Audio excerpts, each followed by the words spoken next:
All right, all of our audio is officially live. I can keep us muted until I unmute myself, and now we're all live, so we're on top of the music. But good to know, Jen. Like, what kind of coffee maker did you get?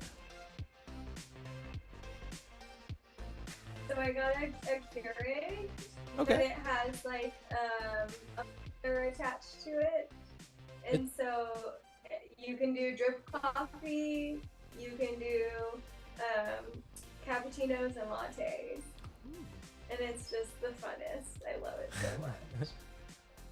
Nice. Well, congratulations on the new coffee. I'm glad you love it.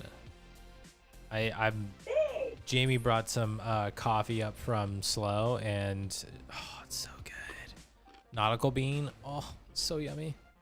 So I'm all for some coffee, and Jen, I'm glad you're getting good coffee. Although it sounds like, was it Nick that's got moldy cappuccino happening? It's not sounding too. It's not sounding too sexy. Probably, Probably. I don't know. I guess according to Brian. it's just been chilling like in the garage or something. We're Hello? cutting out Oh. quite a bit.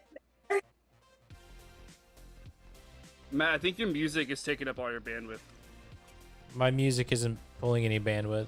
It's just on a sound pad. No. No, the internet is rough out here. I always struggle at the beginning of this, so it's just a pain in the ass. I'm bringing the music down since we're getting to that point where we're just chilling. Did you guys have anything? You know, just we're checking in. I know I was running a little bit late. I appreciate you guys giving me a little extra time to change. Had to get out of the work clothes. I feel much better in my t-shirt. And your jorts? No. Okay, so fun story about jorts. Like, I can't ever see Brian wearing like cutoffs. Like I could see you in like the baggy jean shorts like John Cena or something. Like I can see you rocking those, but never like cutoffs. I dabbled with this With like, and with like the chain, like the chain on the side. he doesn't have to have the chain. Just like he's a big man. He's got some big britches. That's all. I mean big man, not big man.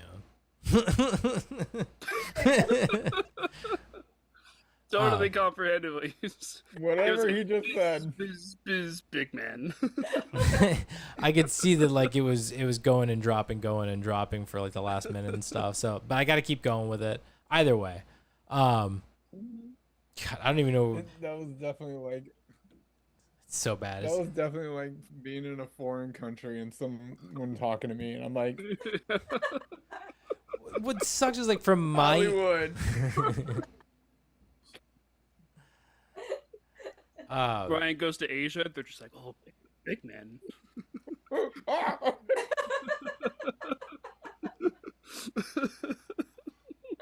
So silly. strong man.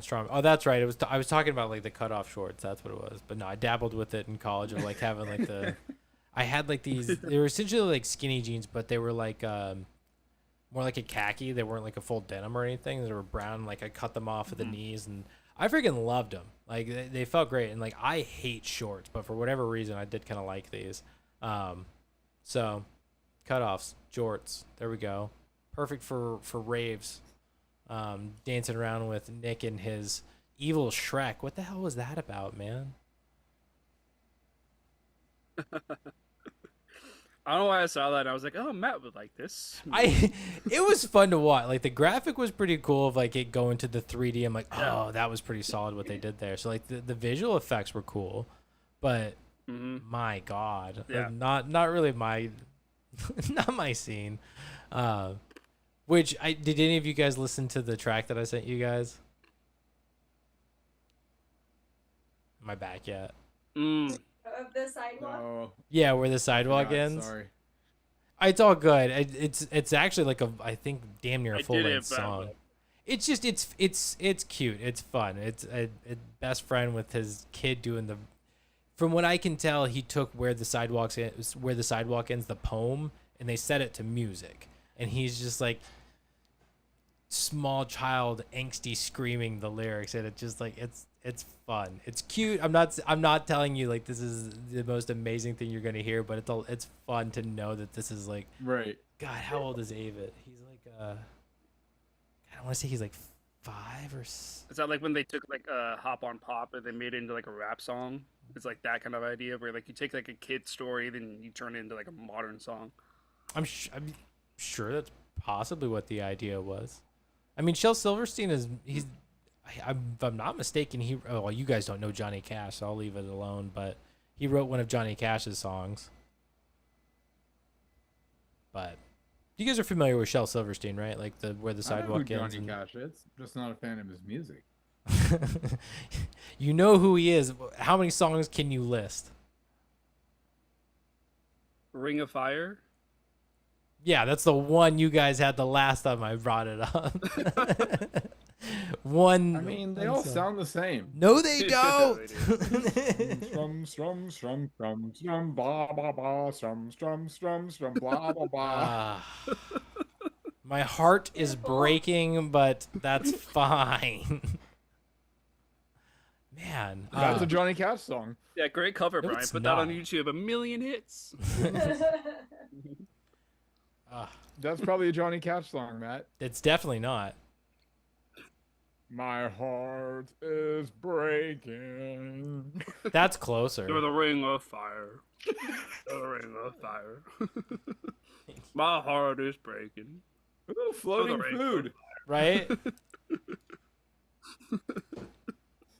Okay. Let me move this out of the way. I gotta put the food down. Okay. Floating drink. Hi, Jam. You know, I just saw you. Oh, speaking of, how did the tournament go? It went pretty well. Tied for 39th out of 95. Holy shit, there was 95 of you guys?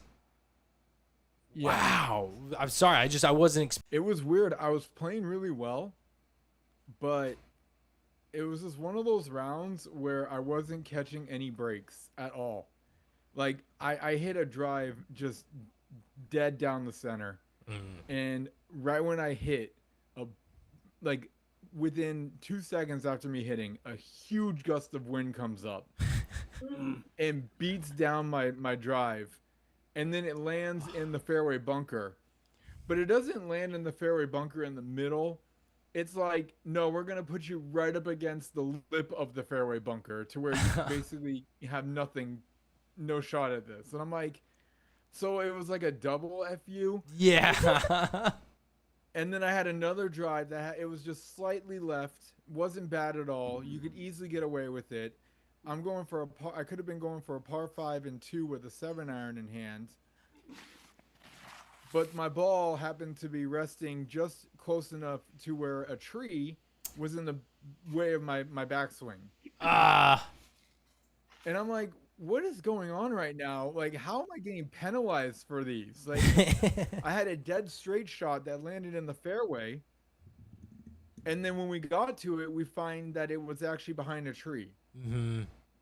Because it went through everything. And so then I had to like punch back out into the fairway. And I'm like, it was just one of those things where it's like, I'm swinging really well. I'm playing really well, but my score is not indicated by that because of some of the mishaps having out there.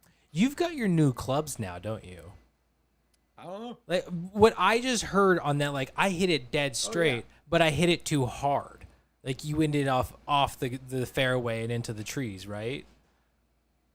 Yeah. Yeah, like you're still figuring out these clubs, and you're hitting them a freaking brick shit ton, man. Like you're getting a hold of that thing, and you're figuring out that game. You're figuring that game out. Yards off the tee. Right, but that's how I'm reading this. Is like you've got these new clubs, and they're working too well for you, where you haven't been able to like adjust your game to like, oh shit, I guess I don't need the 5-iron anymore. I could go for a 6 and still get that distance.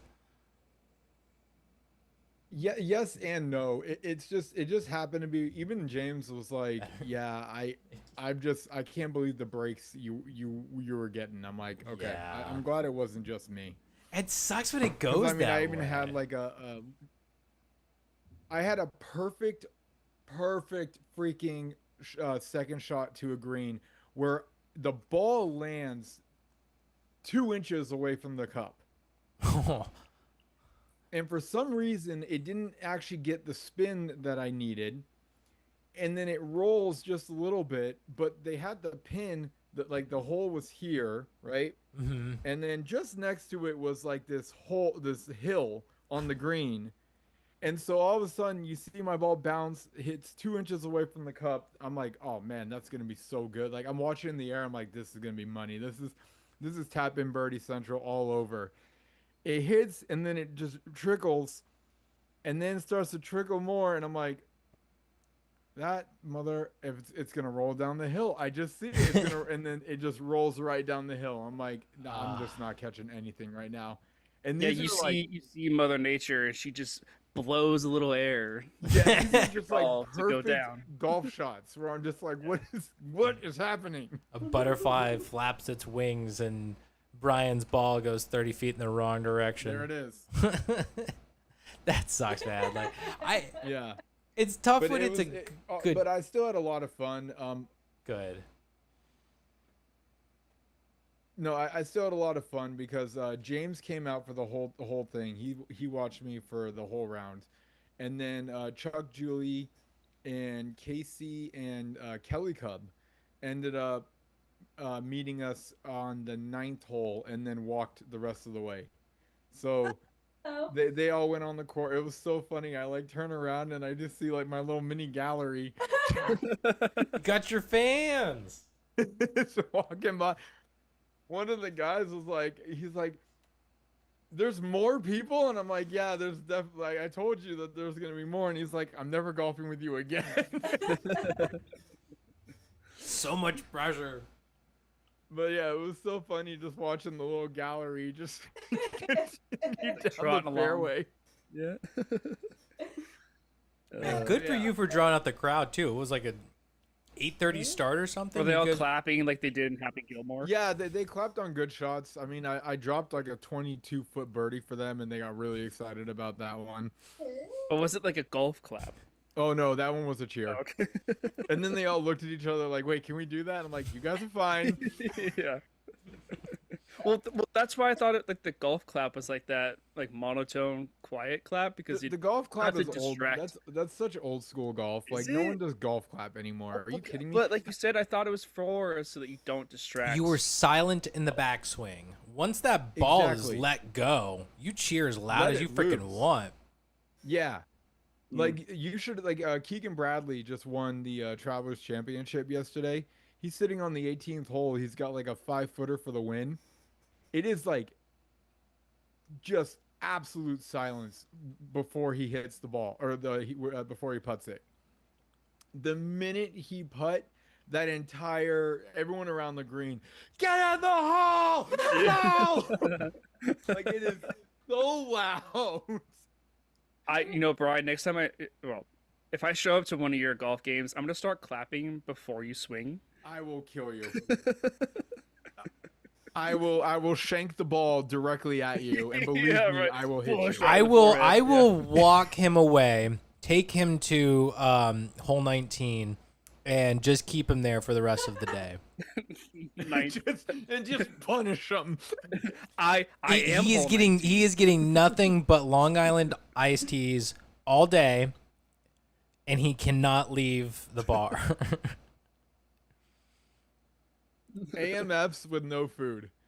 Oh Oh my god. That is his punishment for that. You do not make noise in the swing. But You- yeah, you get so punished it was with a lot of alcohol fun. poisoning. And I'm honestly playing the best tournament golf that I've played in a while. Like normally when I was younger, I'd always crack under pressure, and I'd be a really good golfer until I got into tournament, and then all of a sudden I would just, catch me at the last right. place or at the the bottom list of the tournament. So it's cool. It's really cool to see. Hey, you made it in the top 50. That's Mhm. great. I'm well in the top 50. When you said I tied for, like when you were saying that, I thought you were gonna say third. Like you tied for third place. Oh, that'd be cool. Yeah, but you said 9th, and I was like, oh damn. Yeah. Yeah. But I mean, it's coming around. I hit the range today, and things are really starting to piece together. It's good. Yes, Jen. I thought the whole point of being quiet was like to give respect to other golfers that might be on that one, like that part of the swing. So have we just given that up? For the First? On like the big events, yes. I mean, there are times where, especially like in a PGA event, if someone like Rory McIlroy drops an eagle putt, the crowd's gonna rupture, and you're gonna have to face it. And you may be on the course and be like, "I gotta wait for the Rory roar to die down," you know? Wow. What I also Yeah. feel like there's some good Yeah, golf. communication. This is like 1920s. Like we're done with that. No, there's got to be some good communication on those greens. Like when people are in those big moments, there's somebody on a radio saying, "Hey, hold off on the shot right now. There's a big moment happening over on 16."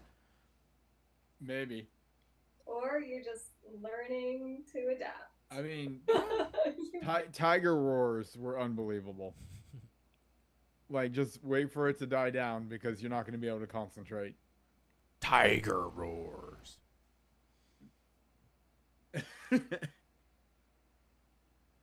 Oh, she's napping again. Okay. Well, I'm ready. But yeah, so next tournament is July 11th, but that's with Uncle James. We're doing a team event. Oh, that'd be fun. Is that when you're going to Poppy? No, Poppy was on Sunday.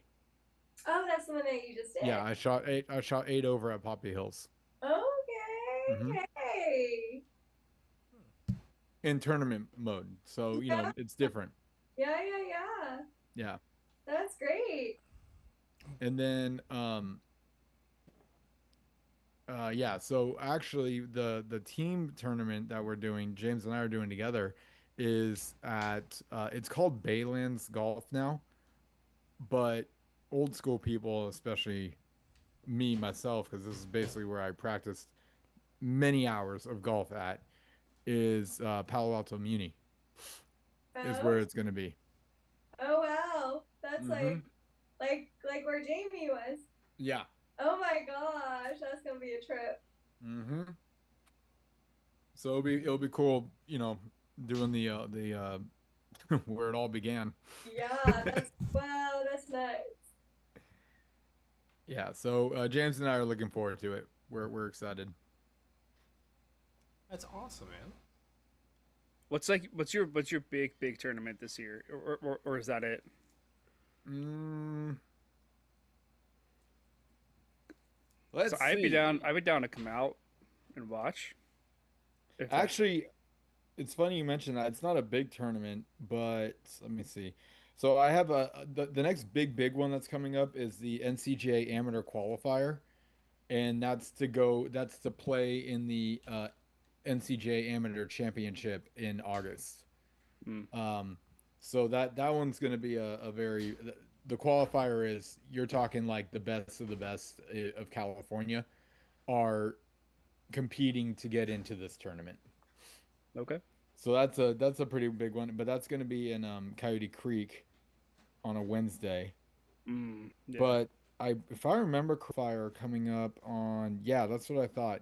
On Wednesday, August 27th, I have a qualifier coming up in Ansel Hoffman, which is in Sacramento. Oh shit. So Is that I'll be doing a tournament out there. on Wednesday? What time? That's unknown. I haven't even registered for it yet. Oh. You said that was in August? Yeah. That might be a good month for me. Like I might be able to pull that off because I think work is relatively slow in August. Yeah, because I already talked to Jim. I was like, hey, I'm not trying to be rude, but if I start to do events in Sacramento, like, can I reach out to you and Matt to see if I can stay over? And she's like, you're not rude, you're family. Get your ass over here. I'm like, okay. We got an air Just open the mattress, a door. room, and a Don't need cat. to Come ask. on in. We'll But throw yeah, some so I- questions down for you. I definitely have some events coming up. I just, yeah. I'm trying not to get too ahead of myself. I try to go month by month so I don't get confused. That's fair. Smart. Yeah, well, definitely let us know about the Sacramento ones, because Oh, yeah, for sure. yeah, that'd be cool. Yeah, because I mean, I'm done for this month, but next month I have 4 tournaments that I'm playing. One a week?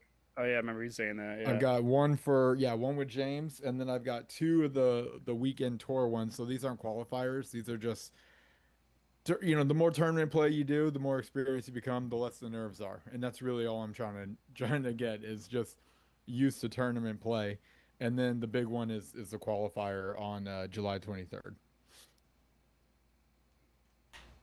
And that's So in Coyote Creek? yeah, that's Coyote Creek. Okay. Do you know the time for that one or no? Not yet. No. Okay. Just the date. Okay. Cool. Yep. Cool. Well, a side thing, I started doing this challenge. It's like a little fitness challenge. If you guys want to participate, that's why I'm bringing it up. Um, I decided to do like a push-up challenge, where last Wednesday I woke up and I said I'm gonna do 25 push-ups this morning, like immediately after waking up. And then I was like, well, tomorrow I'll then do 26 push-ups. And then the next day I'll do 27 push-ups. So I'm gonna keep adding one to each day, and just see how far I get. um, so if you guys want to try that, if you want to get a little bit of fitness in the morning, just let me know. Let me know if you want to do it, and we can see how far we go. I'm hoping to make it like over 100 per day. Like that would be amazing. Ambitious.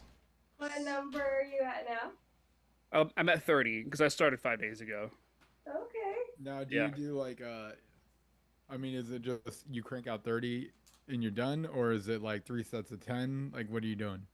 Well, at first when I did the 25, I stopped at like 12, and then I stopped at 20, and then I did 25. But now it's like I stop at 18, I stop at 25, and then I do 30. So I'm stopping later with each Okay, day, so you're basically repping as many as you can. and then till failure basically, Take- and then I rest for like 10 seconds, Take and then a I do breather like 5 and or then 10 finish. more. Okay, Yeah, yeah. yeah. We're not stretching it out So to where you got just keep doing 24 that, hours to get in essentially. 30. No, no, no. I don't know if I was to like have started this at the beginning of the year and did like one push up on January 1st and then two push ups on January 2nd, like yeah, that sounds so silly. But then once you get to October or November, you're doing 200, 300 push ups a day. Like I don't know. I kind of want to try that next year. A See push-up. how far I go with this one. Well, you're doing it now. Do the math Well, to yeah. figure out what would happen, because I don't remember the formula. But do the math to figure out if you added a push-up daily for 365 days, how many you would be doing by the end, like by 365. Let me know. I The would've total done- of what you're doing on that day, because you've been adding one each day. Yes. Yeah, how do you even determine that? That's where you have like an X involved and you have to try and find the variable. No, but he was saying he's not adding one each day. No, I He's- am. He's saying. I for- guess for it the would just be calendar, he'd like, 365 okay, then, wouldn't it? yeah, exactly. He was saying it would be January 1st, I do one push-up. January 2nd, I do two push-ups. Yeah. January 3rd, I do three push-ups. By the end, you'd be doing Yeah. 365 a day. Yeah. Exactly. That's not so you're basically impressive. I just don't counting like the that calendar. anymore. I think you need Now, if to. you I were think to you need to say, start I'm at something doing- other than 0. Yeah. Well, that's why I started at 25. I was like, well, okay, I can manage 25 to start with, and then I'll just keep going. If I can get to the end of the year at doing like 200 push-ups a day, like that would be amazing. Like Now in one what- session, What would be interesting is if he was like, okay, on January 1st, I do one push-up. But then on January 2nd, I have to do 2 plus the 1 or something. I don't know. And then on January 3rd, I would do like 3 3 plus plus the 2. Yeah, something like that, you know? Like the day of the year plus the days before. Yeah. Yeah. And you'd be doing like 1,000 push-ups in December. Yeah, that's too much. That's too much, yeah. And that's too much like said for Yeah. So I have a note. I have a little note in my phone where like each morning I'll change the number so I can remember like what number I did the day before. Because I was like, I know I'm gonna forget that shit when I'm at like 178. Be like, what was I at? 120, 180. Yeah. But anyway, so if you guys want to do it, let me know. I just thought it'd be a fun little thing to do. All right. I hate push-ups. I'm gonna pass. I'm gonna pass. That's all. But you continue it. I think that's Well, great. Well, Jim, you could do like a squat. Do like a squat, and then do 2 squats the next day. Like whichever thing you want to. Or you could do a cappuccino. Yes, I love that. Yeah, just do them while your cappuccinos are being made. Just stand in front of your coffee maker and be like, 1 cappuccino. Just 2. like, all right, so day one, I'm starting with 3 cappuccinos. Yeah. Add Like one. cappuccinos. Okay. Cappuccino's code for squat. Day 4 or day 2 will be 4 cappuccinos. That's a challenge I can get down with. Oh, that's funny. All right, you guys ready to hop into it? All right, are you guys ready to get hard? Oh, I'm so hard already. Oh boy. And I'm hard as fuck. I'm prison hard.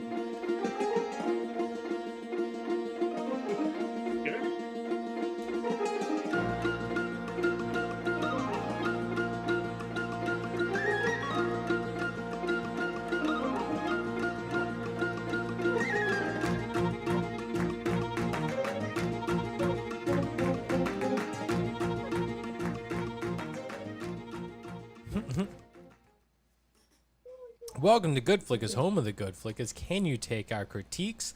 Let's find out as we dive into tonight's movie. Get hard, get hard, get hard. What? You didn't like it? What that glitch was. Oh, see, it's funny. I don't know what you guys are hearing, but it sounded great on my end. Excuse me, but yeah, We heard a home of Can You Take Our Critique? You're like, welcome to the good. Can you take our critiques? Okay. Let's find out. Yeah. It's the remix episode. It's going to be a lot of fun. But only for a special audience of 3. So sorry if you missed your tickets. They were on sale last Matt's night. got that prison bandwidth going. Matt is live streaming from prison. I worked really hard to get this room. I got real hard to get this room. All right. Man, it sucks. I've got it. I keep I say it. Quentin. Sorry. What's killing me too is like I keep seeing some of our there's advertisements like, oh, we've upped the internet, we've done better, like the stronger internet. I'm like, why does mine still suck? But I've been monitoring it, so I've been building up a case. So when I go to Xfinity, I'm like, hey, this is what I'm paying for. This is what I'm getting. WTF, mate? But yes. Do you have mesh Wi-Fi? Do you get those little mesh things Mesh. to like extend your? I've never heard of those like mesh routers. I have I've got one. I don't know where it is. I've got one that's supposed to boost the signal, but it wasn't very effective. Like it wasn't getting the same bandwidth, and I don't know if it's because Xfinity has managed to make sure that their little pods are the only thing that really communicates well with their the little routers, or maybe I use one. my boost might just be a piece of shit. Yeah, You have I a is a Mesh little- the brand? No, it's the type of device. Hmm. It's like Linksys or whatever. I have one. I use it. And we have Xfinity too. Linksys. The last time is like the freaking Oh no, Tower TP stack. Link. It's TP Link. That's the brand. That's what I have. We'll talk more about this. Yeah. But maybe it's worth looking into to replace the one that I've got. Like I said, I tried it before and it was not helpful. Like it was getting strong signal, but not good speeds. It's like, yeah, we recognize the signal. It's super strong, but you actually want to use it? Nah. But I'm of course Matt, joined tonight by Brian, aka Ham, and Mad Dog Cheddar. How do you not go with Mayo? I mean, it was. Are you Ham, or Mad Dog Cheddar? I don't know. I'm all of it. You're all okay. Mayo's already there, But what's mayo without the ham and the cheddar? That's fair. Man, my freaking life is just dead. You can be Wonder Bread if you want. Why do I have to be Wonder Bread? Because you white. Because you plain, boy. That's hurtful. I guess I could be Wonder Bread. There's nothing technically wrong with it. I've been practicing my my mad and my sad dog faces all week, guys. So sad dogs. Oh my god. All right. I hope you're ready. Not prepared. I am not prepared. In my prison smash talk. Oh, it's coming. Oh god. Okay. We also have Jen with Kiwi sitting there looking all cute. How you doing, Jen? Fantastic. To brag a little bit, I do have Lucy. She's napping in the window over there. I love it. I'm getting closer and closer to having my cat hang out with your cats. I got Luna right here. She's kind of camouflaged. She is a little camouflage. I'm getting closer. She's right. We'll show her later. She's not going anywhere. And I got my cat. Matt's got Lucy like tied down. Trust me, she's not going anywhere. She's not even a real cat. She's stuffed. She's AI. It's an AI cat. Oh, she's so cute. Yes. Yeah. Chat GPT. Yeah. All right. We also software update. The cat's going through a software update. Yes. That's why its bandwidth sucks. As soon as your cat gets farther away from your house, it just stops. That's why I need to keep her so close so that I can get whatever I can. Guys, traveling routers is not what I suggest. But you should put like a tiny 5G thing on her collar. Oh my god. Bringing new meaning to the word roaming. Okay, we also have Nick joining us, who is AKA tonight as Leroy and Carlos and Dante. Man, okay. I know you're hinting at it. I'm looking forward to talking about it. But of those three, which is your favorite name? Ooh. Name? Yeah, this is I challenging. like Leroy. I think Leroy is a fun name. Okay. Hey, what's up, Essay? What you doing? Hey, what you doing, man? I want you over here. Ooh, what's up, guys? Cut There, to that's my impression. us actually talking about that scene. That was And pretty good. cut. It was pretty good. You know what? You know what? I can't even hit the music for it, but I'll give you a classic golf clap. Yeah, a classic golf clap.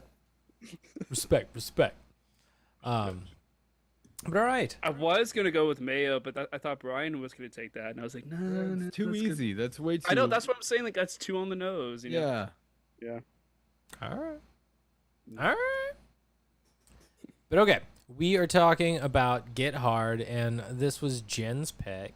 So, as we all know, this was up in the air for a minute, whether it was going to be Get Hard or if it was going to be Ballerina.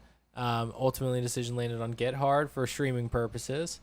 But, Jen, what initially drew you to Get Hard as the potential pick? Because when I think Get Hard and the potential of Ballerina, very different vibes. Always is.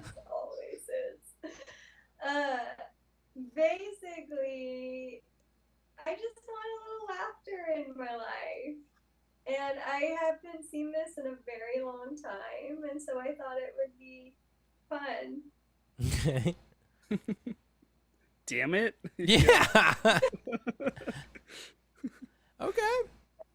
A nice fun movie after all the seriousness and sad and all that stuff that we've been doing. I can feel it. All right. I just wanted something just fun and relaxing and silly. Fair enough. Fair enough. All right. Volunteers for who goes first. It looks like Brian's ready, but I think he's just ready. I'm just holding, yeah. Whoever has the microphone, whoever has the microphone closest to their mouth goes first. But yeah, I mean, sure, I'll go. All right, so Get Hard. I've seen this movie a couple times. It's been a while since I've seen it, so it was kind of like a nice little refresher. It's funny that we do memories because as I was watching, I'm like, I don't remember much about this. Like, I the only thing I really remembered going into it was like what the premise of the movie was. Um, it's definitely an enjoyable comedy. It's not like a 5-star great fantastic movie, but it is really funny. There are a couple things that really stood out to me on this watch. One of them is like the subtle nuances of both Kevin Hart and Will Ferrell. If you're looking, it seems like they're constantly trying to do something funny, whether it's a slight movement, a slight facial expression, whatever it is. I don't think anyone spazzes out better than Kevin Hart. It cracks me up every time. Um, and then the constant changing and detailing of the mansion being transformed into San Quentin, just there's so much comedy going on. If you start looking at the signs in the background, if you start looking at how like it starts off with just okay, this is a cell, and then all of a sudden we're like, as the movie progresses, it has just become basically like San Quentin Jr. and it's really good. So there's definitely some things to talk about tonight. I've got a few head scratches and nitpicks as always, but Jen, I think you're gonna get your wish. I think it is gonna be a fun one. So I'm giving this one a 3.7 out of 5, which I think is a pretty good score for a comedy movie because we've talked about this in the past. It's really hard to rate comedies at a high rating because they lack in a lot of things because of the type of comedy that they're trying to deliver. Yeah. All right, Nick, you or me? Yeah. I'll go. I'll go. Can you guys still hear me? By the way, I lowered my volume a little bit. Okay. Can hear you. It sounds the same. Cool. Yeah. So this movie is at least my second watch, maybe not third, but definitely second. So I've seen this one before, and it's a fun one. It's good. It's like a good, this one's probably a little bit older, so I think Kevin Hart's still kind of like really coming into like the movie scene, like really establishing himself.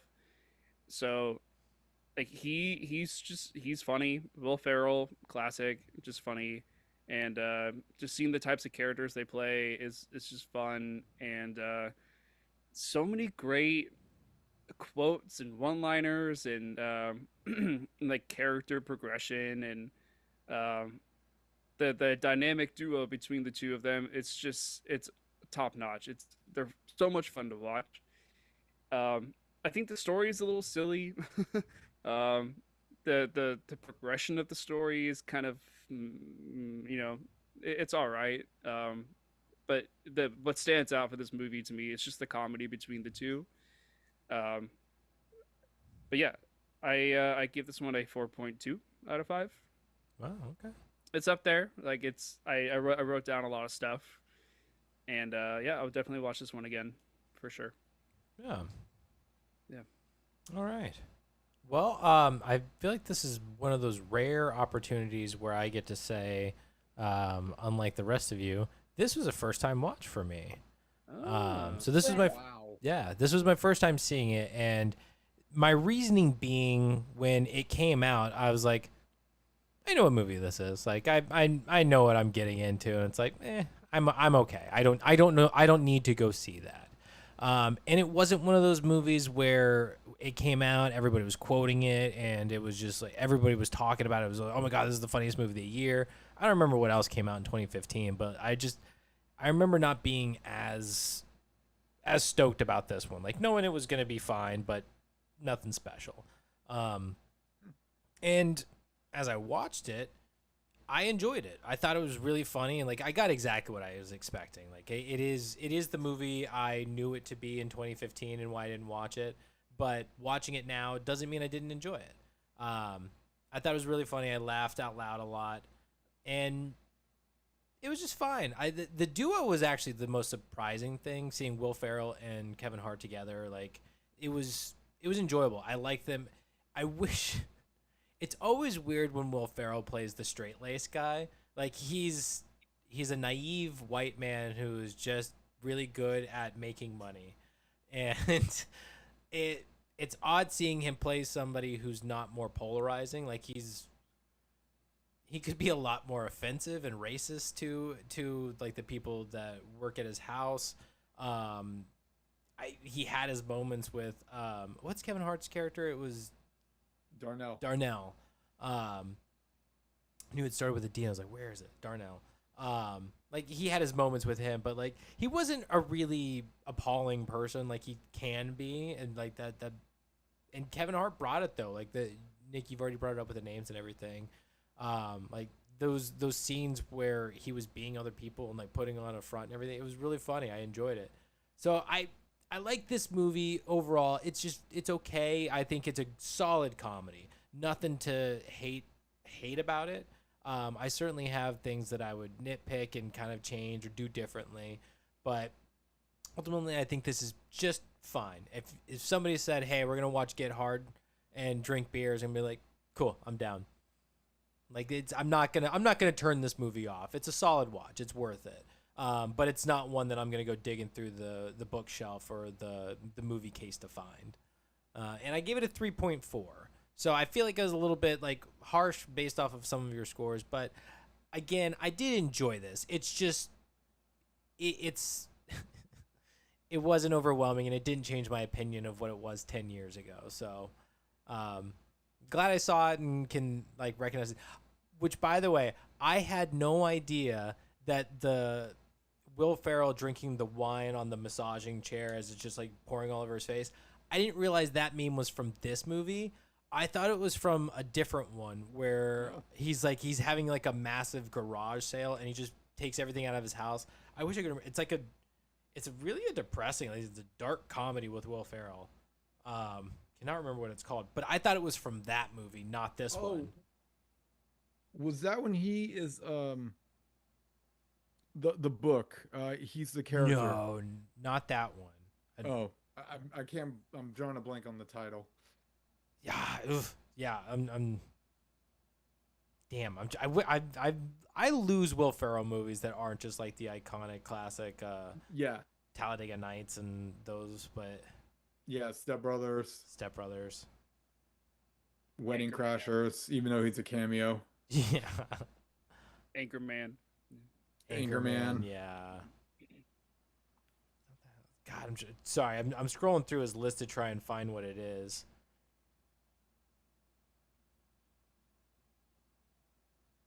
Oh dear God, he's been in so many freaking things. It's ridiculous.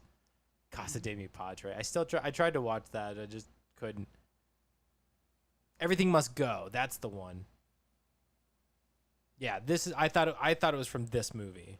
Okay, I haven't seen Everything that Must one. Go, which came out in 2010, so 5 years before this.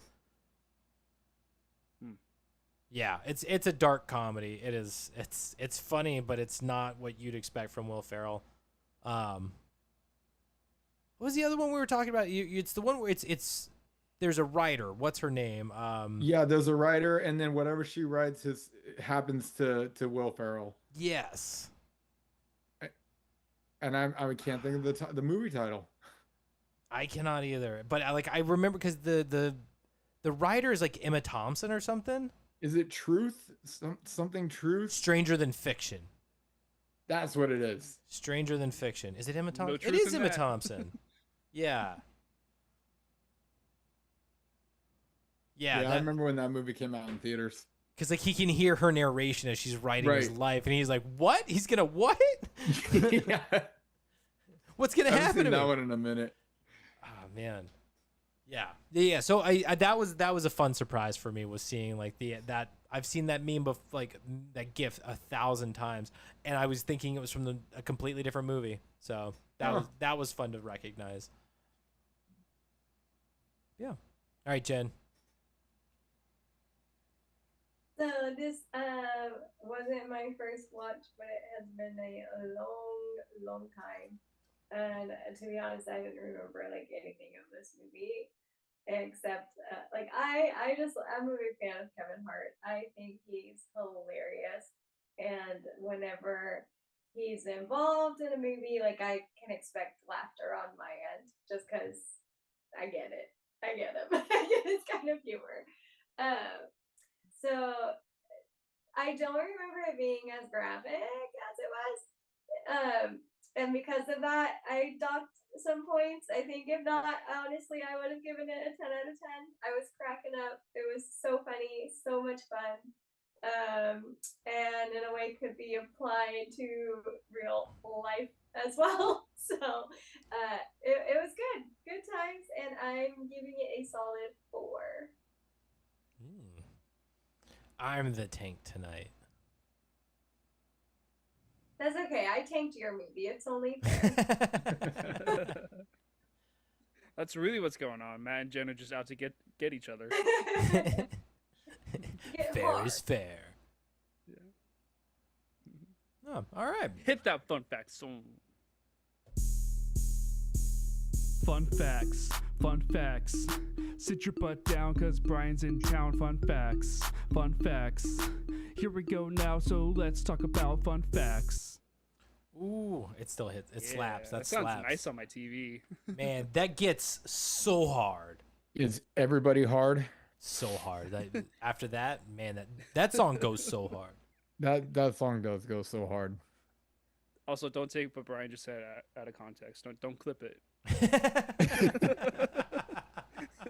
But if you do clip it hard. He doubles down. All right. I ain't afraid of no internet. Famous last words. Yeah. No internet gonna stop me. All right. Get hard. Oh no, we don't do that. It is. Get hard. No, we don't do that.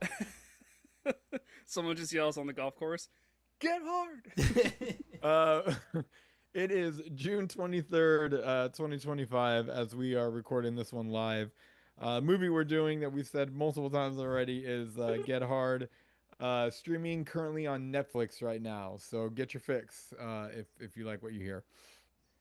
The movie came out in 2015, and it was directed by Ethan Cohen. He's got 3 pieces of work that he's directed. One of them being, what is this? My wife is ooh, we can't really say that. My wife is R Word. Oh. When did that come out? 2007. Oh. What's the R word? I just look it at up. one point it was mentally disadvantaged. Special. Oh. Yeah. And then we also have in 2018 he's directed Holmes and Watson, starring Will Ferrell and John C. Reilly. And then his number one that he's known for is this one, Get Hard. Cruising into the cast, we've already mentioned some of the big ones already. So Will Ferrell plays James King. Kevin Hart plays Darnell Lewis. Go ahead, Matt. I further dive on Ethan Cohen. Like it's Sure. more writing credits than directing. Okay. So like he's written a lot. Like I think everything that you mentioned that he directed, I'm pretty sure he's written. But he's also got Brothers that came out last year, which is who is the guy with him? Oh, it is Josh Brolin. Josh Brolin and Peter Dinklage. But he did the animated. Is it the animated movie The Bad Guys? It is. Yeah. So he did the animated movie The Bad Guys. That's a good one. Men in Black 3, Madagascar, Escape to Africa, Tropic Thunder, Idiocracy, a bunch of King of the Hill like TV shows and things, Recess, Timon and Pumbaa, Beavis and Butthead, like so. Wow. Not a yeah, like he's all over the place when it comes to kind of like credits and styles of movies and things, but Yeah. But yeah, it does seem like he's had more of a career as a writer. some good stuff too. So I just want to, yeah. First, I'm going to pause for a little bit. I want to talk a little bit about Will Ferrell, especially with his performance in this one. His performance really stood out to me because did you guys notice? And it just shows. I think his talent really is highlighted in this one, where he's playing different characters. He's James King, right? But all of a sudden you can tell it's like, okay, clearly your SNL talent has paid off, right? Because it starts off as James King, just the plain as vanilla investor, blah blah blah, right? But as the movie continues, he starts to give you like different variations of like how he's going to be in prison James King. But then when he goes like straight Crenshaw Kings type deal, like that is like a whole nother character that he's playing as James King.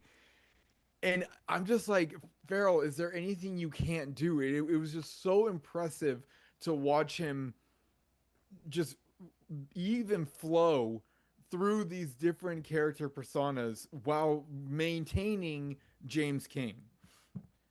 Go ahead, Matt. I just because we're talking about it, I'm like, I think there's a few actors like this, but because they've made such a career at being ridiculous and hilarious and funny, that we forget how good of actors they really are, or like how skilled they really are. And I agree with you. Like Will Ferrell's one of those guys. The two that we brought up, Stranger Than Fiction and Everything Must Go, like he can do a serious movie. He doesn't have to be Step Brothers, Talladega Nights. Like he doesn't have to be a bonkers kind of character. Yeah, he can be a real human being. Yeah, he can be a real human being. He can be a real character. But I think he's also kind of built like this expectation about himself of like, well, you got to bring a little bit of the feral magic.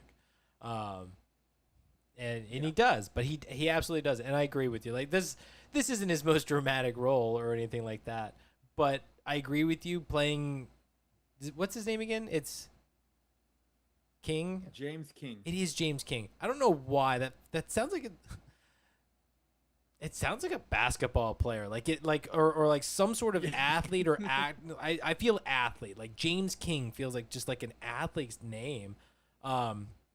And it's James King plays for the Sacramento Kings. Right? Like I don't know. Like I don't know. Solid name.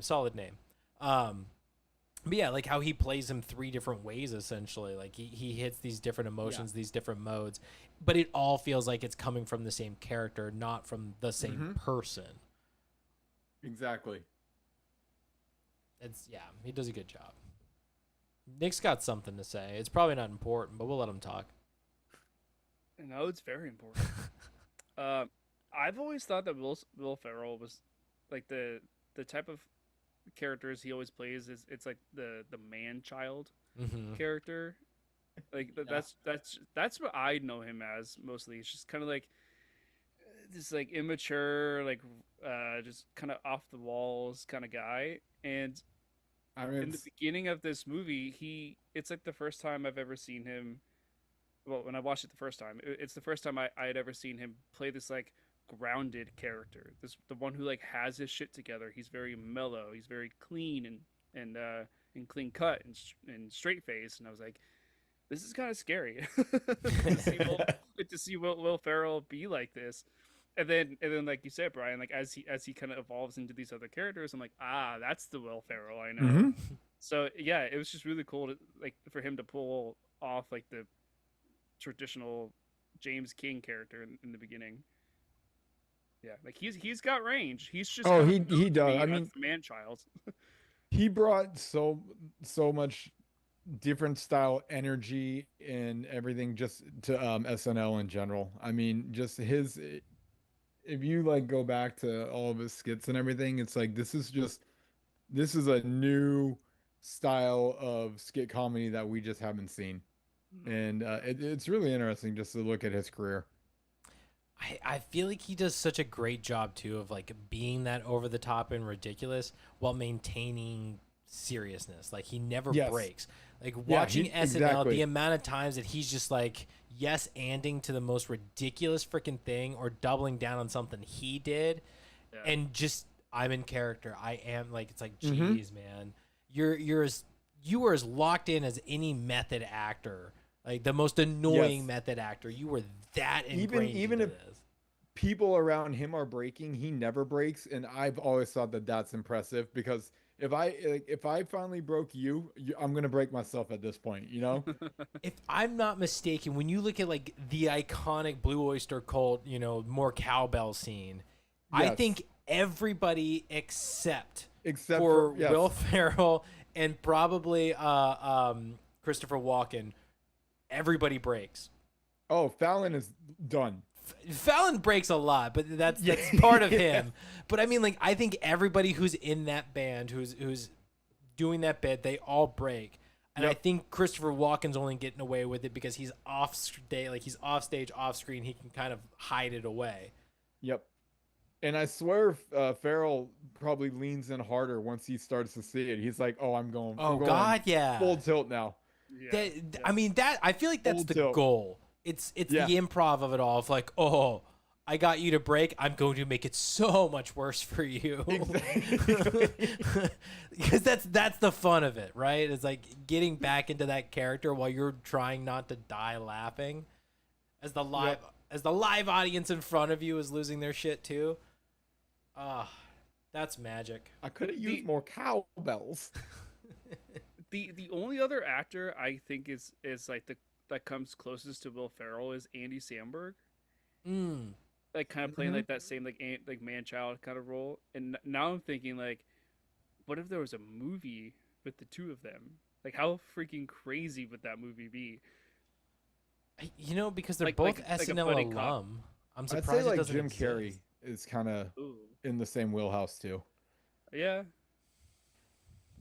With Ace Ventura, like a lot of his in Living Color characters for sure. Yeah. Oh my movie god! with Well, the just two Liar of them? Liar, right? Like where he's still Yeah. Yeah, yeah. talk The about a pen. man child. The pen.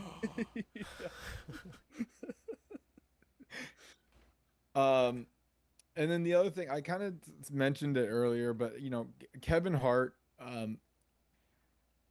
his spaz attacks throughout this movie just cracked me up so much. Like his flailing arms, his like screeches, just he's got it dialed. Like it cannot be easy to spaz out on cue like that, like without making it look super fake or over the top. Hart masters it, and it makes me laugh every time. Go ahead, Matt. Yeah, I know that Kevin Hart, like as a human being, he uses his arms. Like he's big. Like that's just him. So I think like when he brings it into his character and he gets into those like he starts getting into it and the arms start to play. I'm like that is just so much him that it's like it's natural. So it doesn't feel like all like force and like somebody's trying to go over the top. Like nope, that's just him. It never feels forced. It's just him. Yeah. But God, And then I'll let you guys have the rest after this. But the only other one that I really wanted to because there's a bunch of names, so I'm not gonna cover everybody. But the only one I really wanted to shout out was T.I.'s performance. Was he I like- performing? Yeah, it's a great question, but it's such a solid cameo, and T.I. brings a different style energy to every movie he's in. I mean, what's the one where I think we broke it down? Where he's basically is Paul Walker's in it, and he's basically announcing the play-by-play of them trying to rob the money truck. Anyone remember this? So familiar. Is it Takers? It's Takers. It's Paul Walker. It's Idris Alba, Ti. He's in. They're all in it, and he's just calling the play-by-play. And there's just something about Ti's swag, and style and everything. And he brings the same thing, but he also brings like, oh, I'm part of Crenshaw King, so we got to go a little gangster, little hood, and he brings it so well. And I loved his performance. I think it was Nick. Yeah. Okay. Ti, yeah, definitely a good mention. I grew up listening to his music, so it's cool to see him like venturing out into like acting stuff. Mm-hmm. Um, but I wanted to mention Allison Brie, Oh, yeah. who plays James King's fiance. Um, so when I first saw this movie, it was actually before I watched Community. So I when I saw this movie first, I was like, I just some random chick, and then now watching this movie after watching Community, I was like, oh my god, I don't see you the same. She was fantastic. She was hilarious. She was sexy. Like she hit all the boxes on that character that she did. Yeah. Um, yeah, those were the two I wanted to mention was Ti and her. But Matt, I'm sure you got some more. Of course I do, but those were two that I wanted to talk about. So, Ti, I know of his music. I can't say I was ever like a big fan or anything, like listen to him often, but like I definitely listen to his music. But the first movie that I really remember him from, which I've mentioned here before, is ATL, where I mean, this is like a straight up drama. Like it's got comedy and stuff, but he's so serious and he's very stoic. Like he's like just kind of a strong, silent type kind of character, who can be intimidating when he needs to be. So it's always fun kind of seeing him like or seeing what I would say is like, you know, like these harder people getting hard, kind of soften up and do these kind of comedies. I mean, when you look back at Ice Cube and what he was doing with, it's NWA and was it just Cube after, right? Like, trying to remember. Yeah, I think so. But I mean, like, okay, like you look back at Ice Cube's history and like him starting there, and it's like he's doing things like "Are We There Yet?" and 21 Jump Street, right? Like he's Friday. Exact, but I mean, even Friday was a little bit. Well, he wrote that one. Yeah, but he softened up to the point where he's like, I don't have to keep up this persona of like I'm this huge tough guy all the time. Like Right. he can have a little bit of fun with it, and that's what I felt like with Ti in this one, where he's definitely having a good time. He looks so comfortable with Will Ferrell in all of those moments, like when he's intimidating gang leader, and also like wiping off the gun with the handkerchief. Like, no, that's not it. It's just like so casual about everything. Mm-hmm. It was so good. The chemistry and everything was fantastic, and he was tons of fun. So I really liked Ti in this. Allison Brie, I immediately went to Community, and I'm like, I can't not see Annie Yeah. Edison in this, which was kind of a sad thing. Like it just she was doing a lot of her staples of Annie Edison, of like when she's doing her sexy things that she does. Like she did fantastic. Absolutely love her. And like you said, she's gorgeous. She did a fantastic job, but it still felt a lot like Annie Edison to me, especially since I've seen her in so many different things since. Like one of my favorites is Glow, and she is nothing like this. I still want my final season of Glow. Wrap it up for me, Netflix. Get on it. So yeah, love Allison Brie, and she did great in this, but it just felt like a character that she could easily pull from me. So great job, but still same. Two names: Craig T. Nelson, Mr. Incredible, for those who don't know him as anything else, or Coach. I always remember him from Coach. But he's Martin, the Allison Brie's dad, and the guy who's ultimately setting up James. But Craig T. Nelson, I see that nobody's like, oh yeah, Craig T. Nelson. So it's just me, and that's fine. I'll leave it at that. No, I knew him. I knew him from The Proposal. Oh, he is the dad, isn't he? Yeah. Yeah. Yeah. So yeah, but again, in The Incredibles, he's Mr. Incredible. You know his voice. Am I wrong? Did nobody see Yeah, The Incredibles? when I first saw him on screen, I was like, wait, is that the dad in Elf? Like, is he also Will Ferrell's dad in that movie too? But Oh, that's No. that's James Caan. Not even yeah, close. I know, but they look a little similar. You put them side by side, no sir. Not at all. No, I didn't say they looked alike. I just said they look similar. Okay, that's the same thing, and I no, also they knew don't. Craig T from Turner and Hooch. Is he in Turner and Hooch? I don't remember I him in Turner believe and he Hooch. is the I think he's one of the police captains. I could see that. I for Or is for he a bad me, guy? earliest Damn it, I memories. can't with him remember was if he's a Coach. bad guy or police. One of the two. I don't think he's a bad guy. I feel like he doesn't play a bad guy too often. I think his most recent thing that I've seen him in, though, is Young Sheldon. But I haven't seen that. I like the show. I like the show. But last one that I want to throw out is he plays, I think the character's name is JoJo. I don't remember, but it's one of the gang members, one of the Crenshaw Kings, was it? Is that what the Yeah, gang Crenshaw members? Kings. Crenshaw Kings. One of them is Ron Funches. Oh, was he the big guy? Big guy. I absolutely love Yeah, Ron. he plays. Do you recognize him? Well, I recognized him as he plays like the homeless guy on was it New Girl? He's like a singing homeless guy that's messing with them while they're Yeah. eating outside. Yeah. Was that him? Yeah. I That's where I love, recognize him. God, From. I love Ron Funches so much. You'll recognize him in a lot of random stuff like that. But he's been in so many things now. His stand up is amazing. He's got a great voice. I love Ron Funches. Anytime I see this man in anything, I'm like, oh, this is gonna be fun. Ron, yes, Ron. So huge fan of Ron Funches, and love seeing him in this. He was a lot of fun. Oh, I love Murder. Murder's the best. Like, yes, Ron. he's just one of those guys. He's funny. Really like him. But that's it. I think there's other things I could shout out as like just random people of recognition, but that's good enough for me. Okay, John Mayer. John Mayer's in this Alright. playing himself. Sounds good. Oh,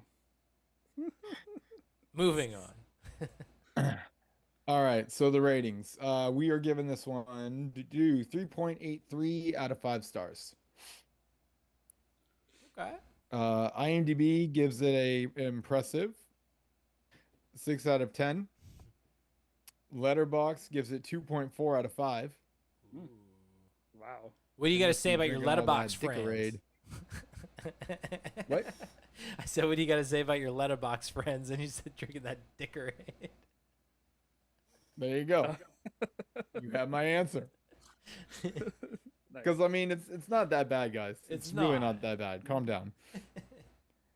Ebert is not available, and I would have paid to read a Roger Ebert review on this one. Budget was 40 million. Worldwide gross was 111.8 million. Flop.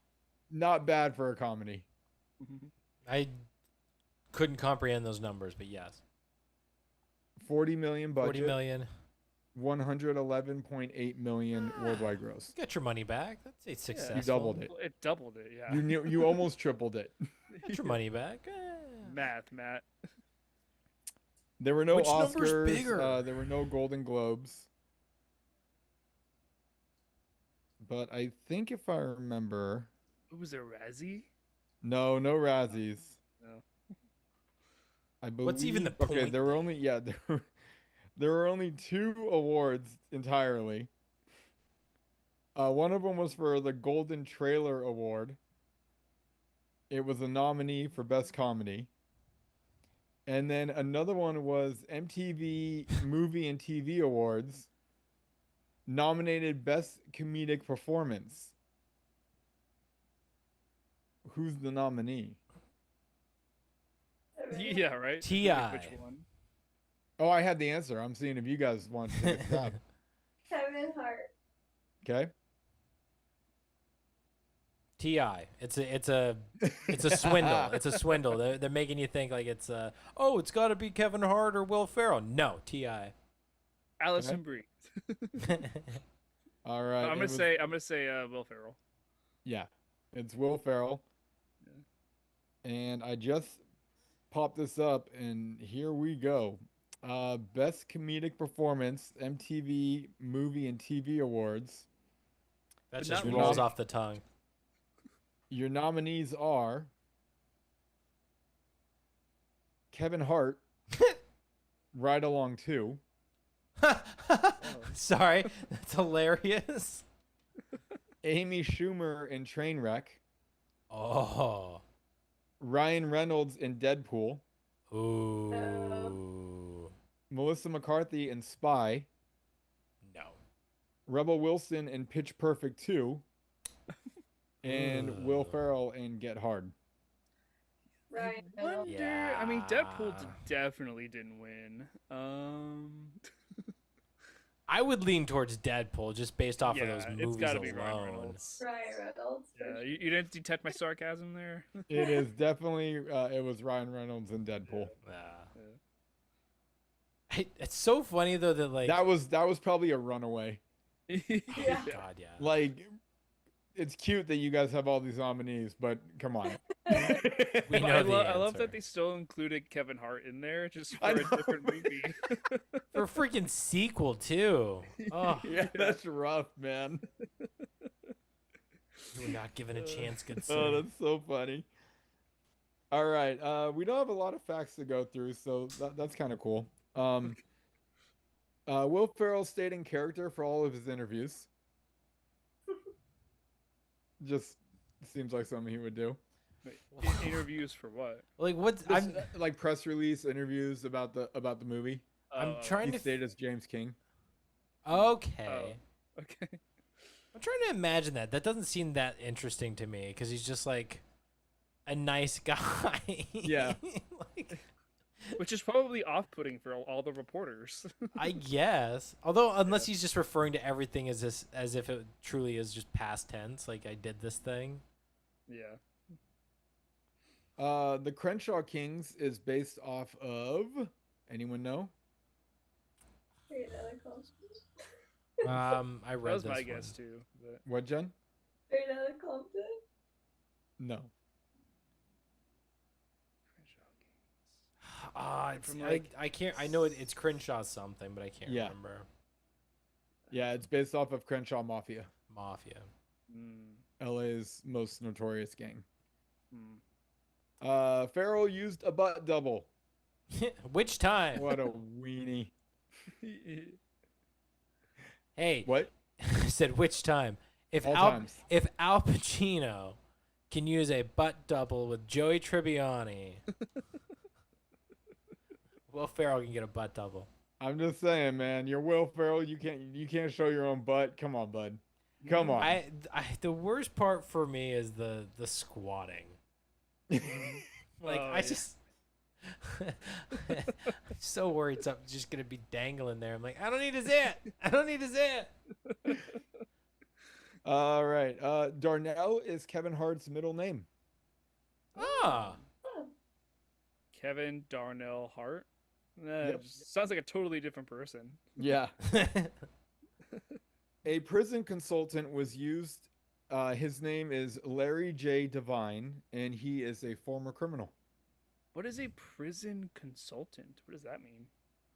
Basically Meaning- Darnell in this movie. Meaning someone he's a former criminal, so he helped them try to keep it as authentic as possible, and what different ideas to use for the film. Okay. I feel like he would have had to have been like part of the Scared Straight program.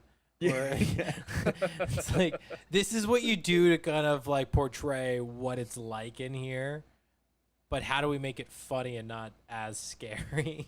Yeah. There is a did you notice?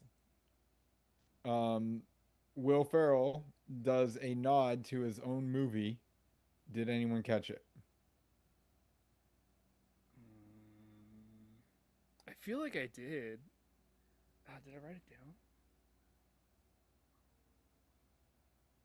Can I get a hint? Like, can we get a hint on? Yeah. They're in a car. Is this when he's got the shiv in his head? I don't think it's around that. No, Okay. Is it 'cause when I'm he's trying to remember myself when it is. is it when he's crying? No, Okay, I'm like I feel like he's done that in movies. It is Night at the Roxbury. Oh, I saw this. Like I saw this fact, but I missed it in the watch. It's yeah, exactly. Dun, dun, dun, dun. I'm What is trying. I love? don't think it's when he's got the shib in his head because they wouldn't be dancing at that point. No, I think it's closer to the beginning of the movie. All right. Lastly, but not least, there was a possible James King. Oh, I saw this too. Who was it? Jim Carrey. Andy Samberg, yeah. Oh, I remember now. Who goes by the name of Tom Tom Cruise. Tom Cruise. who goes by the name of Jeff Daniels. Yeah, that would have been interesting. Like I could see it, but Wait. I'm trying to think of what he was doing around 2015. Like that's what I was kind of. Jeff Daniels. Oh. Yeah. I think he was doing. Yeah, I never remember that show that he was on. That like you constantly see the. Because I'm like, The clip what were you for- doing around the time of that, right? Was Like, it 2015? He did The Martian. He did The Oh, he Martian. He did Steve Jobs. We're both in 2015. okay, He was in The Martian with Matt Damon. He was the Teddy, commander. Teddy Sanders. Oh. Colonel. He was Yeah. Colonel Sanders. Yeah. I was gonna say he's in the like the or Houston people. Oh man. Okay. Yeah, so he was doing some serious stuff. I think this is. Yeah, that just doesn't seem it. Well, and I feel. And what did he do in 20? Did he do anything in 14 or 13? No, so he's actually got kind of like, well, okay, I take that back. Because it's. I mean, I really only know him from. Like, I Dumb hate and when this Dumber. doesn't organize by year correctly. So in 2012 he's doing the Newsroom. So 2012 to 2014 he's doing the Newsroom. That's the one where like you see the clip when he's talking about it's the clip where the girl is like, "Can you tell us why America is the greatest country in the world?" And he just rants off about why we're not. Okay. Correctly so. But he also did Dumb and Dumber 2 in 2014. And when did he do Lebowski? Lebowski? The Big. Oh, wait. Lebowski? Just kidding. That's Bridges, isn't it? Yes. My bad. Wrong Jeff. Jeff. When you said Jeff Daniels, I was thinking of Jeff Dunham. I was like, Also the not the same guy. yeah, not the same Jeff. Yep. Not my the- bad. Definitely the the wrong Jeff. ventriloquist. It was Jeff Bridges was Lebowski. Yeah. My name's Jeff. No, I feel like Jeff Daniels is he's very picky about like the comedies he does because Mm-hmm. I think Dumb and Dumber put him in a very very tough Like, spot. in a box. It did, yeah. Well, I mean, not so much because he still remained pretty serious after all of this. So he did a couple of Disney movies and things which were great, but with Dumb and Dumber, I mean, people got to bring up the diarrhea scene all of the time, right? Mm-hmm. Like he's got all that going for him, but I mean, he's done so many other serious things. Like he is an incredible actor. Oh, that's right. He did Arachnophobia. I forgot about that. Oh my god, so many things. Seriously, he's an incredible, serious, dramatic actor. He does not do many comedies. Mm. He's just known for them because they're Dumb and bangers. Dumber, yeah. Oh, the same year he does Dumb and Dumber, I think he does Speed. He was in Speed Yeah, he's the with Sandra Bullock. Yeah, and Keanu Reeves. He's the ammunitions guy who. Oh, he's gets, in Looper. I don't blowed up. remember what he was in Looper. Spoiler alert. We're going through the Jeff Daniels thing now. Yeah, I'm just looking. Yeah. I think Jeff Daniels would have been great, but it's not the same dynamic that you get with. It's clearly not the style that he was looking for I don't based think so. off of like looking at his content right now. What is happening to my lights? Sorry, it's the weirdest thing. Like my My freaking lights keep dying. Whatever. As long as everything else works. That's so weird. Yeah. Okay. Yeah. Jeff Daniels is great. He would have been fine, but it's not the same movie. I think agree. the dynamic between Will Ferrell and Kevin Hart is what we. That's really... the other thing I was wondering is how would the dynamic between Hart and Daniels be? It would be good. I see it going more the route, like if it's Jeff Daniels and Kevin Hart, I see it having more of a vibe of like Fool's Gold with Kevin Hart, where he's playing like Big Bunny Bad or Bunny? Bad Bunny, yeah. Yeah. So like I mean like it's the same kind of vibe, but he's still somewhat of a comedic character. Right. And you've got freaking Matthew McConaughey being like the Jeff Daniels of the group, which is Dude, not that's a fair perfect comparison. I think that's exactly what it would be. That's the kind of comedy I feel like it would turn into. Yeah. Not a rom-com per se, but it would not be it wouldn't equal this raunchier kind of adult humor. Yeah. What about just a little fun one, like a Kevin Hart substitute, Who swap out for Kevin Hart? but still keeping Will Ferrell. I want to bring back. Is it? Oh God. It's killing me. I cannot. My mind think of went his to name. Chris Tucker. I don't know why. I'm thinking. Well, it's Malibu's Most Wanted. Tay What about Diggs. him? Tay Diggs. I would have loved to have seen Tay Diggs as Kevin Hart.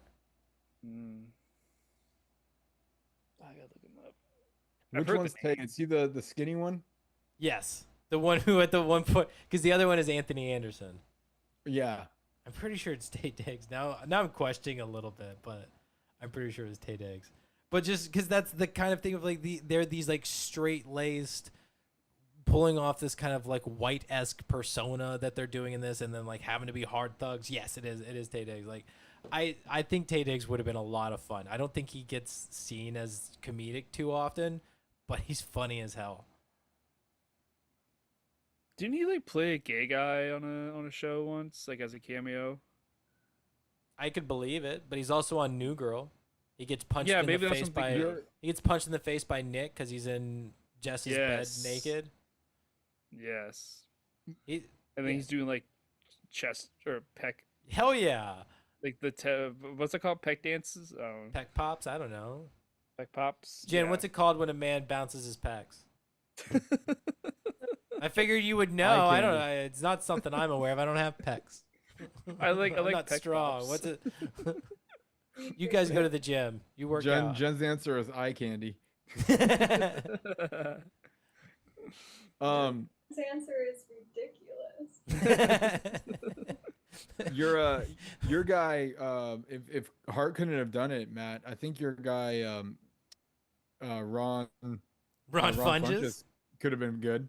Ron's amazing. Ron can do anything. Yeah. I think Ron would be good, but I like Tate Diggs. I think he'd be a good cast. No thoughts on Chris Tucker. Chris Tucker Too old. maybe, Too old? but I don't know.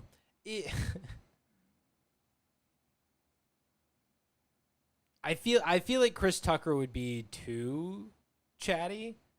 That it would just what it would become is you've got Chris Tucker who's improving and going like just doing his thing, and you've got Will Ferrell who's got to match that. It's like now it's gonna escalate, and they're gonna have to kind of pull this movie back and like, okay, we've got to rein these two in because these are Right. two masters of the craft that are just feeding off of each other and have lost. The I would love to improv- see the two like the team up. I would like to see it. The improv battle would be on for sure. Right? Yeah. The two back and forth, I think, would be amazing to watch, but it would make for a difficult movie in this situation. There is a scene in this movie with Kevin Hart and Will Ferrell that I am 100% sure is improv. Like, there's at least one. Where I'm could like, believe this is it. clearly off script, and they're actually just improving yes ands back and forth. What about what about Will Smith or Denzel? Ooh. For Darnell. Why is it gotta be a black man? Why can't it be another white man? I'm just giving them what they gave us, man. I know. I don't know. I feel like Denzel's probably too old. 2015. Probably. I think Denzel probably, but I don't know. I'm kind of curious on the Will Smith, Will Ferrell dynamic. It'd be I think there's interesting. something about the height too, of like Will Ferrell being tall and Kevin Hart being short. There's something Yeah. about that adds to the comedy. Will Smith would be kind of, and Will Ferrell would be, their height would just be too much eye level. Go ahead, Matt. So I struggle with Will Smith sometimes when it comes to comedies because he got too cool. Like back with Fresh Prince, like he was silly, he was ridiculous. He's wearing his blazer inside out. He's got crazy neon, like he was not afraid to be a little bit out there and a little bit silly. But then he just got really fucking cool, and he was like, "Oh, he's funny and he's cool." Well, I this mean, guy. yeah, the '90s turned him into an all-time movie star. Hell yeah, he became such a badass. Yeah, And it's just- Bad Boys, Men in Black, I- and what When's am I missing? Wild Wild Independence West. Day. Yeah. Independence Day, which I think is like the turning point for him. Yeah, But like, when's the last time he's done like a truly silly character? Maybe Hitch. maybe. And I I almost said Hancock, but even then, it's not silly. no. It's a drunken bum. And he's like got a dark backstory. Like Yeah. but like Hitch, that's the last time that I can think of him being like real silly, and that's just because of the allergic reaction scene and like him doing the dance lessons with Kevin James. Like, Right.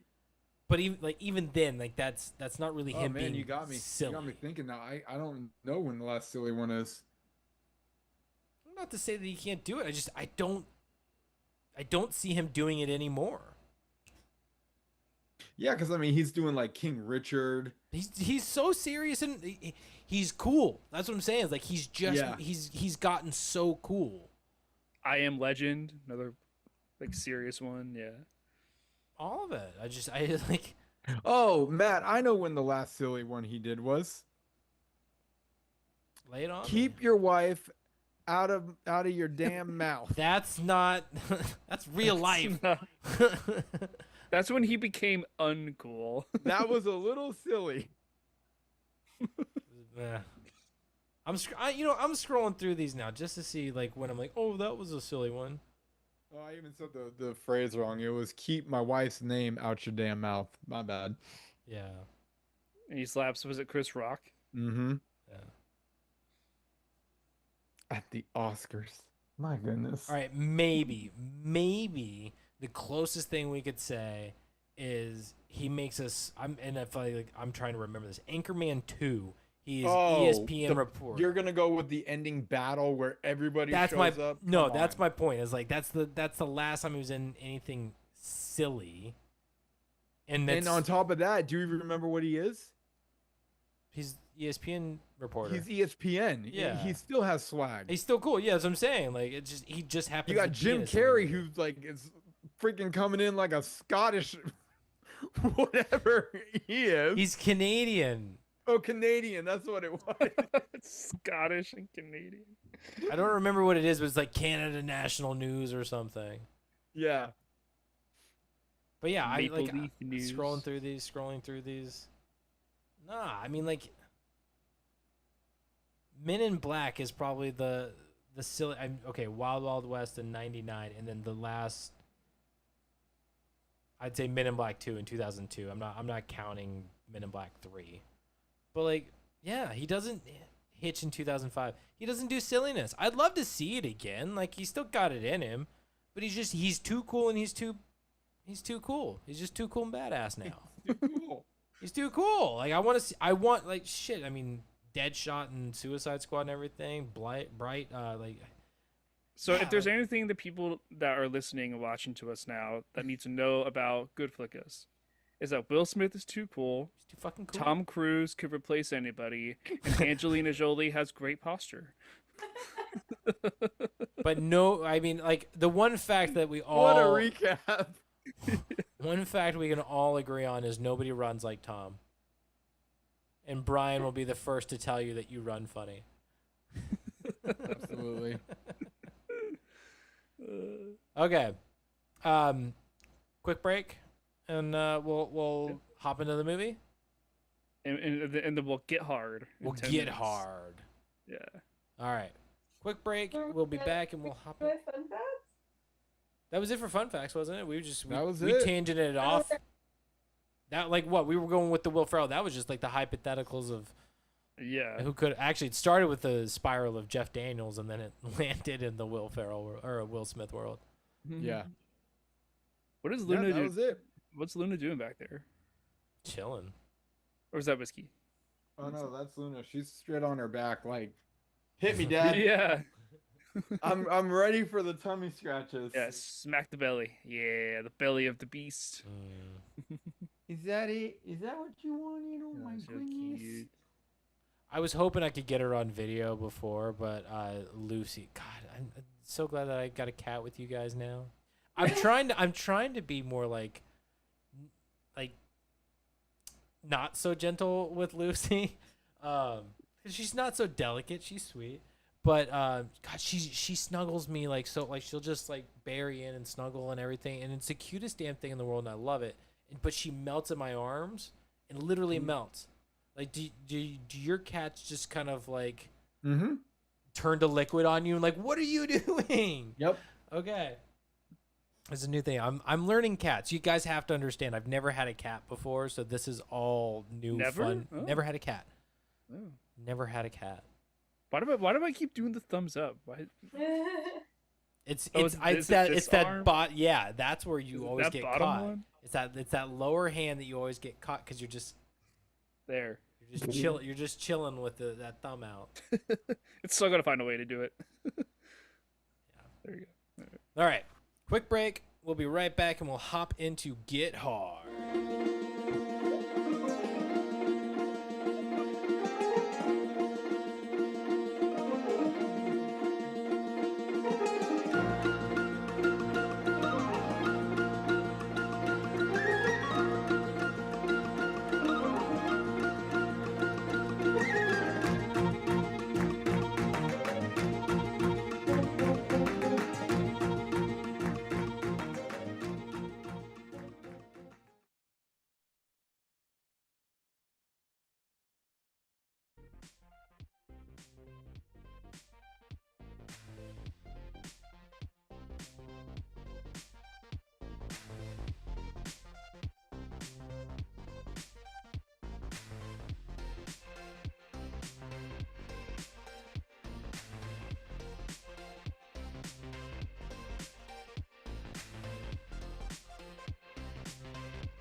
There's something you see in me, 'cause I see the same in you.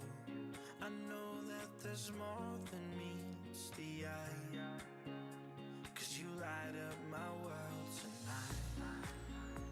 So we should be floating to wherever we're going, 'cause if the sky is an ocean, then we're going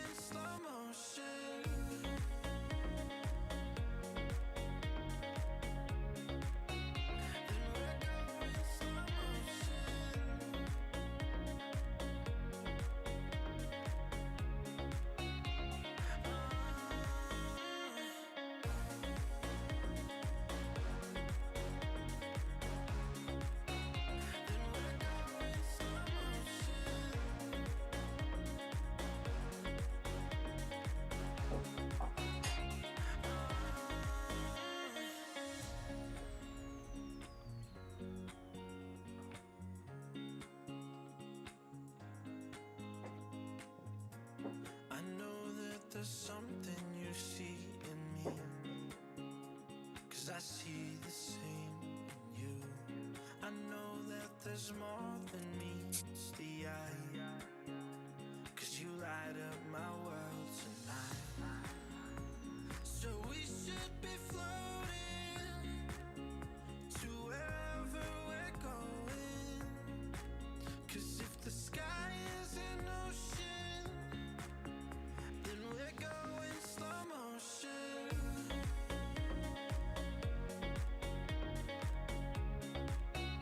Then we're going slow motion.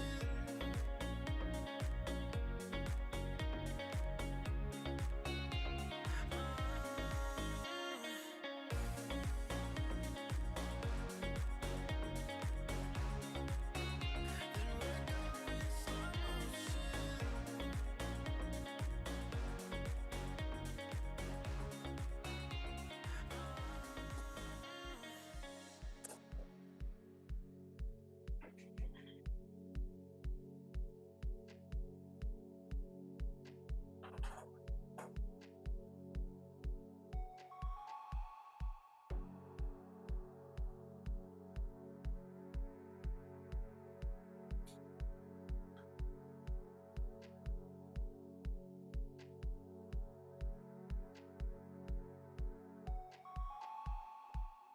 What you doing, Nikolai?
Oh, hi.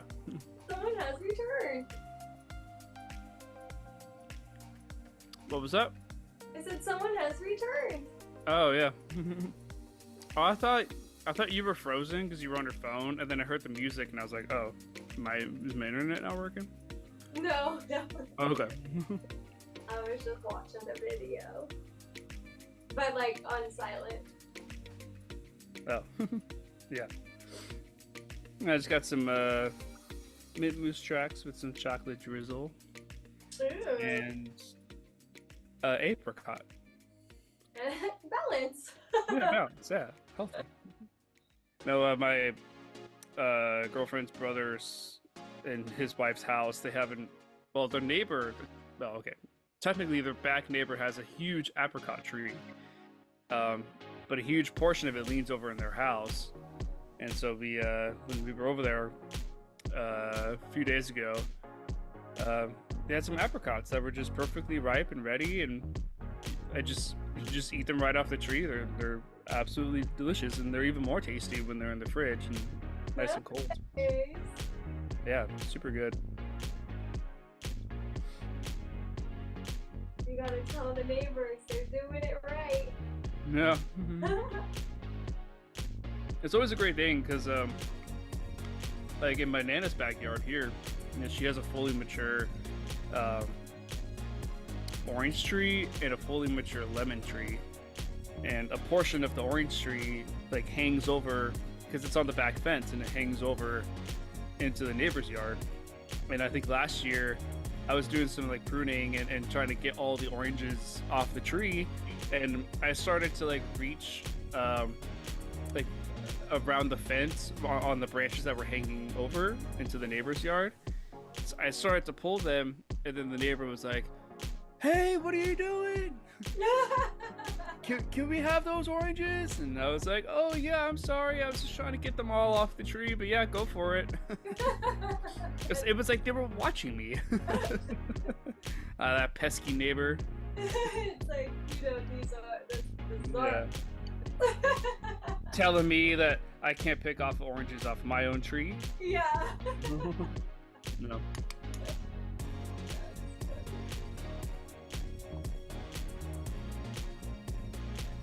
But I don't know if I told you guys, but because the oranges and the lemons, they're ready in like December, January, which I think is stupid. I don't know why Mother Nature decided to have them be ready in the wintertime. They should be ready during the summertime. That's strange. Yeah, it's weird. And so I picked off the lemons, and I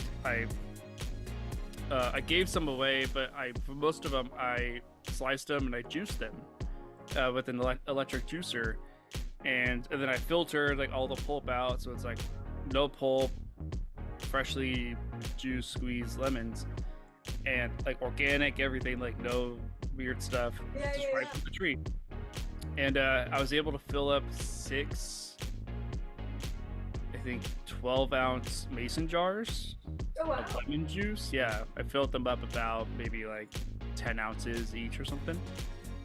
And then I froze them all, so I have 6 mason jars of just the freshest of lemon juices you could ever have. And sometime next month, on a really hot day, I'm gonna make some homemade lemonade. Yeah. Yeah. So good.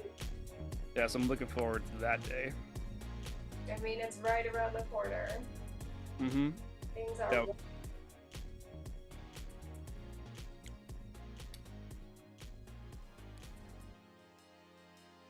The only problem is I don't know. I feel like lemonade should be easy to make, but I have no idea how you make it.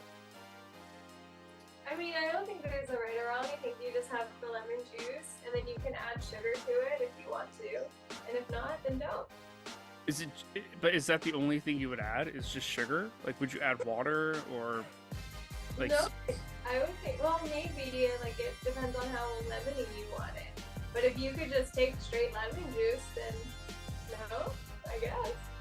Yeah, like, is it too concentrated if it's just pure lemon juice and sugar? Or would you need water to kind of like balance out, like because the lemon juice itself is tart, and then the sugar would make it sweet, so it balances out the flavor. Yeah. But then do you need to add water to like bring that level down to like normal? I think so. It just like depends on preference. I don't think there's like a right or wrong to it. I think it's just trial and error.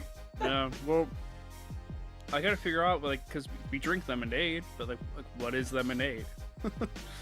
I don't know. I stay away from fruit juices because I don't know what they're putting in it. I trust Simply Orange though. The brand Simply Orange is good. Oh yeah, that one's good. Yeah. Yeah. But other than that, I stay away. Because like I know because when I was a kid, my mom would always buy the it was like frozen fruit juice from concentrate, but it was in like that can. Yeah. And then it had like the little pull tab, and then it was just like a cylinder of like frozen whatever. Yeah. Then she put it in the pitcher, and then add water, and then mix it. Yeah. Right. So it's like that is from concentrate. So does that mean that it's just pure lemon juice and sugar, and then you add water to like make it a full size, like a full pitcher serving of it? Yeah, I don't know what like concentrate. Like, I mean, like you just know it's like, oh, that's like a base, right? But like what's actually in it, I haven't the slightest clue. I don't think it would be the same as your frozen lemon juice. I mean, I could be, we'll have to look it up, but I think concentrate just means it's not diluted. Is that what Like that? yeah, it's dense, like it's just pure whatever that thing is. And so if you were to like take a big old sip of like concentrate lemon juice versus diluted lemon juice or lemonade, you would have totally different like flavor profiles. But yeah, if you could look that up, I'm curious to know what it means. I'm gonna go down the rabbit hole. I've been going down nutritional rabbit holes for days. Yeah.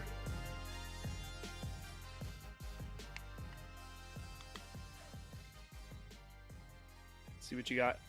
So it says, concentrate generally refers to a product from which most of the water has been removed to make it more compact or shelf stable. Oh, so they remove water from it. Yeah. Oh. I thought it just came like that and then you added water. No, because it says juice concentrate. Because like there's juice concentrate, protein concentrate, tomato or broth concentrate. And the key takeaway, concentrate equals less water, more potency. It's usually made by evaporation or filtration to increase flavor, nutrients, or efficiency in shipping. Okay. I mean, yeah, that makes sense. I just didn't realize there was like a process before. Yeah. So I guess technically you could drink like frozen juice from concentrate. It would just be really strong. Very Because strong. there's no water in it, yeah. I think it's a popsicle at that point. What's almost But they don't even sell those little concentrate frozen things. At least not at the Safeway I work at. Yeah. It is no longer. Do you guys want to hear the rabbit hole I went down? Does anyone care? lay it on me. Okay, so I you guys know I've been going through my own like health journey my entire life. So I was like journaling, like, okay, so like how do I feel when I eat lean protein sources, and how do I feel when I have like fats and carbs, right? And a question I really picked up was like carbs. I was like, really? What are they for? For me personally, I'm not saying it's for everybody. Just for me, it's like, what is carbs for? I was like, what does it do for me? Happiness. Yeah, I was like, Yeah. I was like, why is it such a hyped up thing? And so I went down the rabbit hole of like, okay, so carbs became extremely popular and pushed on us in the 1930s, and I was like, well, that was like depression era, so that probably came from just that's what people could afford. Like they really didn't have the luxury of like getting chicken and eggs unless you were very upper class. And so it was around the 1960s and 1980s that it really got out of control. And that was when like the food pyramid was like, okay, 6 to 11 servings of carbs a day, but they weren't really explaining what kind of carbs. And it was because of that, like obesity rates skyrocketed. And like we've just been getting bigger and bigger ever since. And so for me personally, like I really don't think there's really any point in carbs. Like I know it gives you that spike of energy. And I don't know, I just feel, here's my rant, here we go. I just feel like a lot of science is based on like making everyone an athlete, and no one's like an average person anymore. And it's like they're recommending things that like are for athletes, and like demanding that we start performing as an athlete, and that's like the normal health routine. It's like I think that's a great goal, but not all of us are meant to be athletes. And take it from someone that I've been in the gym for hours on end. Like I was that person, and it puts so much stress and strain on my body. And maybe it is a female thing. You know, I know the guys, like they can be at the gym for 3 or 4 hours and it's chilling. It's just a day for them. But and it could be long term, and it doesn't really have any repercussions to their body that I know of. But I know for me, when I was lifting super heavy and like pushing as much weight as possible, because that's what science says that women have to do. We have to to build muscle or whatever. Like, no, that was the worst thing I probably could have done for myself. Mm-hmm. But it's known as healthy. I don't know. I think we're being lied to. It's a lot of propaganda, and I'm not buying into it anymore. No, go ahead, Matt. I was just gonna say like I'm in no way an expert, but I do feel like a lot of people underestimate the fact that like you've got all of these people that sell you like do this, do this, do this, and it's not necessarily wrong, but like you're saying Right. this is not right for everybody, and I think it's hard for a lot of people when you've got, especially now with social media, a billion experts saying do this and you'll get results. And it's like that might be right for this person, that might be right for this person, but it's not right for everybody. And it's hard for people to find the right thing, but it's very discouraging when you're trying all of these different things and everybody's telling you this is the thing to do, this is the thing to do, and you're not getting the results, or it's just not clicking with you. And it's like everybody's bodies are different and respond to things differently and need different things at different times. Like you've got to figure that stuff out, and it's not easy. I think like, we want fast, easy answers. Exactly. Well, that's the thing, and that's what science is following. It's like science is being like people pleasers. Because I love doing hatha yoga, and it's something that I can easily do every single day and feel good about it because it reminds me of dancing, but like in slow motion. And it's the best time under tension type of workout that you'll ever do. Like don't sleep on it. It's a great strength building workout. And I looked up, I was like, is that enough to do? Like, is that enough? And the results that I got were like, oh, it's great, but you need to do this, this, and that. It's like for quicker, faster results. It wasn't about like sustainability, longevity. It was like, if you want the quicker, faster results, do this, this, this, and this. And I was like, nah, I'm good. Yeah. Because 10 plus years in the game, it's not quicker, faster results. It's nothing but chaos and stress. Well, and that's another thing with like mindset, right, Jen? Of like, it's stop trying to search for the fast result. Like, I mean, even now, there's fast results out there, but that's not the best for you overall. Like doing something quickly is it's nice and convenient, but a lot of times it has a big drawback in lots of areas of life. You know, just because you can get something quickly does not mean it's the best. Yes, you guys will appreciate this. And when I was journaling and getting all my thoughts, I was like, everything seems to just be going like faster, more like more speed ahead. And I was like, and then I thought of Titanic. I was like, and we know how that ends. It's not. It's like full speed ahead, go. Like, Or the movie Speed. Yeah. It's at the end of the day, it really is just about calories in, calories out. You know, and how much you need is different for everybody. Um, like a couple years ago, I was trying out the whole keto thing. I did that for 4 months, and it got too much. Um, and I just and then I tried drinking coffee for a couple months, and that was bad. And now in the last couple months, I've just stopped eating breakfast. So now I just eat 2 meals a day instead of 3. And now my sleep is so much better. I get a full night sleep every night. I'm not like so hungry in the morning. I kind of start to get a little antsy by noon, but that's when I normally eat anyways, is at noon, and then I'm good.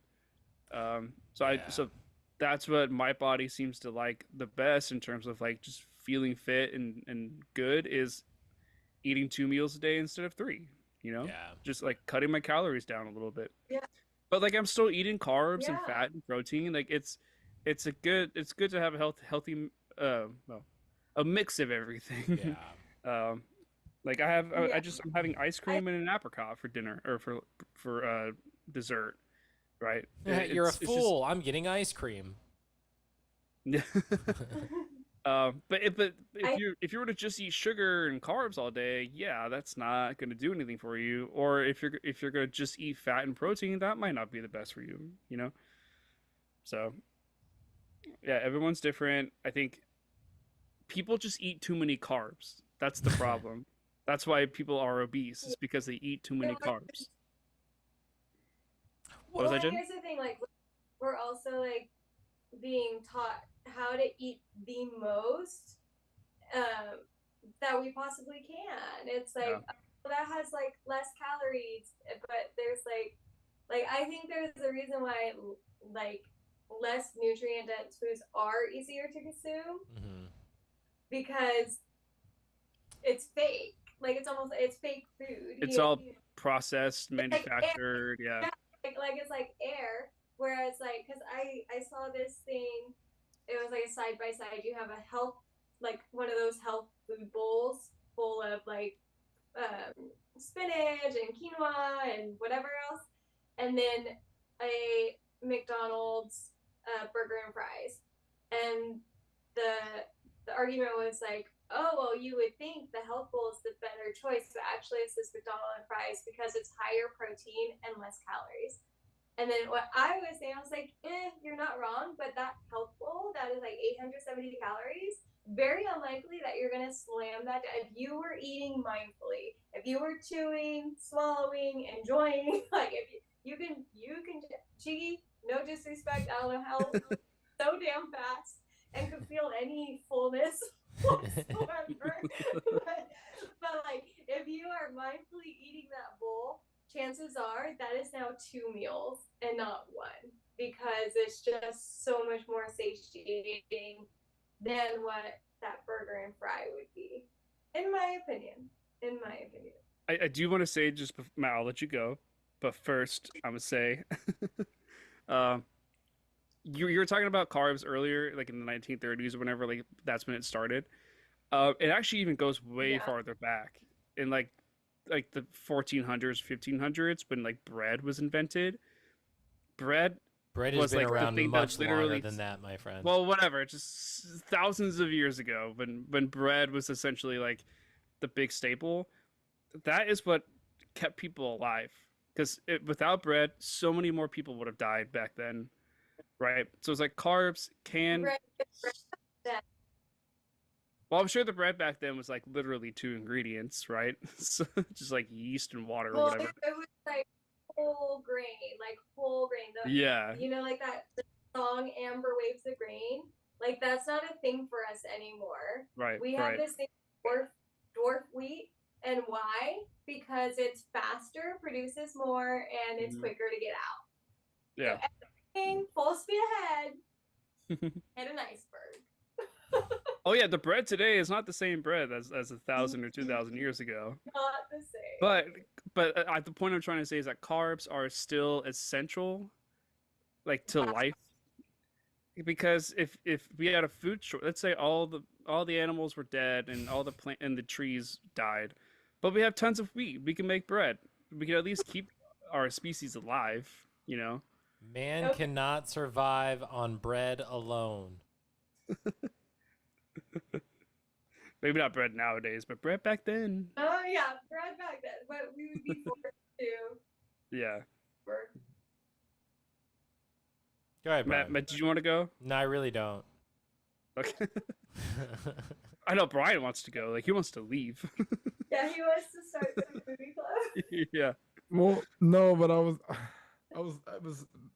was taking it all in.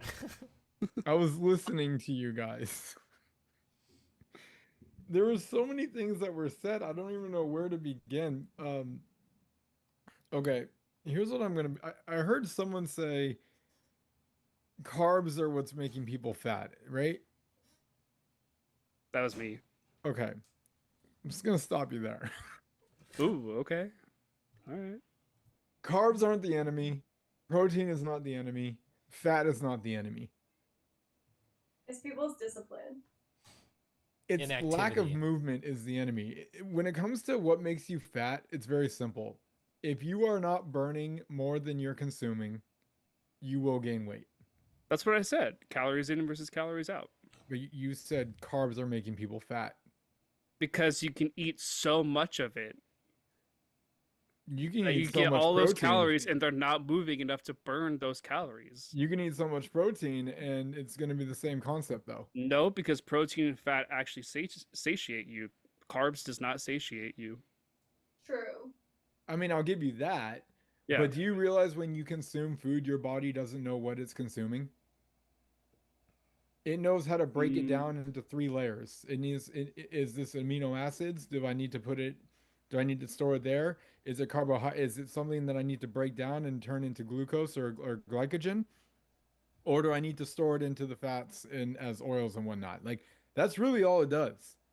If I were to eat a gummy bear or if I were to eat a slice of bread, my body would have no idea that I ate a gummy bear or bread. It knows to break it down into glucose because it's a carb.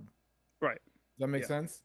Yeah. Well, like all the additives and stuff like that. That doesn't. Well, I mean, and that's the additives is what's dangerous for people and makes it very unhealthy and so on and so forth. But the bottom line is if you're consuming, they say the daily average of 2,000 calories a day, that's a joke. People are taking that down in breakfast sometimes.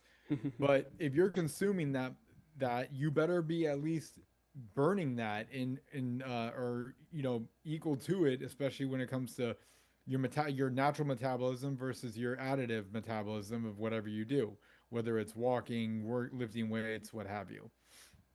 And I don't know, people always just tend to point fingers at we're mad at carbs, we're mad at this, we're mad at that. Really, it's what Nick also said, which is very smart, and I feel more people need to do, is just eat in moderation. Enjoy whatever you want and just eat it in moderation, and just make sure that you're physically active and you're doing stuff to endorse physical activity. As far as what was the concept? Oh my God, I almost lost it. The McDonald's versus the superfood. The healthy food bowl. Yeah. So you're just like that. It sounds like the argument was just looking at calories. It's like, oh, well, this has less calories than that, therefore this is better. Yeah. Let's. Are you kidding me? How's that even an article? If you break down the nutrients of McDonald's versus the nutrients of a superfood bowl, the longevity and what you're going to get out of that superfood bowl is twofold compared to the grease and wasted junk that you're going to get from a McDonald's meal. Now, granted, McDonald's every once in a while is fucking delicious. No. However, if you're trying to tell me that McDonald's is better than a superfood bowl, go slap yourself. Because if all you're looking at is calories, that's the stupidest thing I've ever heard. Yeah, it was just trying to say like, oh, you don't have to like, don't label food as good and bad, but it's like, no, we have to, because there's fake food and pointless calories. Mm-hmm. And like honestly, I really do think food addiction is a thing, and that's like something, because especially being when I was in the bodybuilding world, like trying to eat as much calories as possible to put on the muscle and to build the shape, because that's what I thought. It's like my hunger cues, my signals are so out of whack, it's not even funny. And so a lot of times, like my brain is signaling, oh, you need this. And it's like, oh, but do I? Because I think I'm okay. Like I go into fight or flight real quick, real quick. One of my favorite comparisons of things that I get to see like online is like it's the two plates side by side. So you've got like a full meal of like double cheeseburger, fries, and a Coke from McDonald's, and they're like, like you're like, oh damn, that looks good. And like it's a full meal, it's what you'd expect, and it's like this however many calories it is. And then you cut over, and it's like a beautiful piece of chicken with a bunch of vegetables. I mean, like a huge plate of stuff of like protein, vegetables, and like potatoes or something. But like it's a huge plate. It's a lot more food, and it's less calories. I'm like, yeah. You want to eat more? Like you want to eat? Fantastic. Fill yourself up on all of this stuff. You get to eat a ton of food, and it's either equal or less calories than all of this junk that you're filling. Like you're filling up on this burger, fries, and a Coke, and it's because it's all high calorie items. It's small, and you may feel full off of it, but it's not substantial. It's not going to last you as long, like you said. Like it doesn't give you everything you need for your body to function properly for a sustainable amount of time. It's like a sugar crash to a degree, right? Like you're getting something, it feels awesome, it tastes great, but you burnt it off. Like it doesn't have longevity. It doesn't last long within your system. So what ends up happening, you eat more of it because it's fast and easy. So now you're just consuming a bunch of crap because it's fast and easy when you could have eaten a big ass plate of veggies, fruits, meat, and been a lot more satisfied. This is why I like to cook so much. Like I enjoy a good meal because I'm like, I'm cooking all of this. I don't pay attention to calories. I don't get like micros, macros, whatever. Like I don't pay attention to any of that. I'm just like, I want to eat something that tastes good. It's gonna have a protein. It's gonna have vegetables and maybe potatoes. Maybe potatoes, maybe not potatoes. But I like me some potatoes. But we all like me some potatoes. I love me some potatoes, and it doesn't matter what form. If it's a potato, I will eat it. Oven roasted, mashed, baked, roasted, fried, curlied. I don't care if it's a potato, scalloped potato, waffled, curly. I don't care. Potato, I will eat it up. Give me those waffle cut fries. Yeah. Oh, so good. Give me those pancake cut fries. Hell yeah. Brian, I just want to pick your brain for a second. Sure. With an example. Matt, you've met my brother. I don't know if Brian, you've met my brother. My brother, apparently he's the meanest like brother in the world. He'd pick on you. Like, gosh, Matt, like glass shattered. My brother, he's like 6'1". Just, skinny guy. He, at one point, like in the last decade, he got up to like 200 pounds. Ooh, 6 feet. But tall, skinny guy. Mm-hmm. I'm trying to imagine him like, at 200 pounds. I'm like, that's like nothing. but just pure fat, like no muscle, because this guy doesn't work out a day in his life. What was his weight before? Well, his average was like 140, 150. Oh, he gained. And so that he gained a lot of weight over the years. Damn. And then so he got up to like almost 200 pounds. And then he switched to doing one meal a day, which was a big ass salad. Okay. And he would like cover that salad in ranch. It was just like a big salad with ranch. very like low carb, and that's all he ate for that whole day. He's now like 130 pounds. Jesus. He lost a lot 6 of weight. foot? Yeah, he's like 6 feet tall, 130.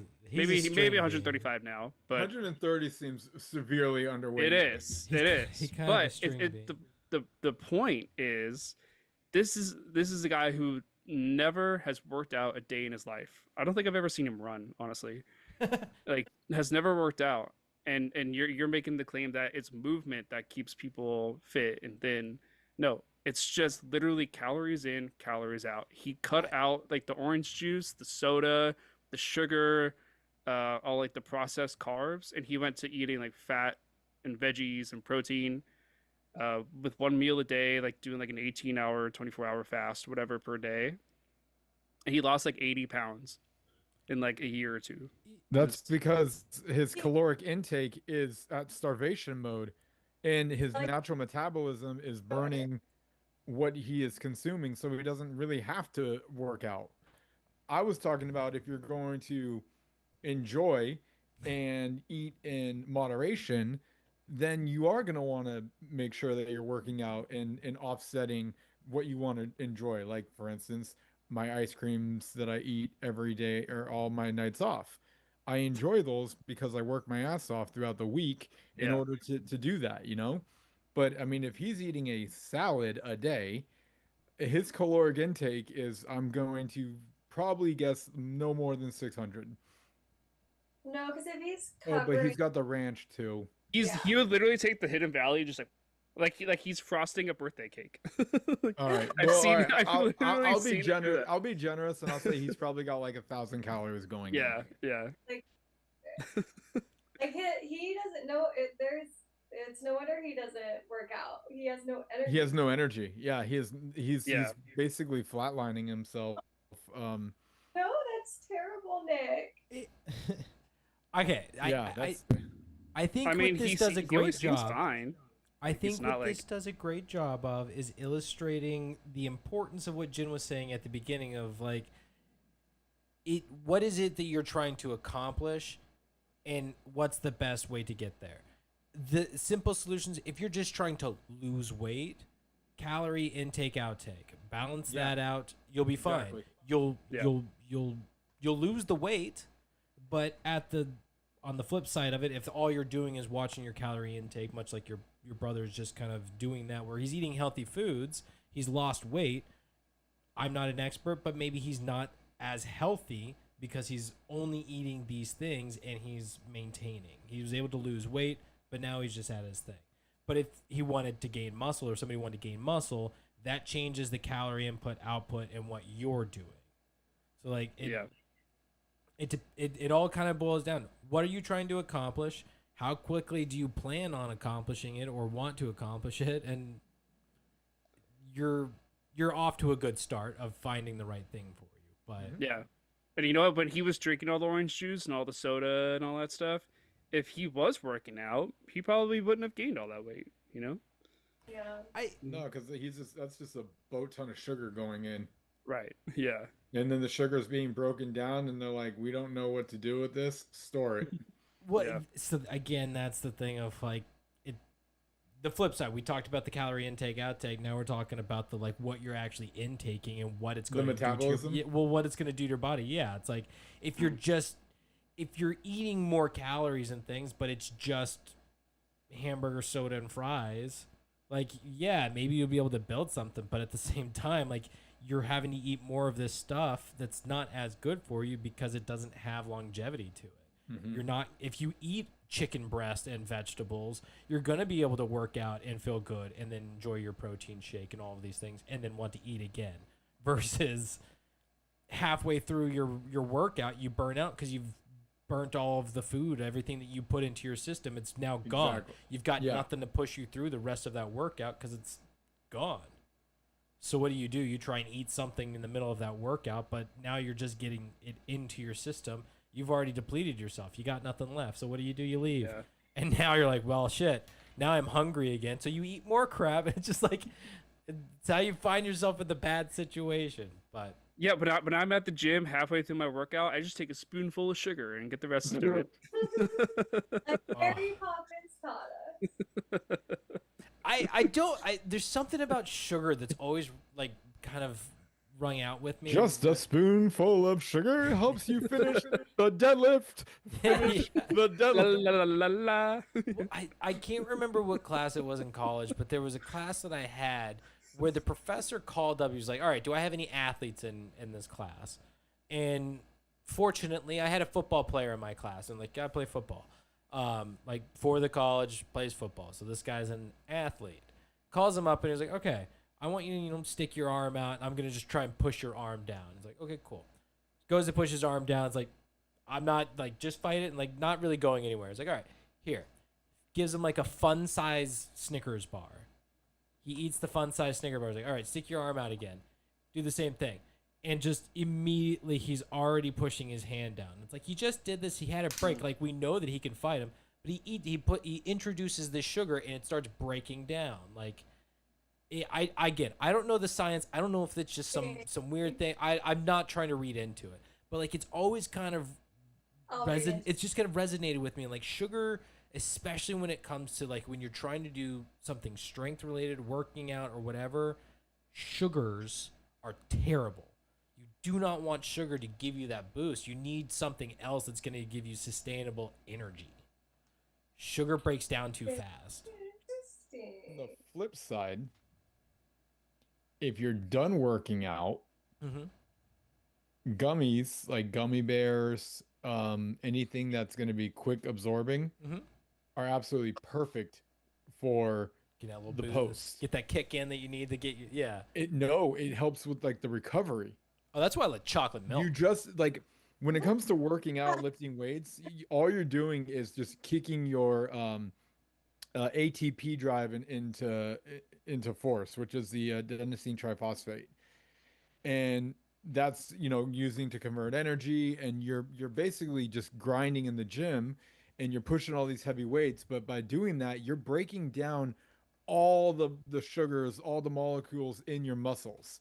Those are being broken down in order to push through the effort that you're doing. After that, it's saying, okay, that was great. Can we get some energy back, please? And so what happens is you take your post-protein shake, and that's going to be great for the breakdown of amino acids and getting the strength back. But you also do your gummy bears or something like any type of carbohydrate that's fast acting, because that goes right into the bloodstream and they can replenish. It'll help with the replenishment of the muscle breakdown as well. What I just heard was that everything that I do after my hockey games is exactly right. So I have after my hockey games, I always go down to the gas stations right down the road. I get myself a protein drink I think it's typically 42 grams of protein.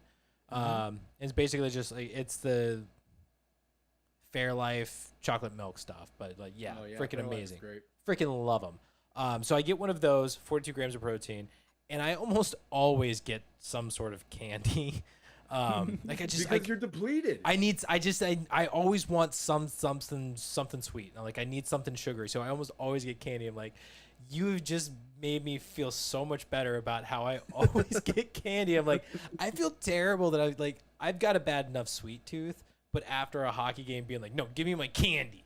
Dude, you're depleted. There's a reason why when Gatorade came out, they basically were like, we're gonna give you so much sugar in the drink, because when the athletes are doing their high performance athletes, football players, basketball players, soccer players, when they're hitting, even the more Gatorade did the research, you start to see that they had like pre, during, and after. Like they've broken it down, but in the beginning it was just like, here's all the sugar, guys.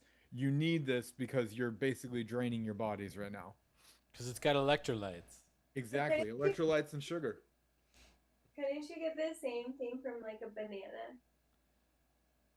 I think you get like some sugars and like vitamins and things, like the potassium and whatnot, which it helps with cramps. Bananas would be great for potassium, which will help prevent cramps. Yeah. Maybe a liquid banana. That sounds disgusting. It'll get your bloodstream faster. Here's some liquid banana. Now get out on that field. It's like a syringe, like you just They'll syringe score a it. touchdown. Oh, that sounds awful.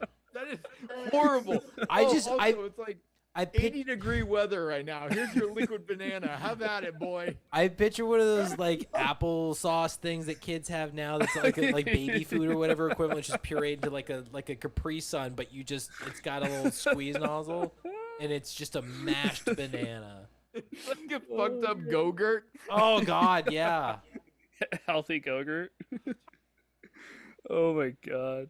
It's like coming out. Dear God. Oh dear. We don't need the sound effects. No. All right. Oh, On man. that note, are we ready What to a hop into tangent. it? Oh, I can keep going, guys. I know, but Keep going.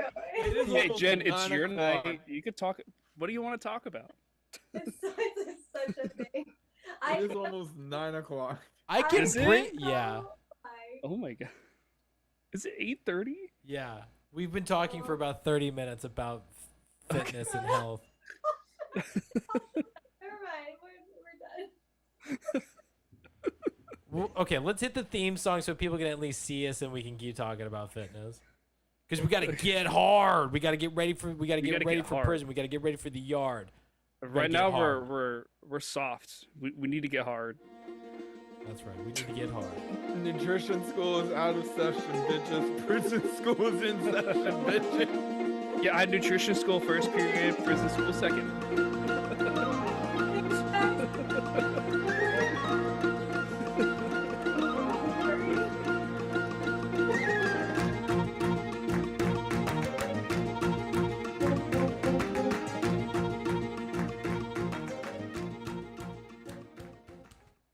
Welcome back to GoodFlickas, home of the health nuts and occasional movie watchers.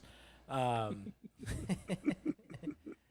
not cool. All right. Welcome back to GoodFlickas, home of the GoodFlickas. Can you take our critiques? Let's find out as we finally dive into Get Hard. And what better place to start than the very beginning? A very good place to start.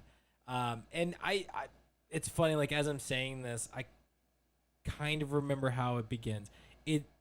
It starts off with Will Ferrell crying. Yeah. The first thing we hear is Will Ferrell crying. And I'm just realizing this now that it's one of those, I bet you're wondering how we got there beginnings. Because we just get Will Ferrell crying with no context. And then it cuts to him waking up in his amazing mansion in his bed with his beautiful fiance, half naked. Like, what a turnaround. I have my thoughts on like how this intro could have been done differently and I think more effectively. But do you guys have any thoughts on this intro of getting to meet our two leads is what I'll say. So like we'll go with the meeting of James and the meeting of Darnell. Go ahead, Nick. I didn't really like the needle drop that they used for this one. The fancy song by Iggy Azalea. Don't. It just like it's not like a bad song, but it just like it didn't really fit the vibe of the movie. Okay. Yeah. Go ahead, Brian. I'm just not a fan of an up close shot of Will Ferrell fake crying. He's one of the worst fake criers I've ever seen. It's just cringy. I'm sorry. I'll say it. I agree. I think his cries are funny, but they also are very fake. Mm-hmm. Like this is not a human And being. he did it in crying. Anchorman. I mean, he's just not a good fake crier. He's terrible. I think they're purposely bad. I think so too, which is why They probably are. I'm trying, but it's like that's the thing. He did it in Wedding Crashers. When he's at the funeral. Ah! Oh God! Now you got me thinking about old school. It's like, you're my Bob Blue. What? Doesn't he fake cry in Elf too? What's his name? Damn you. I can't Roger. remember Damn you, Roger. Roger. Damn you, Roger. Hi, Roger. Ah! Roger. Yeah, Roger. he's Damn just you, a Roger. Notorious horrible fake crier, and it just to start off the movie like that, you're like too much, man. Like, like let me ease into it, please. So, oh, go ahead, Jen. I was just saying, my thoughts was like, oh dear Lord, what happened to you?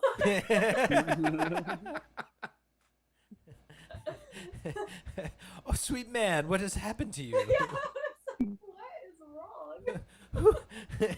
Who hurt you, Willie? Who hurt you?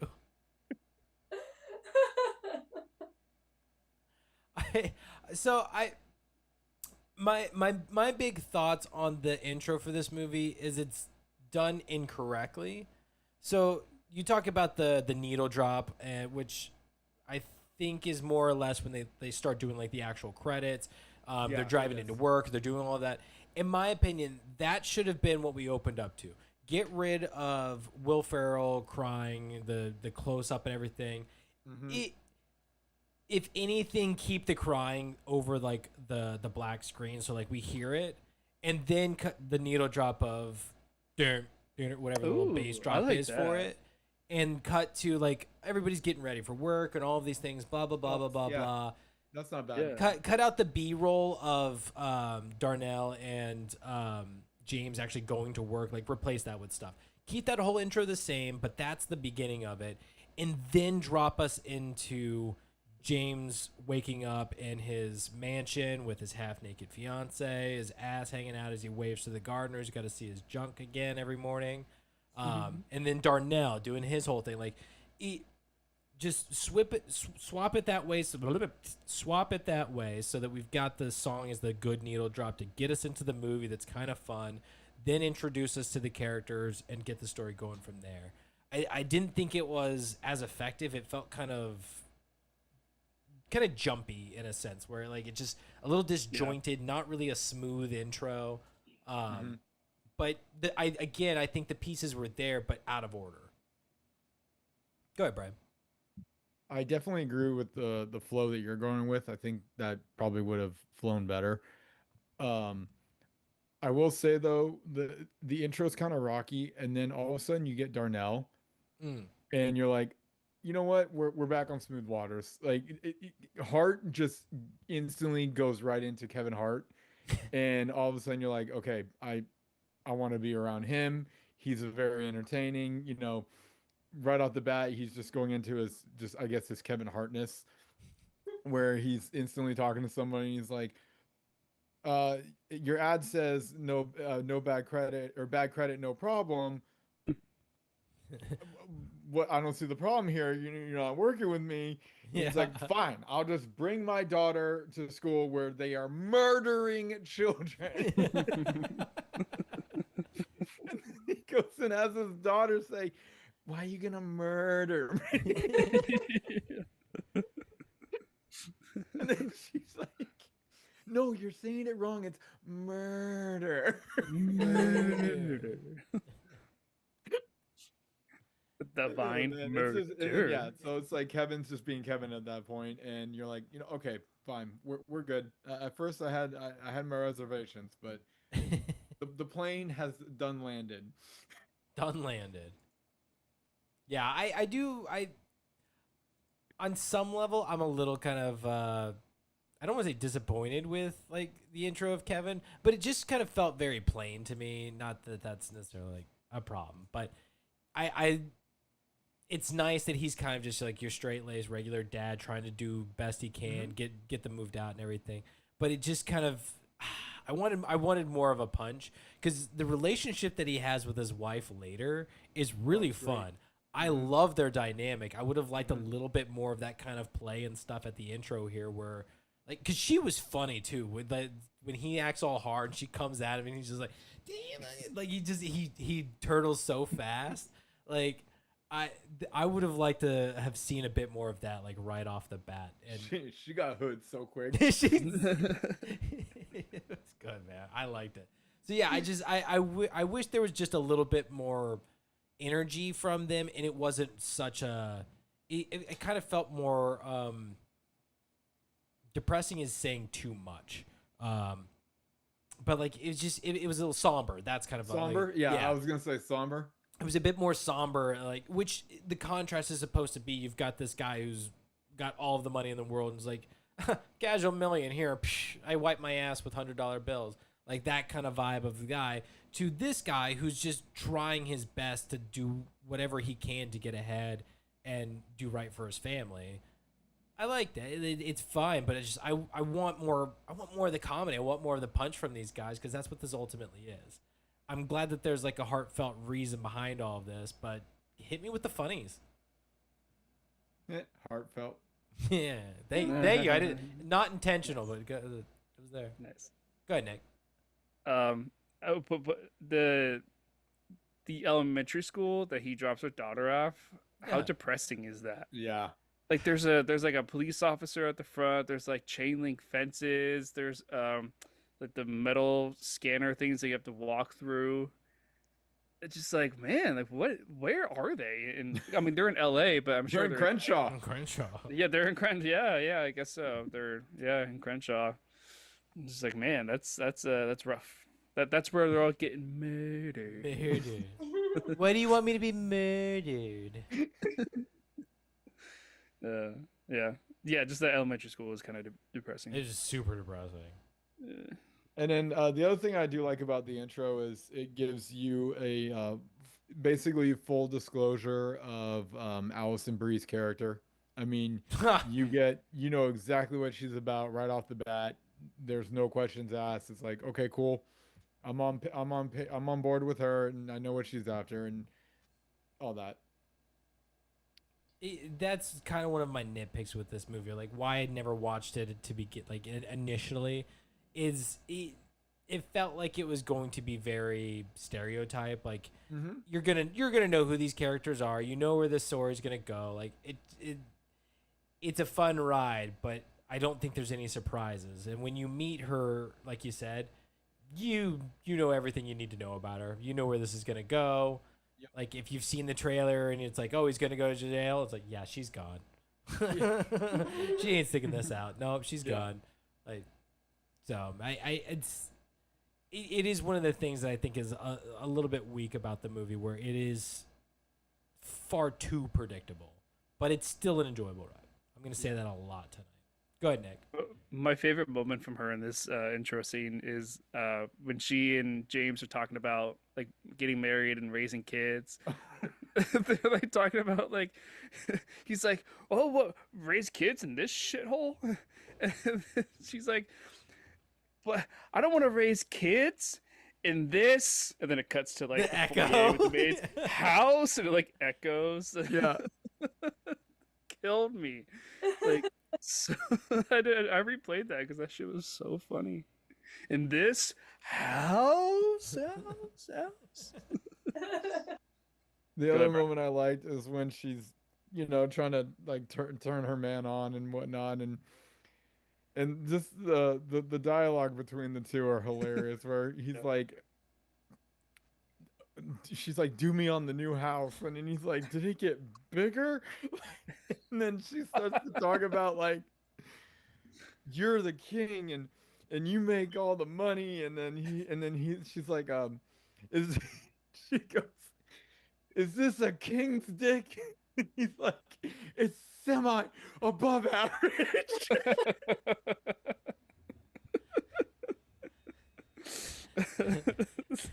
Oh my god, that is the funniest answer. That whole bit was really funny. So it's what I was going to talk about anyway. Where during that moment, Alison Brie is absolutely stunning, but it's like why I had such a hard time of like seeing her outside of the Annie Edison role. Of like that is straight up Annie Edison trying to like be like say sexy things. Yeah, see, I haven't seen. Is it a show you're talking about? Yeah, it's Community. Community. Yeah. But yeah, like it's there's moments where like she does, because she's like an 18-year-old, I think, at the beginning of it, and just like there's a whole thing that they play on of like, is it weird that she's sexy? Is it great that it's a whole thing they get into the show, but that's what it felt like was Annie Edison's character trying to like, I'm doing sexy things and saying naughty things, but it doesn't feel right. And again, I've seen Allison Brie in enough things to know that like she has changed since then. Like she really can hit like the truly sexy and all of that stuff. Like she's got it. she's going perfect delivery in that scene. But it's just really funny because like she's staying so solid with it. And Yeah. he's dropping those lines like you're saying of like she's trying so hard to be sexy and naughty, and he's gonna be like, it's slightly above it. I was like, I don't need your honesty here, man. Like get into the mood. But that's why that scene works. Is Oh, because they're yeah. both like this awkwardly funny, like not sexy couple. Yeah. You know? Yeah. You know, that's fair. Like it's her trying to do too much and him not understanding to And him do trying too anything.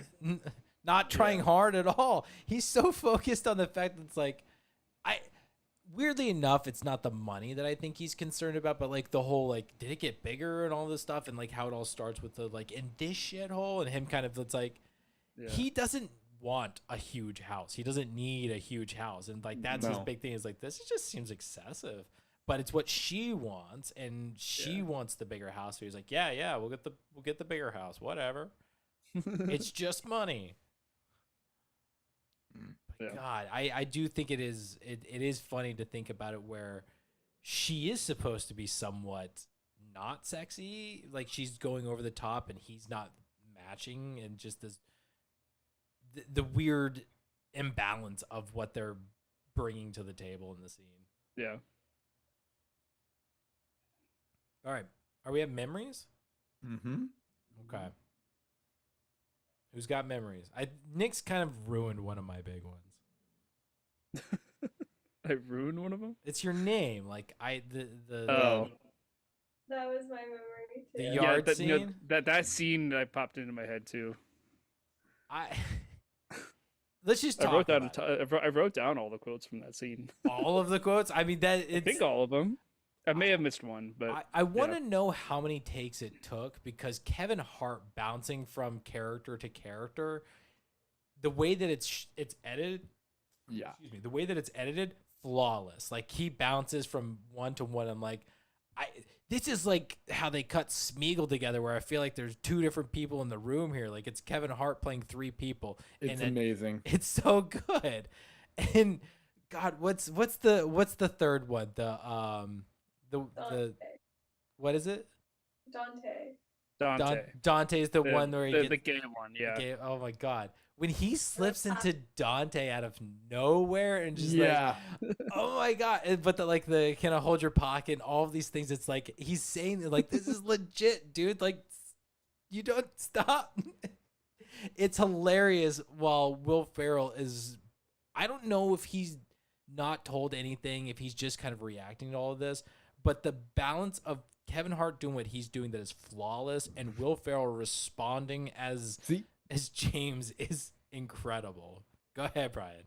Well, this is what I was talking about at the top of the show, where it's like Farrell and Hart, if you watch them throughout the movie, they're doing small things that just add to the flavor of the movie. And this is like a prime example where Hart is just given like just an all-time stand-up performance at this point. Like three different characters, back and forth dialogue. But if you look at Farrell, he now starts to act as if there are actually three characters in the room on the court with them. It's two actors, but you honestly start to feel that there are five people on that damn in the yard.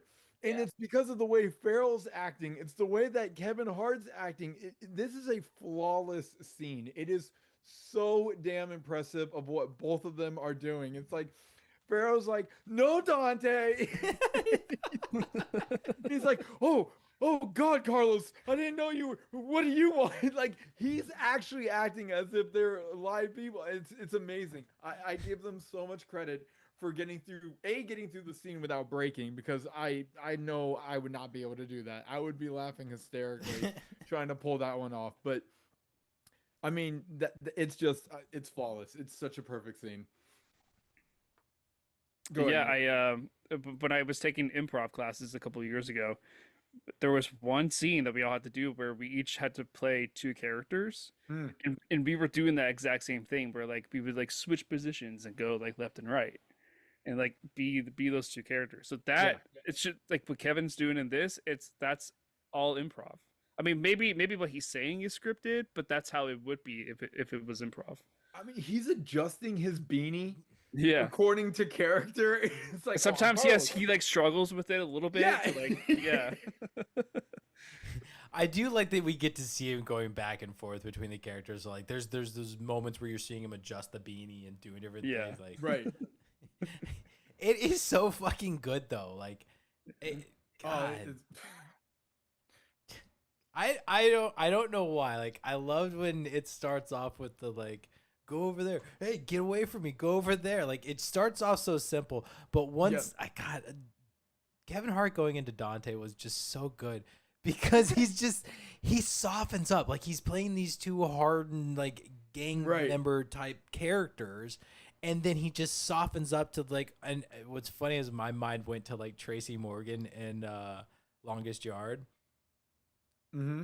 Where just like he's being this woman, or I don't know how they would describe themselves in prison or like how it goes, but he falls into that character so smoothly. What was it? Oh, I mean, yes, but You had to be polite. I feel like they might like when you take on that more, because I don't know, like are they gay? Did they take on this kind of thing to survive in prison? Like, I think they're called sisters. Sisters. I like I said, I feel like they've got some. Well, even in Shawshank, Is that what they call them in Shawshank? they call them the sisters. Okay, so it's like it just we'll call them the sisters. So like when he goes into the sister character, it's such a contrast to the other two, but his responses are so smooth. Like, I can't remember, Nick, if you've got the line, tell me. But Will Ferrell says something, and God, Kevin Hart is so smooth as like, can if you want it to be, or like, or as like, It's a different scene that I wrote quotes down. The trash talk scene is what I wrote the quotes down. I was thinking of the wrong one. Oh, you're so wrong. Okay. Yeah. We'll get to that one. Gotcha. But yeah, like I loved the characters, but it was so funny seeing Kevin go into Dante, and it just like how he makes his nose is like resting on his shoulder. All of I also it, love like the Matt, you were talking about in the beginning. I love Farrell where he's like at first, I think the first person we see is Leroy, right? That's Hart's first one. Mm-hmm. And he's like, he goes all hard on, and he's like, get over on your side, white boy, and blah blah blah. And then here comes Carlos, runs in front of him, right? And so then Farrell starts to walk back, and he's like, well, Carlos told me to go over. He's like, now I'm talking. And I'm like, oh, this is gonna be amazing. He's already pretending that there's multiple people on the court. He's not like Darnell, what the hell are you doing? It's like he's now he's in full character, and he's just like, I was just told by Carlos to go back to your side, Leroy. It's so good. Okay, this is one of those things where, as like a character detail, I think Will Ferrell does incredible about. Like you're saying, it's instantaneous that he just jumps into this like, okay, we're doing this role play thing, right? And he's in it, and the whole concept of this movie of like, I'm going to prison, I need somebody to teach me to be tough so that I can survive, like, and he's completely honest about all of this, and he's totally innocent of this crime. Like, this guy is not a bad guy. He's not an incredible human being. Like, he had his very smart investor. Yes, but he had his racist moments for sure. Like, we hear many examples of him being racist. We see a very prominent one when he first introduced to Dante, which is hilarious how it all goes down. But ultimately, he is a good person. And I feel like that's what we need in this movie for how silly it is, for how it all goes down. Like, he needs to be that type of character who is just truly a nice person, a naive, nice person who is just really good at numbers, really good at making money, and easy to manipulate, unfortunately.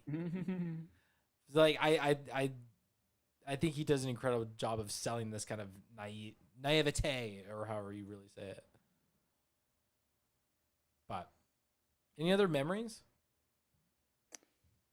Okay, Brian. Mine's definitely gonna be the fact that they turned the Bel Air mansion into San Quentin. Yeah. It's too good.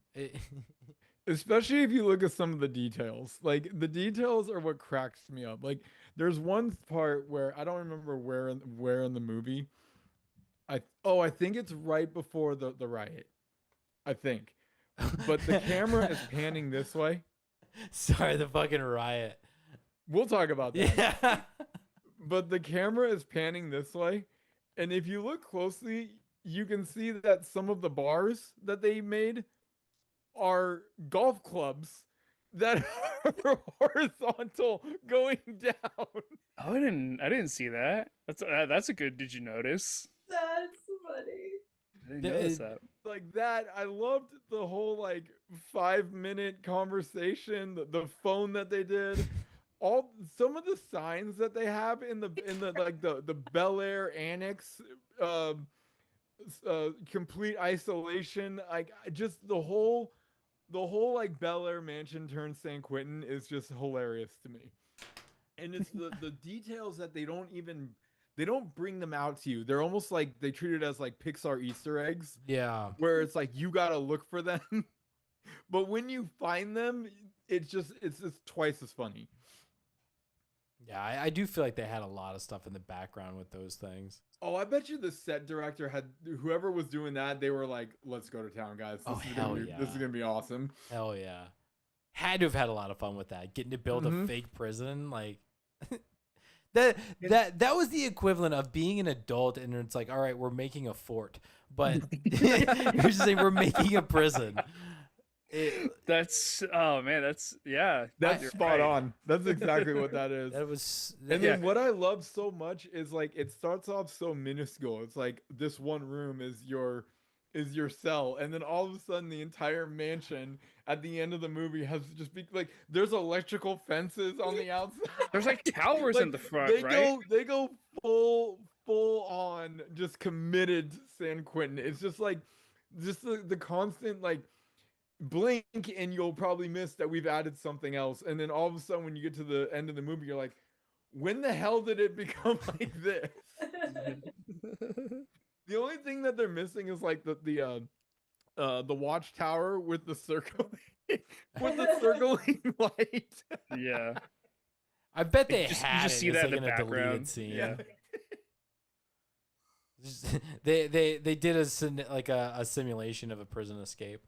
Right. God. It's like, let's play house, but let's play prison. The scene with the trash talking, that was like in like the foyer, the front entry of the house, and they even had the spiral spiky thing that's like on the top of the fences. The barbed wire. The barbed wire, yeah, they had Yeah. that. And I was like, man, like, I know. yeah, it was good touch. No, the details are incredible. When he was playing guitar while sitting on the bucket taking a dump, I lost it. Depot bucket. Yeah, like I can appreciate him just like committing. Like all right, if I've got to go to the bathroom in front of everybody or like in a bucket that's just kind of in the middle of a room, like he committed. He committed. Yeah. But all right, can Replayed it a couple times and I had to write them down, but it's just Darnell is really wanting to see the progress that James King has been making on his trash talk, right? Because we see the montage of him like listening to like stuff on headphones and whatnot, and James King starts and Darnell's like, okay, and then James just gets hard and he just really goes for it, and I just wanna go over some Before you do, yeah, go for it. Yeah. this is like you guys heard me say it for years now, but when you've got someone on camera who knows how to cook, let them cook. And Yeah. this is like Pharrell, and they Pharrell. probably just ran. What You say Pharrell? did I say? Pharrell? You did say Pharrell. Yeah. Oops. This is Farrell's alley, and you know for a fact I've got so many that I can give you. Oh yeah, yeah. Well, and it's like I want to know how much of these were written and how much of these were improvised. I'm thinking improv all the way, dude. Yeah. It's Will. What before you list them all off, I love that Kevin Hart Yeah, sure. later in the show, like in the movie, he calls him out and is like, "There's no time for like your unorthodox way of swearing or whatever." Like he just kind of calls him out. I was like, Yeah. "You say some weird shit." But go ahead. Yeah. Yeah, he Kevin Darnell responded with like some like proper like words, like Yeah. it's not something that he would normally say. Also, I'm just realizing my windows are open in the front of the house, so sorry, neighbors. But if I missed any, let me know. I won't be able to tell you. When life puts dick in your mouth, you make dickade. I'm gonna punch you in the fuck. I hope you brought your Costco card because you're about to get dick in bulk. That one killed me. You're about to get 20 likes on InstaFuck. That was one of my favorites. This one is. I hope you brought your dick punch card because the 8th dick is free. Oh my god. Oh, that looks like all of them. You sure? I feel like there's more, but There's a yeah. lot. There was definitely one that I was like, oh, I'm sure Jen loved that one. You know, she's all about Christmas. Oh yeah. It's when he says, "Merry Dick Miss Santa fuck." Yeah. Yeah, that's it. That's the one.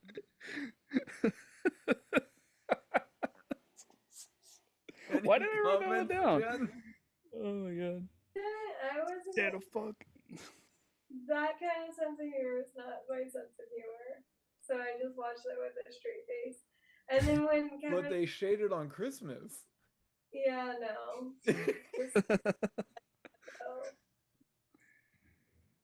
I was more surprised when Darnell's like, "Oh my gosh, like that is dark. Where did you come up with like?" Was he being sarcastic in that moment? Because to me, I just feel like they were dumb.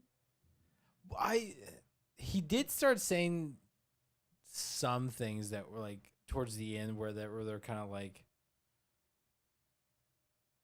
weird kind of. You mean like during the trash talk? Yeah. Yeah. He was. Like, I don't think. I think he was.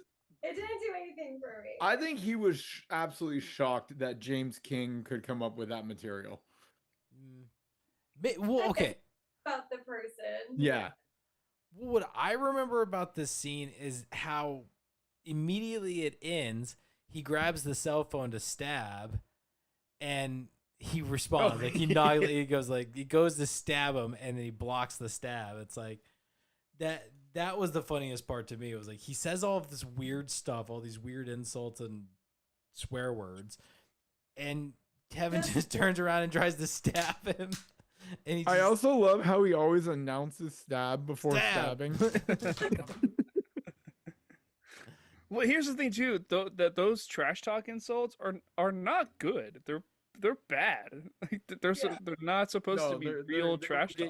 You'll get your ass beat in prison if you come up with Exactly, yeah. So yeah, I think Jen, to answer your question, for our sake as the audience, it was meant to be like sarcastic and funny, hoo-ha's. But if he was to actually say those things in prison, yeah, he would get his ass beat. Yeah. It's not good trash talk. Except for the Instafuck. That's a pretty good one. I felt of the handful. The Costco one killed me too. The Costco one's good too. Yeah. if he had This is where I 10, think they it's too graphic in some areas. Like it was just over. That's where you lose. For me personally, you lost me. Like it's crude humor. There's Yeah. no doubt about it. But I'd expect that in a Will movie somewhere. that's why we don't vibe all the time. Wait, Jen, do you think that was the worst scene? No, Brian knows what I'm thinking. Oh yeah, not the worst scene. that family dinner, man. oh, I'm just kidding. I know exactly what scene, and I wrote it down. Don't worry. Okay. We don't have to talk about it. But yeah, those are my memories. I mean, okay, my big memory was the role playing scene in the yard, but I do want to talk about the riot just because it's really freaking baboon. funny.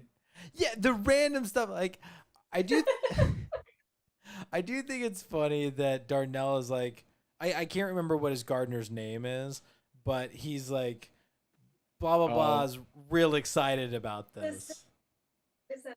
Yeah. What was it? The Snaros, I think. Steros? Staros? Steros? Yeah, like Staros, something like that. No, you're. Maybe.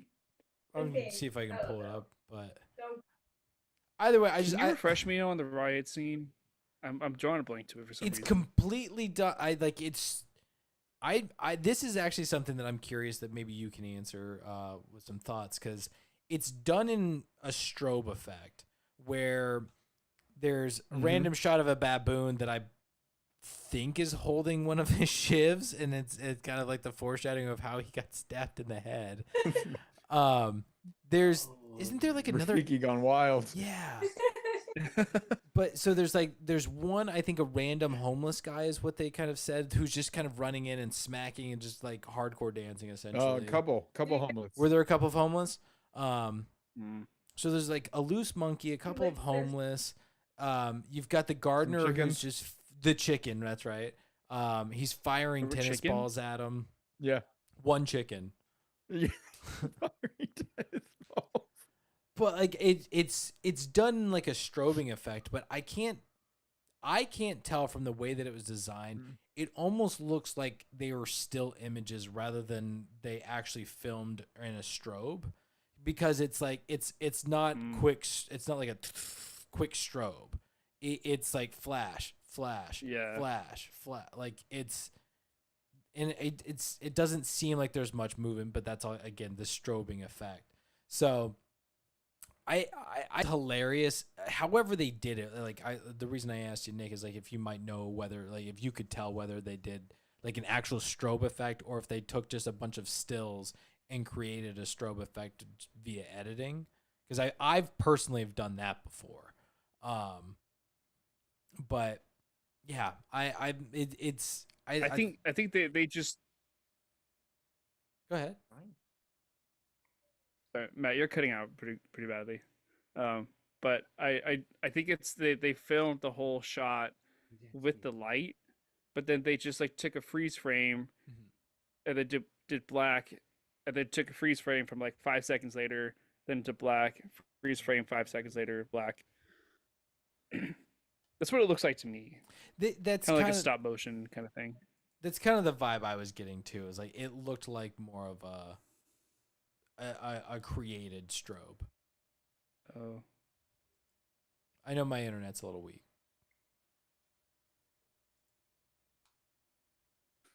Damn it. How did it see my hand?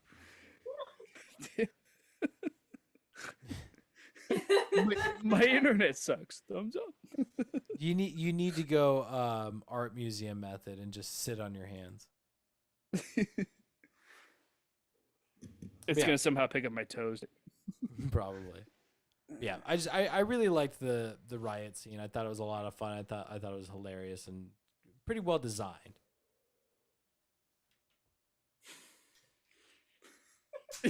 Very enthusiastic.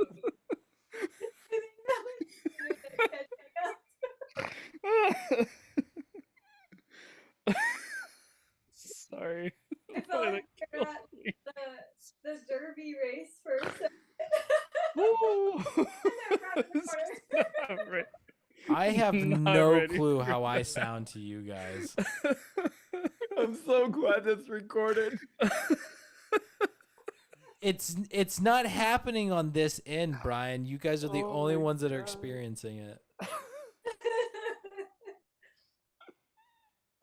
I wonder who first place. Wow. I really like the last scene. Hey, that's what I really liked about that scene. That's all I have to say about it. You were very enthusiastic about this scene. Oh my god. Why was Oh, it- that just killed me. Yeah. That was way too funny.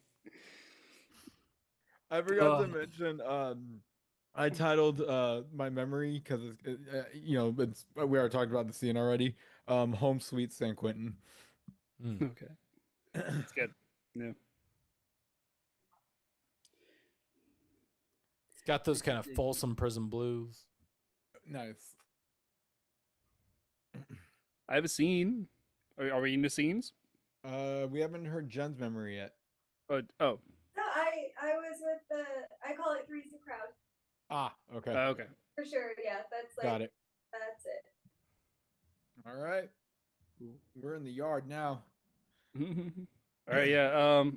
Actually, I wanted to talk about when Darnell and James meet for the first time, Okay. which was it. Oh man, I'm trying to remember. James is getting his car detailed, right, at the luxury bubbles place. Yeah. Yes, I think it's just part of that building though. Like that's the car wash has like a deal with that business. Yeah. Oh, And they're then- just like right below at the They're bottom. in the They parking park their- garage. They park their cars and then what is it? Luxury Hollywood Bubbles Yeah. details their cars. Okay, so they've met before, I'm sure. Like that's not the first time they're meeting. Correct. Okay. They've met many times It's the before. first time they're creating kinship. Yeah. Yeah, the first time they're creating a relationship. Yeah, you're right, Jen. Well, okay, so we know that Darnell needs $30,000. Mhm. And so that's why he proposes to James about like, oh, like a lifetime platinum membership, whatever, for $30,000. Why does he need the $30,000? I can't remember the details on that. Down payment on House. the house. Down payment on the house.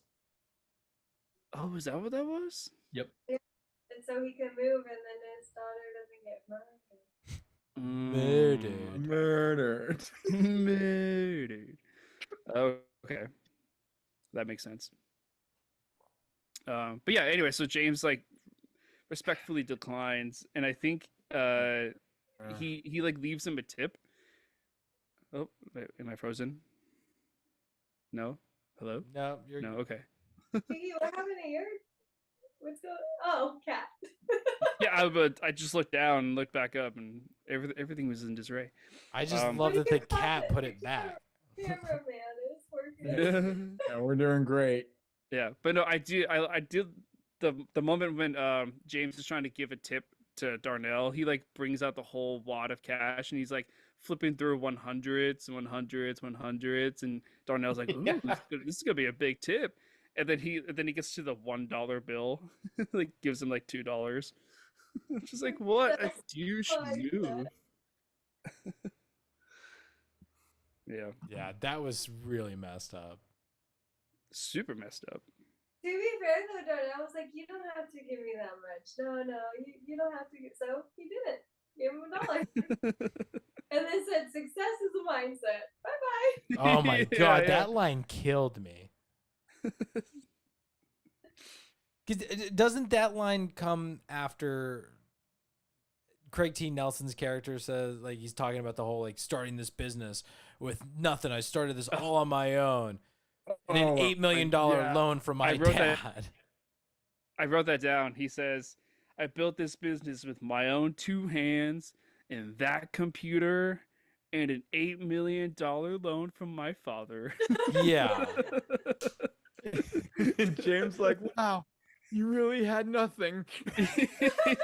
Yeah, that line killed me so much.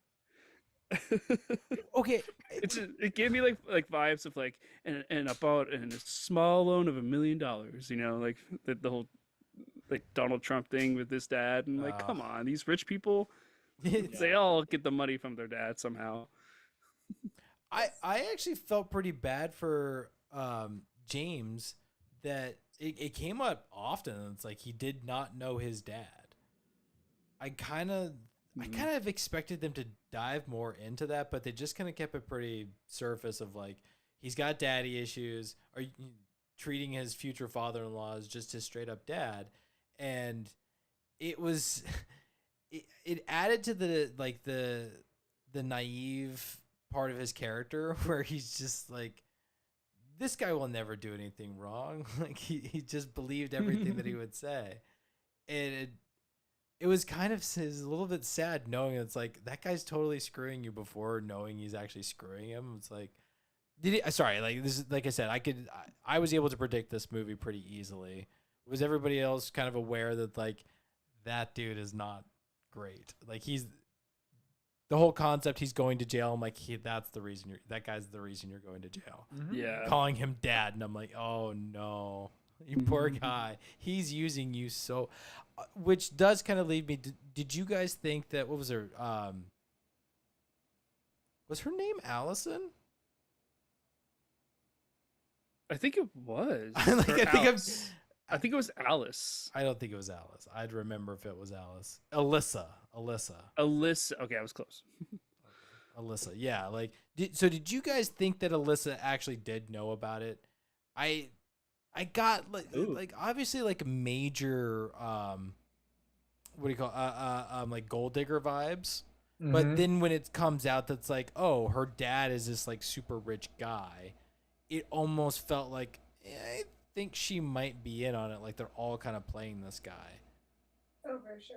Oh, Oh, wait, hold on. absolutely. Go ahead. I Nick. have a possible answer to that. Okay. At the I think it was the engagement party that she throws for him Yeah. with all those people. And she gets in that guitar. And then when law enforcement essentially busts and breaks the party up and arrests James, I was expecting her to be more upset. But she just looked like she looked like she was bummed. You know what I mean? Like she wasn't like, "No, don't take him." When. She was just like crossed arms, like, "Oh, like now I won't get his money" or something like that. Yeah. So definitely gold digger vibes, but I don't think that she was like in on the whole plan to like essentially frame him, and get him in trouble. Because I think she really wanted to like still be with him and his money. Yeah. You know. Yeah. Go ahead, Jen. Well, she explains that, like, when they are confronted on the yacht, like, she's like, at first, I was like, just about you. And then I realized the plan my dad had, and I was like, okay. Like, she says it. She flat out tells him, like, yeah, I was just gonna get you for your money, and then when my dad took care of it, I was like, well, I don't need to stick around. Yeah. It's just, like, very blunt about it. Well, she does say that. It still kind of is part of my question of like, is she just saying that to kind of save face, or did she actually know about it? Because I feel like it can go either way. Like I could absolutely believe that yes, she was just after his money. He's second in command to her dad, so it's like she knows he's going to be successful. Like he's going to maintain his wealth because worst case scenario, dad's not going to set up a loser, right? But he's got the plan. Okay, we're gonna embezzle all of this money. We're gonna get even super rich. We're gonna be super rich, and you don't have to marry this guy. It's like cool. All right. Like I could see her totally being in on the plan and just being. Is it the honeypot? Is what they call it when you kind of like bait a guy in so that you can essentially make him the patsy or get information. Yeah. Like I could see her being the honeypot. But Mm-hmm. I can see it going either way. I do believe I personally believed her on the boat when she says, no, I was just after your money, and then when it happened and Dad told me their plan, I was like, oh yeah, that's cool. So I buy it. Yeah. What else we got? Go ahead, Brian. I got a family dinner with a criminal.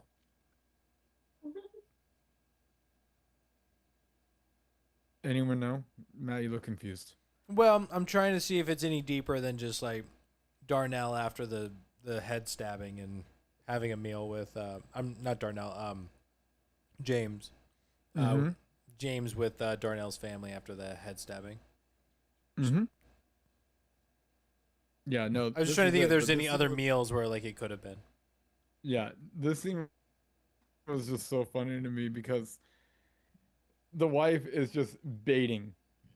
She's like, you know what? I'm gonna have a lot of fun at this family dinner if we're gonna do this. And she's like, yeah.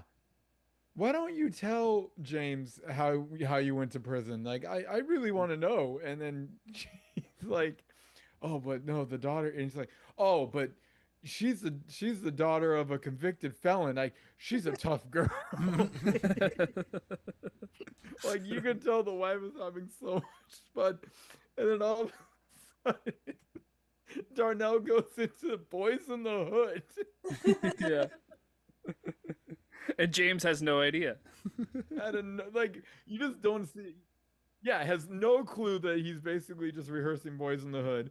His 7-year-old daughter knows that he's telling the story of Boys in the Hood.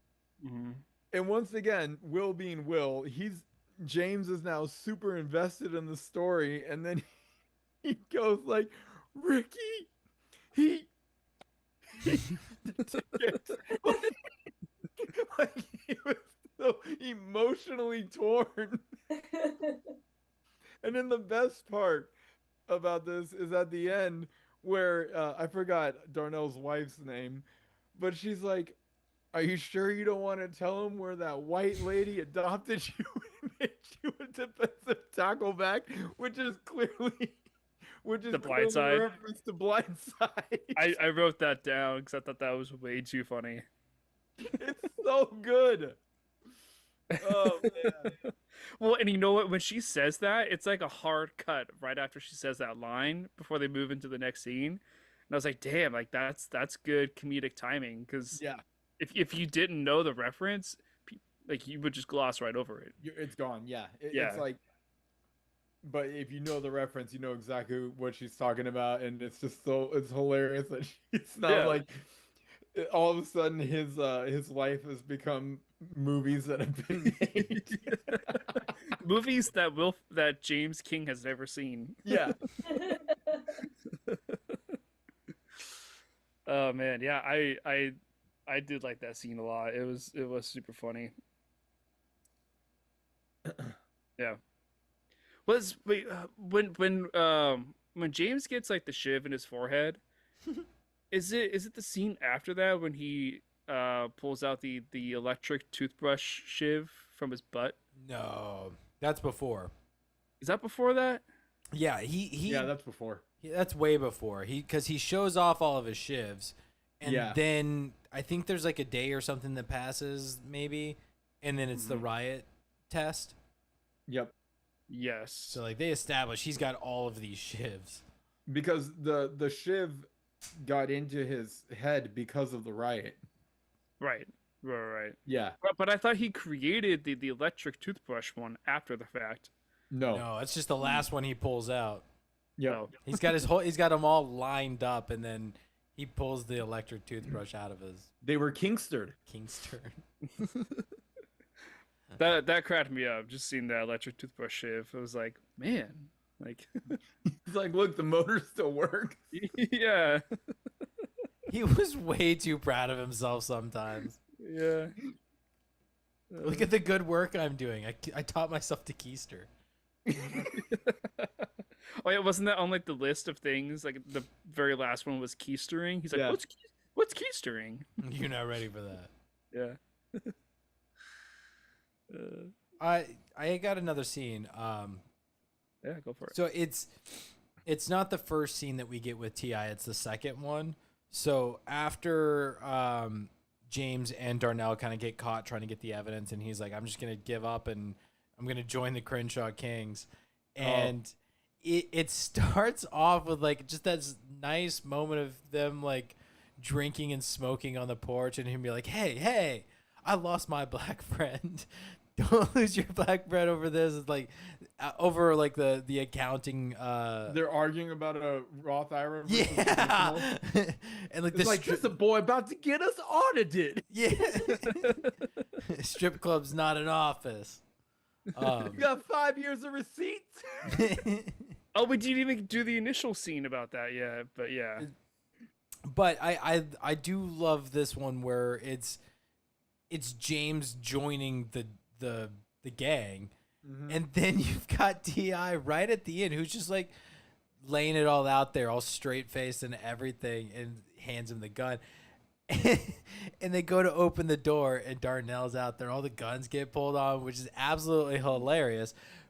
But just like as all that chaos is kind of like coming down and everything, you've got James who's freaking out, and the gun. What kills me is like the handing of the gun, and Darnell being like, look, now my handprints are all over the place, and just casually, like, boop. Now you all good? He's like, seriously, that's it? My finger's like, yeah, that's pretty much. Yeah, you're good. Like just T.I. in the background of this was so him funny. In the background. He wasn't doing much, but what he was doing was perfect, and it was so funny. Pulls out the handkerchief and everything. Yeah, like it just rubs it like it's a genie lamp. Yeah. Yeah. I thought this was a really fun scene. I want to talk about the first time. Well, it's the first. I think it's the first time when they're at the house, and it's James like trying to get help, Yeah. you know, or get protection, right, for to go on the inside, and the Crenshaw folks are like, well, what is in it for us? And they're trying to figure out like payments or whatever, and then it's like a hard cut to James like teaching them about investing cocaine bricks and like and putting money in and watching it like bonds and all this kind of stuff. The whole gang is just like surrounded, like looking at the computer, like super interested. And I just like that's that sudden change into that. It killed me because I'm like, when would that ever work in real life? Like investing your bricks of cocaine into like money markets and stocks. He said you got to liquidate your cocaine. Yeah. You got to turn it to cash first. Sell your drugs, put your cash money into Wall Street. Yeah. into an IRA. Go ahead, Brian. I titled the scene "Show Me the Cheddar Mayo."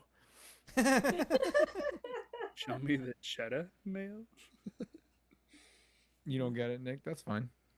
Let's show me the money. Yeah. There you go. Okay. Yeah. Anyway, and yeah, just a couple things about this. First and foremost, Will's outfit of looking like Chester the cheetah, and So bad. and I gotta say he was pulling it off. I'm like, I don't know who else could have pulled this outfit off. Lil Wayne. I mean, Lil Wayne did. Other than Lil Wayne. I'm talking some like White Cracker Boys guys. Like, who can pull that off the way he did? Eminem? Do you think Eminem? No. No. God, no. But no, this scene is what made me do a shout out to T.I. at the top of the movie. He's crushing it on this one, where at first, like, he's just like, the first thing you get is just him laughing hysterically and just so giddy on the couch, and you're like, oh, I'm kind of vibing this energy right off the bat already. Well, I was scared. I was like, this guy crazy. And then all of a sudden he like gets into like the $1 million, and he's like, oh, $1 million. Well, that sounds like a 1 with 6 zeros and 2 commas in between. and then he like throws it down to her. It's like, hey, I may be in the Crenshaw Kings, but I'm not an idiot, and I'm a leader of the Crenshaw Kings for a reason. Because then he starts talking about like, however, if you read the Wall Street Journal and the news and anywhere else that people get their information, you're gonna realize that you broke as this motherfucker over here. So I ask you, what do you have to offer me? I'm like, holy shit, he's sophisticated and scary as hell. Your rendition of the scene is way better than what I was doing. Oh, thank you. I got my TI down. We got the pitch shift, and that was perfect. Oh, that's good. Now I can't do Arnold, but I can do TI. It's a good Kevin Hart. You mentioned Farrell's outfit and everything. I love how this scene, like when he shows up and they're kind of like making fun of it and everything. You've got the one girl, you got the one girl on the couch who kind of wishes like, I like it. And he goes, Yeah. like, just they have their little silent moment and everything. And then of course she's the same girl later on who's freaking twerking in front of him. I think at that party before he becomes a gang member, and then again when he's in prison. Like No, they got a relationship going. Yeah, I liked it though, because it felt like it was just a cute little thing between the two of them that was like a mutual thing. He almost got a white girl booty now. Oh my God, does he get her so bad? Oh, that was great. Yeah. I love the telephone call. It's not even like they're not even talking on the phone. She's just twerking for him. She's not done. She's not done yet. What? She's not finished. Is that what you think? Bubble butt. Hey, girl was getting it too. Like, damn. Yeah, she was. Damn. Damn. Yeah. Damn. Yeah. I was gonna say for the community fans. Ham, girl. Deep cut for some of you guys. Shout out to Ken Jeong. What up? Quick scene or? Oh, I just wanted to mention one thing about the outfit. Oh, sure. I did love the intro to like Will Ferrell coming out of the house, or James coming out of the house, and they're just like bumping like Nicki Minaj or whatever, like Bees in the Trap. Yeah, Bees in the Trap. Yeah. It's like slow motion montage. Yeah. I love that kind of stuff. It's it's so ridiculous and fun. Go ahead, Matt. So random little nitpick for that one too is like it's just an editing choice, but you're gonna bring it up. Okay. Well, so he walks out, you get to see him in the outfit, and then it cuts to the intro where it's like getting the bits like. I was wondering that myself. Don't show us and then cut to like the slow mo him be like, just give it to us. Just cut right to it. You got Kevin Hart who's in the truck saying like, I hope he just wears something casual. Boom, coming around the corner, slow motion. He's in the outfit. Like, just give it to us. Don't show us and then give it to us. There's no point at that point. Did they show it just like regular? Yeah, before? They show him just it's so walking weird. out, just walking out, like normal. Oh, I don't remember that. No big deal, just walking out in the outfit, and then they give it to us. It's like, get rid of that. Get rid of that. I guess I'm just remembering it as just the moment he starts the montage with the song. I didn't remember. Which is what it should have been. That's all. Yeah, It's I like, agree. just get rid of the initial view of him. Like what it should have that's been the was exact point I was gonna bring up. It should have been a bigger reaction shot of Kevin Hart being just like, "Oh, this bitch," like just like saying something, whatever, but like calling him out, like, "Oh, Jesus," and then cut to the slow mo of Farrell walking out of the house and like the giving him the like, yeah, like vibing with them. I'm thinking about I love like how it just went slow mo when he was doing. Slow mo what? When he was doing that, it actually went slow mo. Like it was perfect. Yeah. I think Matt's in slow motion now. And also silent. Yeah, I don't know what's going on. having fun with it. Or slow-mo. There's no sound in slow-mo. Have you ever heard any sound in slow-mo? It's not music. Yeah, it's called "Bitches Ain't Shit When They Ain't Seen." That's what happens in slow mo. I got my bees in the trap. Bees. All right, so new scene. It's not really a scene. It's more of a moment of a scene, but it is the physicality of Kevin Hart. I'm telling you, it's when they're on the yacht, Okay. and this is towards the end, and at first, I forgot the guy's name, but he's pointing the gun at James and Darnell, and then all of a sudden, James has keistered a gun, and now he pulls out the gun, and now you got two guns pointing at each other, and you put him, I put you put it, but if you look at Kevin is like, and he's actually talking. It's like, I mean, you shoot me, then he dies, or if you, we could do this all day. It's a good old Mexican standoff, but Kevin Hart edition. His physical, everything Kevin's doing physical in that scene is the best. It just makes it so much. I think the smartest decision. Guns everywhere. Yeah, I think the smartest decision for that scene was that they kept the camera pointed at Kevin and Will. Yes. Like, you can see the guy is moving his gun back and forth, You get it. But we stay on Will and Kevin, and it's just the two of them just cooking. Yeah, exactly. Just cooking.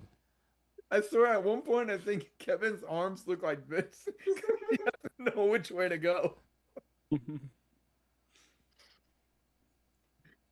Oh, man. Yeah. I do have another scene. Go for it. I think it's probably the last scene that I think it's the last scene that I've really got. But it's the gay brunch. So I don't know if you have any titles or anything for it. But so this Brunching so hard. Okay, so that's part of it. The intro to this scene, it kind of is what it is. Like, it's nothing too special or anything, but the setup is kind of obvious and it's solid. So Jen, I apologize for the crudeness of the penis. I'm going to take my tea. Yeah, This was the scene that I was saying earlier. I was like, this should have been the one that Jen was like, I'm checking out of this movie. So the whole the penis, all of that stuff in the bathroom, it is what it is. Like, it's fine. Like, it's fine. But what gets me with the scene, the reason I think it is so good, is it's Kevin Hart and Chris. Yes. And what's even better is these guys are having just this fantastic back and forth. I think Kevin is trying to hit it like the straight guy, and just like, no, you not understand. And the other guy's just like not taking no for an answer, and it's really funny. But I like that they just kind of have this tension between the two of them the whole scene, and then when you cut to them outside of the white bar, the white gang bar. He's having a video chat with Chris, and they're talking about him being on a date or like whatever it is. Like, they just like they're best friends and everything. And Darnell's giving him all of like this great dating advice and everything. And he's like, I'm not giving up on you. Like, Darnell's like, oh, that ain't gonna, like, they just so weirdly and quickly became best friends. Yeah. That's what sells it for me. Is like that callback is fantastic and a lot of fun. But the two of them at that brunch where they initially meet, and it's just this miscommunication, is absolutely hilarious. And I do love his opening line of like when he says his name is like Chris, as in Christmas came early. He probably has used that more than once. Oh, for sure. It's a good line. I liked it. It is good, yeah. Go ahead, Brian. I was gonna say Darnell's reaction at first just kills me, where he sits down and he's like, oh no, this is not happening. Yeah. It's like, you're like a 6. Yeah. Yeah. And I'm like a you. 9. So even if I were even involved in this game, there just wouldn't be a chance here, man. You got, stay in your lane. And he's like, he's like, well, if you were playing in this game, you would certainly have a chance. Well, he says you're like a 6, and he goes, "Oh, thank you." Yeah, like that's not a that was compliment. Yeah. And then I forgot he said something else like I'm not even on the bench. Oh yeah. It's like, oh, starting lineup. Yeah. No, the guy was like, "Well, yeah, Yeah. there's room on the bench for you." He's like, Darnell's like, "No, I'm not. I don't even want to be on the bench." Yeah, their back and forth Yeah. was just gold. I loved it. Yeah, it was good. No, yeah, I agree. That definitely was pretty funny. The bathroom stall, I'm like, okay, not really sure where we're going with this one, guys, but whatever. That Really was fake, surprised that right? They actually showed it too. That was fake, though, right? What, the dick? Yeah, I'm fairly certain. yeah. I was like, I don't think that they could do an up close of a real one, but I'm sure they could, and they have. I mean, fuck, what is it?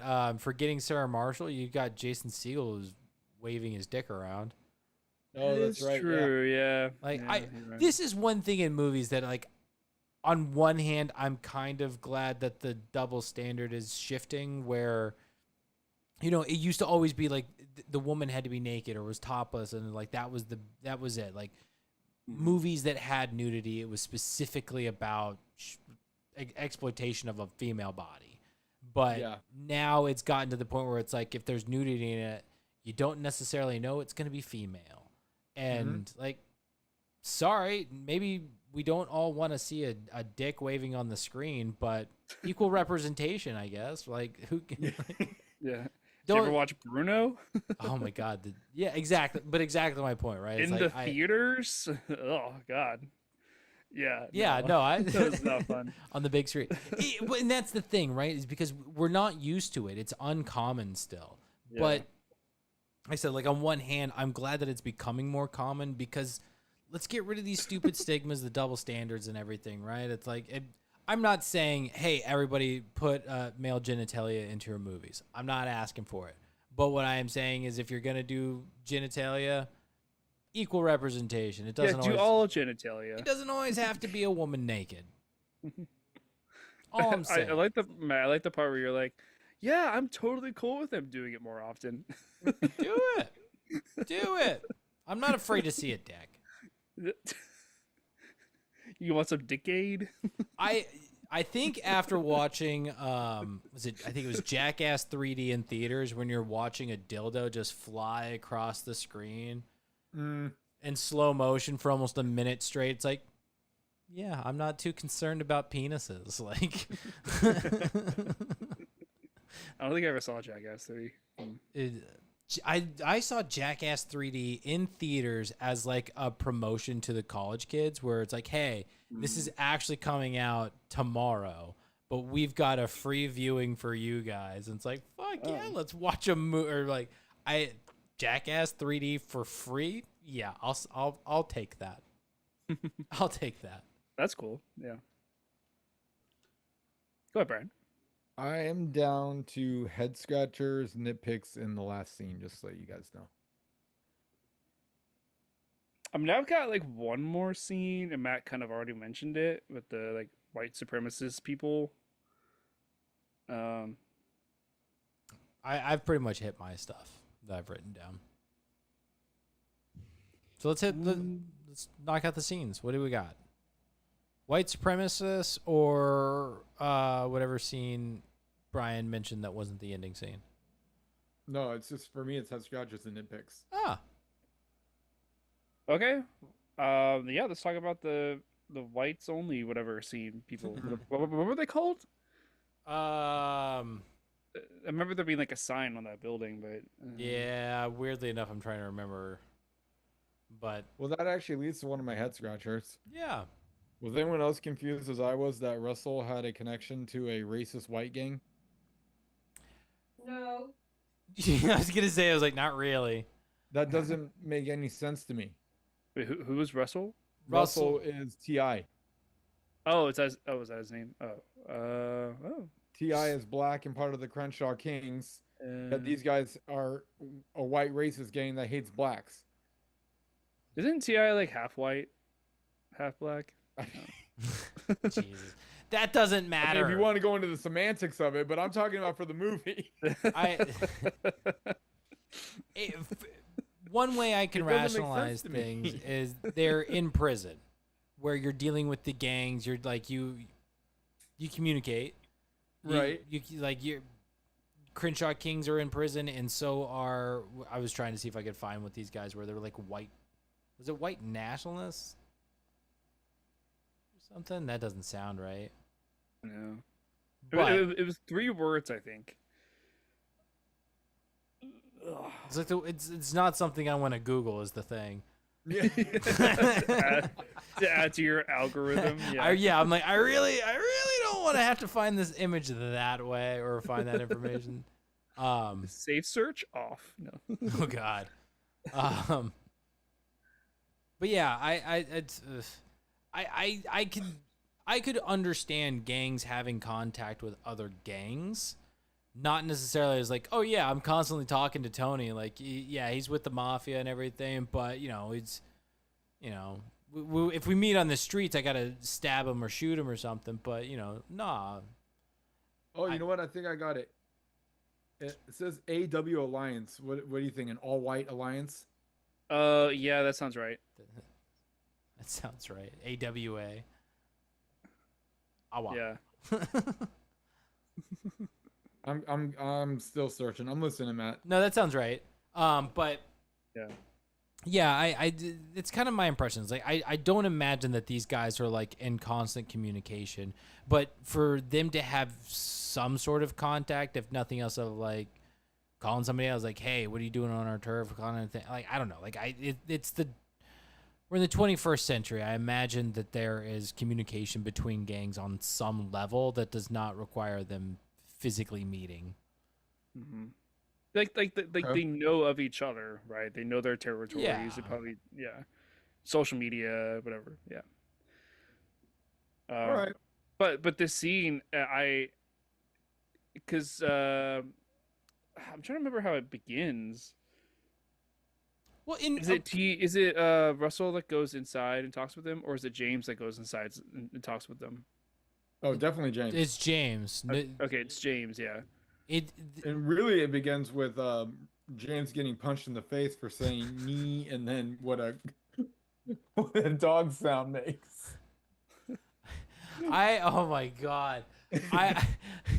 What killed me with that was like Kevin Hart's just genuine, like, I don't know what that was. Like, that was just reaction. Like, he's just, he hit him so fast. Yeah. That got me. Yeah. Oh my God. Okay, But, Jen, just while we're on this scene, I was surprised by the amount of nudity in this movie. I don't know why I was expecting none, but like certainly a lot more than I was expecting in this movie. Like, I could understand maybe 1 or 2 things, but like, no, there were quite a bit of boobs and balls going on here. It's a great band name. Boobs and balls. Yeah. New band name, called it. But I did like the part where in the scene, when Kevin Hart or Darnell like busts through and he's like, "That's right, a black man came here with a flamethrower, just like you always knew would happen." Yeah. It's like, could that be any more of a perfect setup?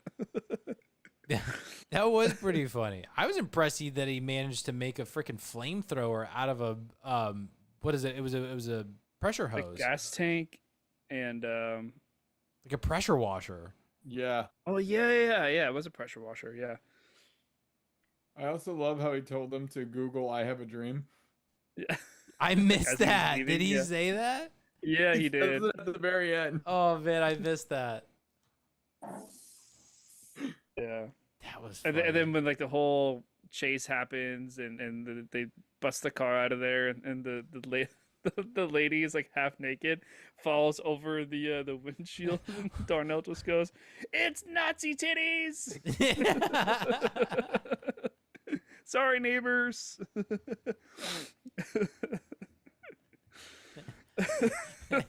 Kill me. Just tell your neighbors to watch Get Hard. They'll understand. Not a porno, we promise. Yeah. Although with the way we've been talking about the nudity, that's hard to believe. Yeah. Oh man. Yeah. All right, so here's a head scratcher for you guys. Darnell needs $30,000. He's already established that, right? Yeah. He's now faced with a insanely desperate James King, who's come to him. He's hid in his trunk in order to make sure that he gets in contact with Darnell. Darnell, my head scratcher. Darnell just asked for 30,000. Wouldn't you go like a little higher? Maybe ask for 40, ask for 50. He says no, then work your way down to the number that you need. To me, it just seemed awfully bold of Darnell. Go ahead, Jen. He's not greedy. He wants what he needs. Okay. That's fair. Yeah. I got the impression that when he initially drops the $30,000, he's saying it because it is what he needs. And then James just so casually and immediately says, "You got it." And he's like, "Okay." Like I don't think he was prepared or planning to negotiate anything. He wasn't serious about any of this. But when he just casually drops $30,000 and the guy's like, "You got it," and he's like, "Okay, I'll do it. I'll do it." Like, true. And like you said too, like as a character, as a person, he's not selfish. He's not trying to just take advantage of this guy. But this was something where he threw out a number and the guy said, "You got it." Yeah. Also, the guy's assuming he went to jail. Like and by the way, what a wonderful way to ruin pizza. Terrible analogy. If you have a pizza and you slice it into 3 pieces and you take one of those black pieces, one of them is statistically going to jail. That's so with him being a numbers guy in this movie. That was the first time where I was like, he's not that smart. He doesn't know how to read the room. That's biology for you. Oh my god. That was funny. That was very funny. God. Oh damn. Oh, and then the computer heist. Which time? At the end. I felt bad that they were trying to. Kevin Hart was just beating the shit out of everybody with that computer. Well, on one hand, I was worried. I'm like, he's gonna destroy the evidence because he's using it as a weapon. On the other hand, I was like, this is like 80s technology. It's built like a Nokia brick. It's probably gonna be fine. It's probably 25 pounds. It's probably fine. Yeah. Also, how is that thing storing all of that backup data? Right? There's no way that's that literally like a 1 megabyte floppy disk in there. A megabyte seems, a megabit, courteous. Whatever. I'm just saying. Yeah. Seems like a lot. I will say the yacht fight is a slight nitpick for me. Okay. Because it just doesn't seem realistic. I mean, we already see that these guys aren't messing around. They're gonna try to do everything that they can to stay out of prison. Especially his father-in-law's right-hand man, the one that caught them for the first time. And he's just basically standing on top of the balcony, just sending guys their way. No one is bringing out a gun to end this. I don't know. It seemed very, very childlike, and it kind of takes me out of the movie. I was like, this really just doesn't seem realistic. If we're talking about like you're going through all this trouble to hide the truth from law enforcement and make sure that King goes down for his crime that he didn't commit, I just feel like we would do a lot more than kung fu fighting on a yacht, guys. It did feel a little out of place. Yeah, It just like not a whole lot of effort was put into that kind of a scene. it very You know? kind of pieced together, sloppy. It was like low budget Rush Hour. Is what it looked like. Damn. You know? I don't know. I did I like do agree with you on that. I did like the moment when James picks up Darnell and throws him. Darnell just like rolls. He rolls. Oh, on the he thing, like, he's rolls Oh, his- yeah. Like we do me bragged- like in the yard. yeah, like and he locks up like he's the thing. It just gets tossed. I thought that was hilarious. Yeah. Very slapsticky, but yeah. One just like kudos and shout out to like Will Ferrell doing like the workouts, right? Like him curling and deadlift, well, like doing all the Yeah. stuff with Kevin as the weight. Wasn't that the GIF that you sent, Brian, in the Yeah. the chat? Was like the deadlift. Yeah, he was Yeah. bench pressing Kevin. Bench pressing, yeah. Yeah. Another quick head scratcher. I was wondering how if you guys were to like. Oh, I know I didn't really prepare you for it, but for in terms of yacht names, where is C Note ranked? It's I not was trying bad. to see if there was a joke in there. I would say it's pretty up there. I'm like, damn, that is a really good name for a yacht. When you C-note? C note, as in like a cash note or whatever, right? Like Well, 100, 100, yeah, like multiple hundreds type deal.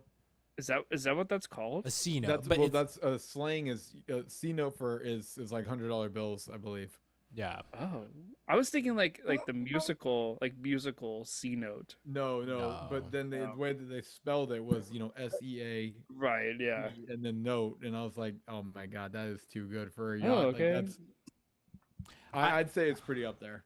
Yeah. Well, now that I know what it means, yeah, that's pretty good. Yeah. Yeah. Yeah. I thought pretty solid name. It's no SS Minnow Johnson, but Yeah. And then I wish I had other examples of like yacht because I know that there's definitely movies that have yachts in them. I'm trying to remember because Like even you mentioned Fool's Gold, that one was named. I think it was like Genevieve, yeah, it was named after his daughter, so it was like his granddaughter. Is Her his daughter? daughter. Okay. Yeah, I realized that Donald Sutherland is a bit old, but yes, that was his daughter. Wow. Yeah, and then Um, there's definitely other yachts that are in Gemma. there, but I'm like, man, C-Note, that's a solid name, guys. Here's a fun question: if you guys had a yacht, what would you name it? if I had a yacht. Titanic. Jesus. That feels like an I would- omen. Jen, I would name it not the Titanic. Titanic lives on forever in our heart. I My heart will go on. The unbreakable Titanic. I had a yacht.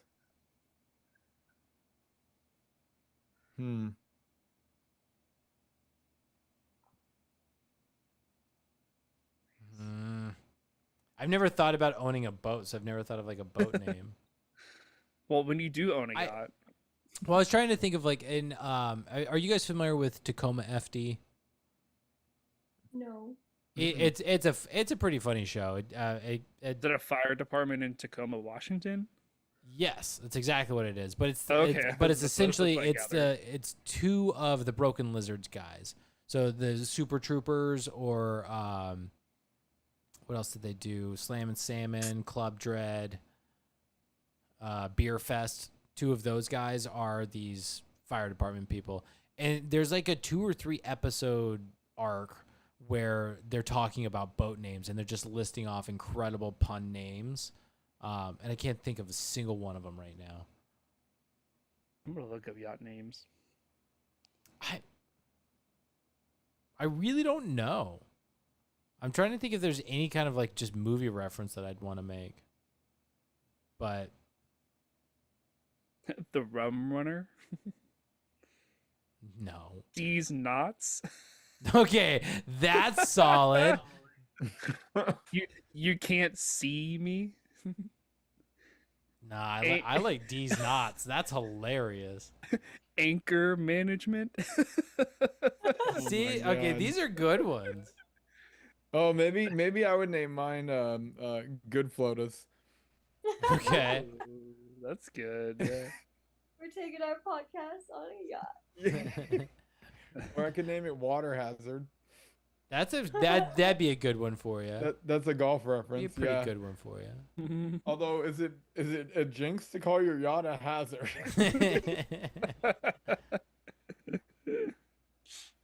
Yeah. I've got Success no is a clue. mindset, bro. Leaky halls. I don't know Ooh, what the halls- deported. No, No, never Deported. mind.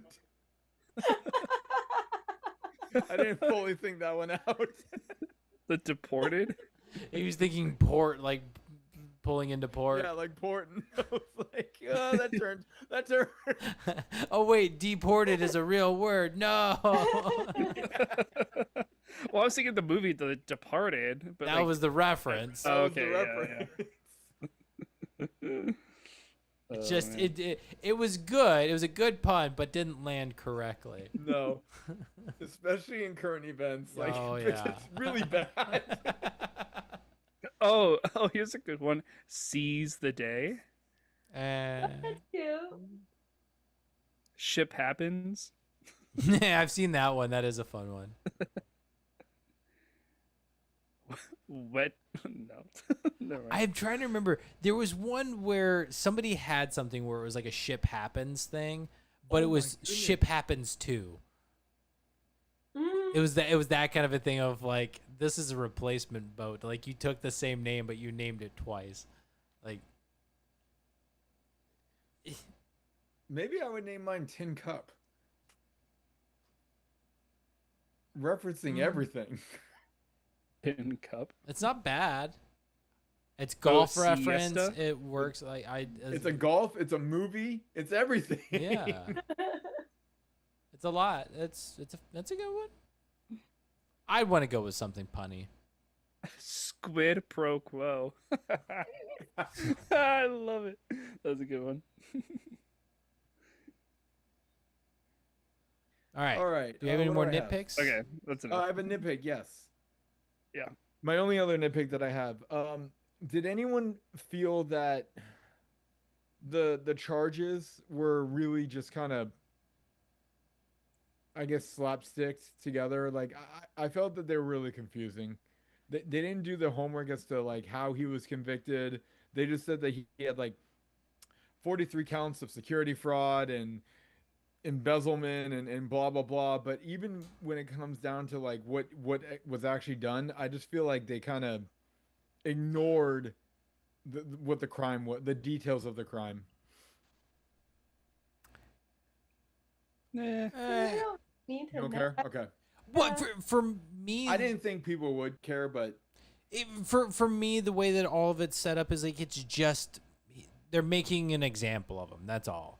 Like Yeah. it again with the predictions, with the way the movie is set up. It's like you know that he's getting convicted. You know he's going to jail. You like it's just let's just get through it. We don't need to drag out the legal process of how does he get caught. It's like he's being made an example of, which is again the whole reason of like everything is going the way that it's going. You've got father-in-law saying, "Hey, trust me, we're going to have people on this. We're going to figure out what happened. Or we're not going to stop day and night until we figure out who actually did this to you."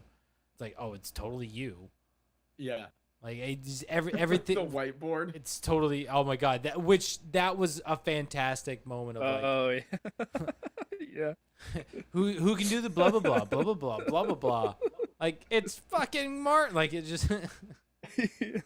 Darnell, you've got to be the dumbest, smartest motherfucker. Get over here. Yeah. He's like markering all to the middle. Oh man, that was There's like one name on the board. It's Martin. It's Martin. I love he just gets Like it how with common sense. He sits down and everything. He's like, all right, let's do it. It's like. It's Martin. So towards the end, when when James is like with the Crenshaw gang at the very end, did you guys notice that the beanie he's wearing, it says Mayo on the Yeah. front of it? Did you see Yeah. that? Yeah. I didn't see it at first, but I saw it like a few moments in. I was like, oh my god, that's a great detail. Yeah, go ahead, Matt. Well, I had another did you notice that I forgot when I brought up the scene. But when they're at the brunch, did you happen to notice what James and Darnell are eating? No. James is eating chocolate ice cream while Darnell is eating vanilla. Damn. Did not. We're having notice ice cream. that. They're having ice cream for brunch, and it's the swap of Darnell is eating the white ice cream and Right.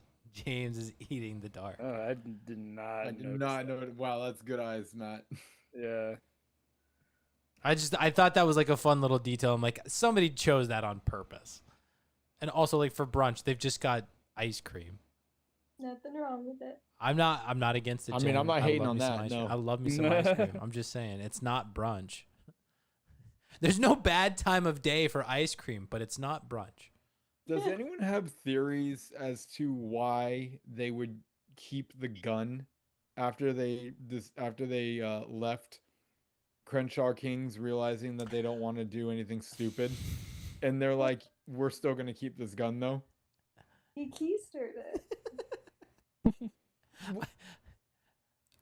Yeah, but before Why? that, like, if you're not gonna do anything stupid, why would you need a gun? I, He's not very smart. Okay. Protection, self-defense.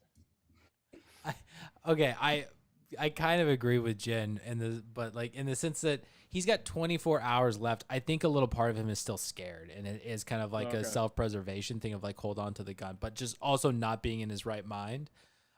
Cuz I love this scene when Darnell talks him out, like talks him down from the gang. Yeah. And it's the quick cut to him inside the car. He's like, oh my God, I almost joined a gang. I almost did the thing. I almost killed a guy. Like, it's just like the realization of what he almost signed up for. And it's like, yeah, dude. He was passing the sticky icky. Yeah. So I would chalk it up to like a combination of him not being in his right mind and just not really thinking, but also that kind of self-preservation, because for the last damn near month he's been training to survive in prison. Yeah. That's just maybe a little bit of instinct at that point. Although I do hope that he keistered it with the safety on now that he knows what that is. Oh god, yeah. The only thing I have left on my notes is a quote that I forgot to mention. It's Yeah, I've got quotes in the ending. yeah, it's it's when Russell, I think it was when they were talking about the whole like Roth IRA stuff. Russell just goes, "Stock market is gangster." Yeah. And I was just like, wow, that's something you don't ever hear. But they even doubled down on that. They said this after that. He's like, what is it? Oh, take people's money and blah blah blah. It's like, man, they're getting away from murder. And he's like, wait a minute, you murder people all the time. He's like, I do. Murder's my favorite. Murder's my favorite. I swear to God, I would Yeah, I forgot about that. listen to Ron Funch's stand up. He is hilarious. All right, so yeah, Yeah, I'm good. some quotes here. We haven't said that. Oh no, I did say that one already. Oops. One quote that I have is "I'm sad dogging you." Yeah. That was And that funny. whole monologue is great. Well, even all the faces What are that you James makes doing? when he's I'm trying to sad mad dogging dog. you. Is that a theory? What, Nick? Oh no, I was just saying all of James's mad dog faces that he's trying to make, that little montage, and Oh yeah. he's just like the whole time. It's not mad dogging.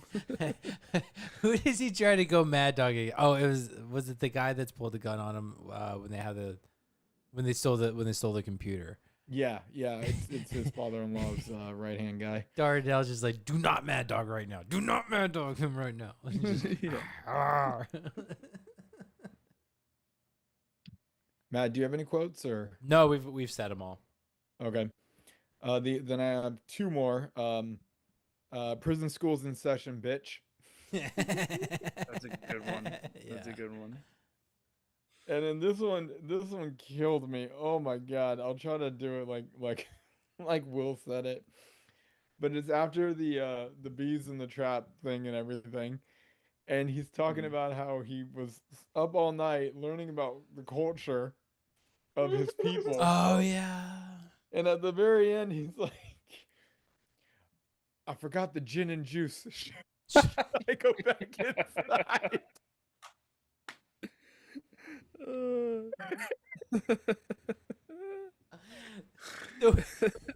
The delivery of that Listening to line. too much Snoop Dogg. were ya? Delivery, I didn't do it justice. The way he delivered that line is just so funny. So genuine of like, oh, I forgot the gin and juice. Should I go back? Yeah. It's this party favor. Russell, thank you for inviting me into your home. Here's some gin and juice. Sipping on gin and juice. Laid Oh my back. god. Yeah, that one's great. That was a good line. Forgot the gin and juice. Should I go back inside? Oh man. Oh shit. Funny times. Yeah, that was a good one to end it. I mean, all that's left is the ending, guys. I mean, I think we talked about it. We started talking about this movie at 8:30, and we're You know what? Honestly, from 8:30 to 10:20, I think we did pretty good. yeah, it's Okay. great. Yeah. I think we took Yeah. longer on nutrition. It's funny that for the longest time we were known as like the ice cream corner, and now we've turned like complete 180. And it's like, let's talk about health, everybody. Yeah. Well, it started with my bowl of ice cream that I had, so everything goes back to ice cream. The one thing I will say about the ending is I liked that it wasn't the whole like traditional ending where the bad guys go to jail and the good guys prevail and all that, right? Like they did do a little bit different, a little differently. Like first of all, him waving a gun around Fucking idiot. that is unregistered, unmarked, everything, and it's something that like I remember the first time watching it, I'm like, I did not see that one coming. And then the fact that he's like, and they gave me 6 months for having a weapon. And I'm like, so after all this, he still has to go to prison. Yeah. At least he earned that one. But I loved after how much Darnell helped him. We find out that the government has unfroze all of his assets that he's rightfully earned. So he's back to his financial status. But he now is like, hey, I'm going to I'm going to trust Darnell, and I'm gonna stake my investment in him to help him get his life going and all that stuff. On top of the fact that he probably still got the $30,000 for the down payment that he needed. So just a like little bit of twist that you're like, yeah, I can see that. And obviously that Darnell and Jake are gonna become really good friends now. Yeah. Jake. James. Is it not? Darnell and James. James, that's right. Anyway, We called him James all night. All of a sudden, I know. Jake Then I just comes slip out. up at the end. That's all good.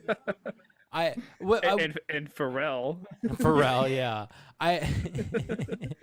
I do like the ending of this one, like you said, where it's not kind of that traditional. Everybody gets the happy ending, and it's all happy, which it still kind of is.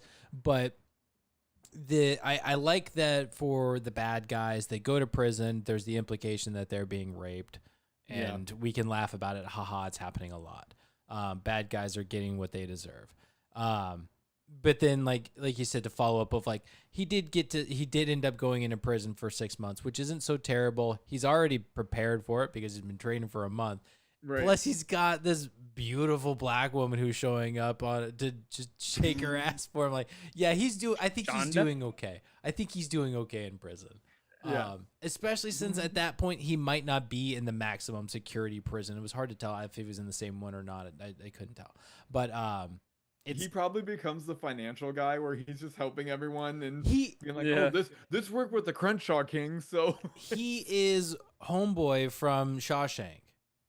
yes. I'm just blanking on his name.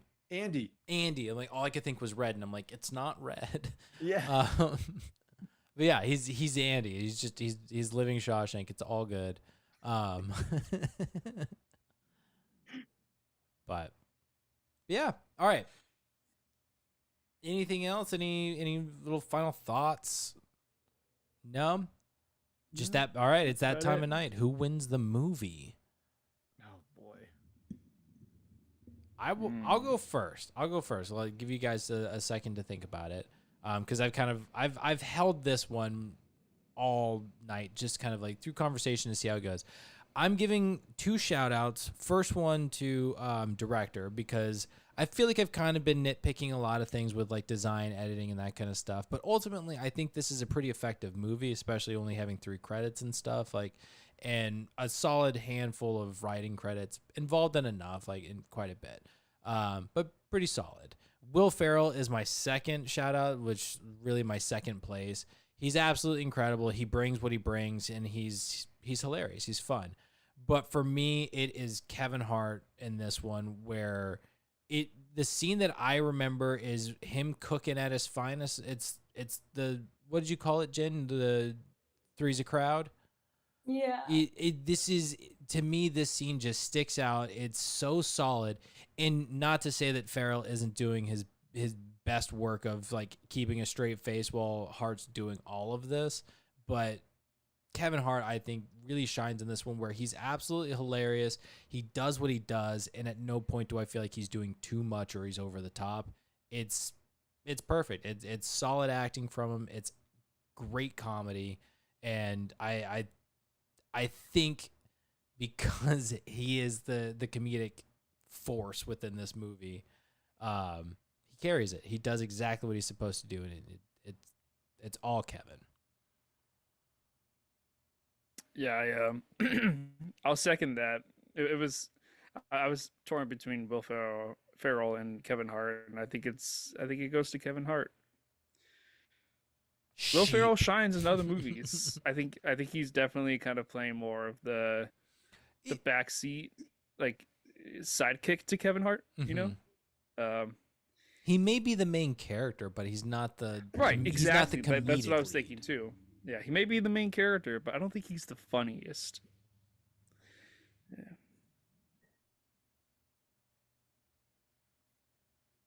Jen, Brian.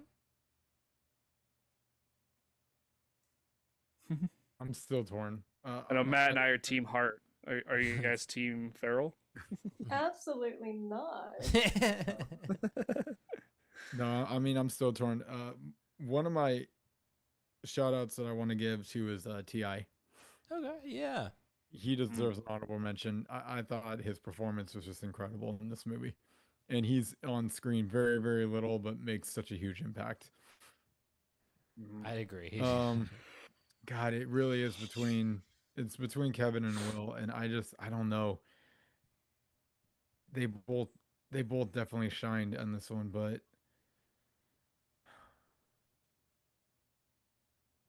because you think of that, but then when you start thinking of like what Will did with different character arcs as James King, you just don't know who did it better. I mean, All Nick right. and I do. Yeah, I think you guys are right though. I think Kevin Hart really brought his A game in this one. All right. Especially when it comes to not only like that, you know, the scene of him basically being a one person show, but just his physical comedy throughout the entire movie, like the the spaz outs and him using his body as gym equipment and just everything. You gotta give it to him. Well, we didn't talk about it too much. We touched on it, but like the scene with his wife when he tries to get all hard with her, and then Yeah, she comes and she smacks him, and he's all like, right. even all of that, and like she walks, she's almost out the room. He calls her a bitch, and she's like, "What?" And he's like, "I didn't say no. You want to watch Yeah. what was this? Like, you want to watch Grey's Anatomy or something?" Notebook. Notebook. That's what it was. I was like, he picked something real white. Yeah, and then Well, like, he calls her a bitch like in a lower volume, It's- and she hears that, Yeah. but not the thing that he said louder before. she was and then ignoring what is it? that. Like, yeah, I just need to just lower my voice a little, and then, you know, I got this is me talking, this is me gangsta, this is me talking gangsta. Yeah. Yeah. Oh my god. Yeah.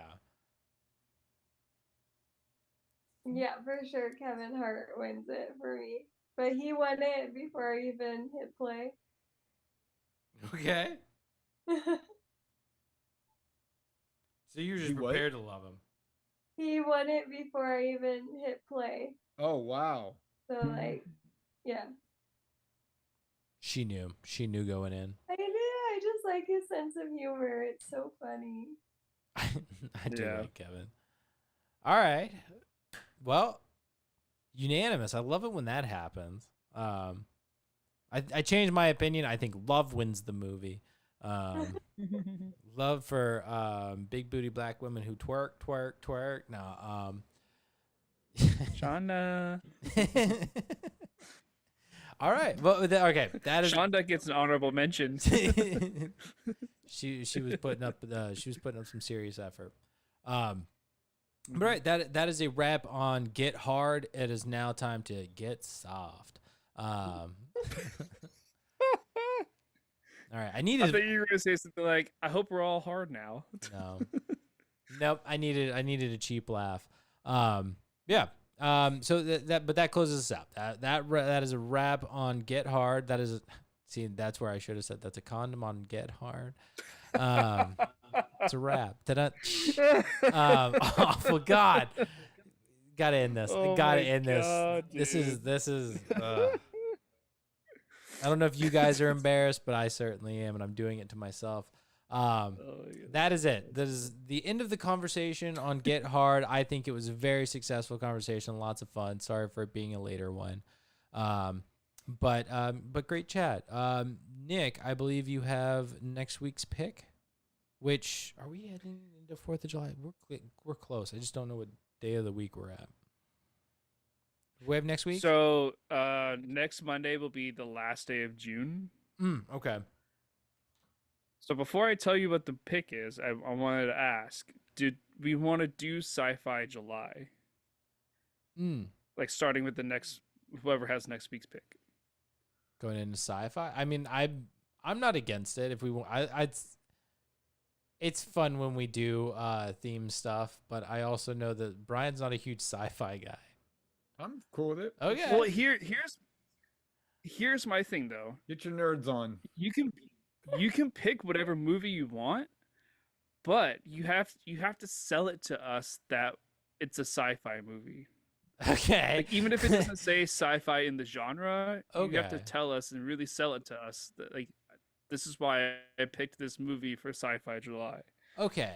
So I could potentially So, pick something that has like no technology kind of stuff in it, but because it takes place in like 2032, I'm like, it's sci-fi because it's in the future. Yeah. Okay. Yeah, exactly. Yeah. You just need to sell it to us and convince us that that it's sci-fi, even if it doesn't say sci-fi in the genres. Okay. So the Notebook is Yeah. sci-fi because so it's I'm loosening time I'm loosening travel. the strings a little bit for like Brian, you know.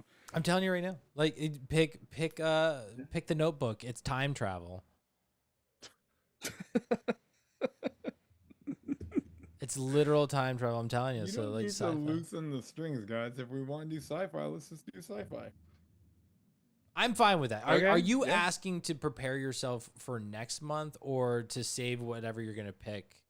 Like, would you have picked a sci-fi movie next week, but because we're doing sci-fi, you're holding off for your next one? Oh. Good question. Well, I was just thinking because we're still technically in June between now and next Monday. Yeah. So I think I technically have gotten 2 picks this month because there was like It was a longer month, I More than- think. With like we had 5 Yeah. weeks. so. My pick is not a sci-fi movie, but I was just saying if you guys wanted to start next week, the following week with it. So Um, Brian goes into it knowing it's- he's got to start us off with a sci-fi. Yeah, essentially is what I'm saying. Yeah. That's funny. Are you prepared for that, Brian? I'm checking right now. So if we were to do that, yeah, that's perfect. So, there's 4 Mondays in July, so we each would have a sci-fi pick, and then starting July off with me, that's top of the order. And I think I know. I think okay, I yeah. know what pick you should pick. I'm not gonna say it because I want to see if you just if it's available. Awesome. Like I want to see if it happens organically. But I know what you should pick. Me? Yeah. Oh. Don't worry about it. I pick whatever you're going to pick, but I know what you should pick. If it's available. If it's available. That's the huge caveat on all of this. Is like if it's available, this is what you should pick. We'll find out next time. I have a question. Are when animals attack, is that considered sci-fi?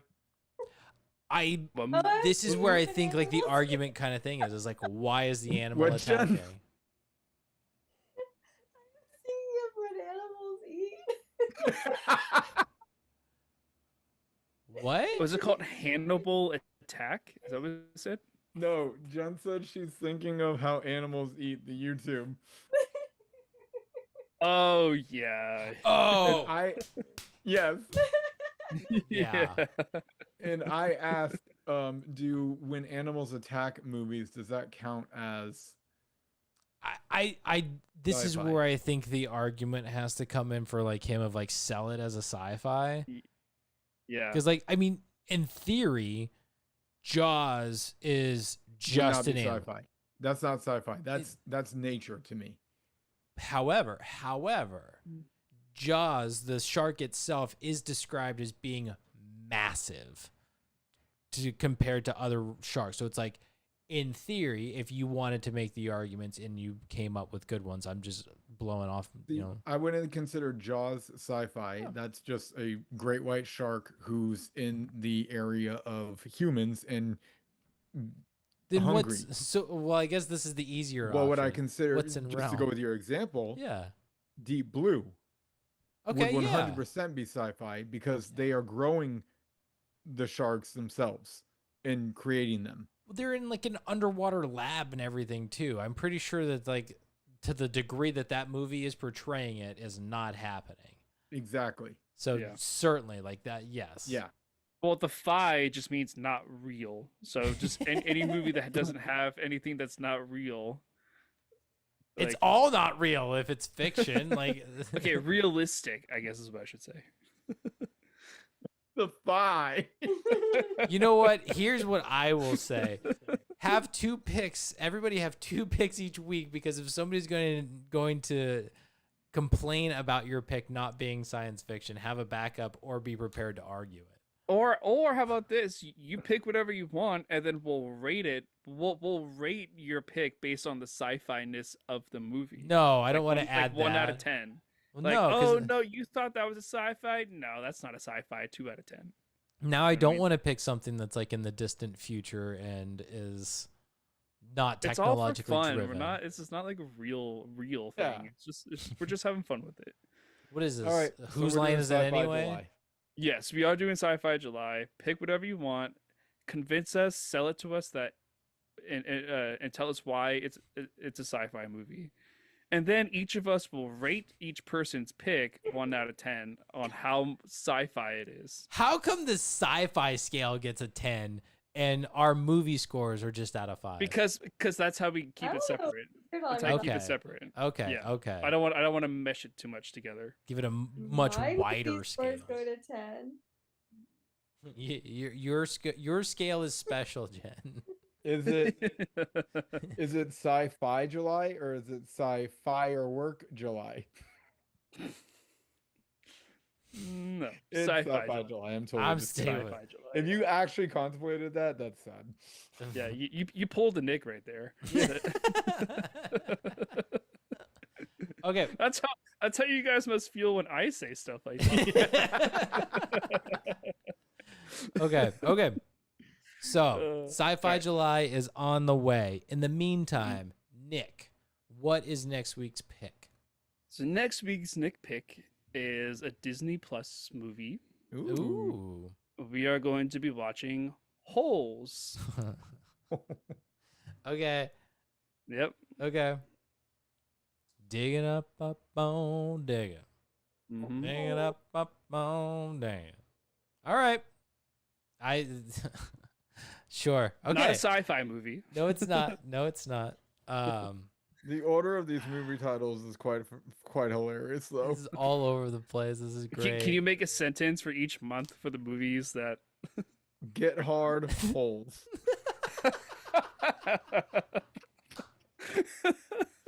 Oh man, I don't remember what I picked. What have been the last few movies? Commando, and Oh then my gosh. And do the right thing. and then Commando, do the right thing, get hard holes. Do the right thing. Oh my god, what While did in I pick? Commando, get hard. Holes. Holes. Yeah. Oh my god. We're not We children. are You're a children. porno in June, guys. Oh my gosh. Whew. Oh my god. Man, that was funny. All right, holes. It has been a minute. It's been a minute. With And then we just had good grief. So that's fitting. yeah. Yep. We're watching Holes. All right. Well, tune in next week here on YouTube at GoodFlickas to hear us chat about Holes, the movie, not the general statement of holes themselves, but the movie Holes, streaming on Disney Plus. We will be chatting about that here on YouTube at GoodFlickas, chatting about Holes. You can follow us on Instagram at good.flickas. Give us a like and share us with your friends. We got some clips and everything on there. But yeah, check us out on Instagram and give us a follow. Like I said earlier, you can follow us on YouTube. Hit that bell, subscribe, get notifications. Watch our live shows here on most Mondays, typically Mondays, occasionally Tuesdays. You can always send us some emails as well at goodflickas2020@gmail.com. Let us know how we're doing. Give us some advice. And maybe we'll respond. But in the meantime, write us a good letter. Write us a really awesome letter. Send it to us at goodflickas2020@gmail.com and let us know how you guys are feeling. Other than that, thank you for tuning in to our chat on Get Hard. But that's a wrap. And Brian, take us out. All right. Thank you guys for listening to us. You can consider prison school is no longer in session. And my battery is running low. Okay. So finish it up quick. See you next I week. I guess so.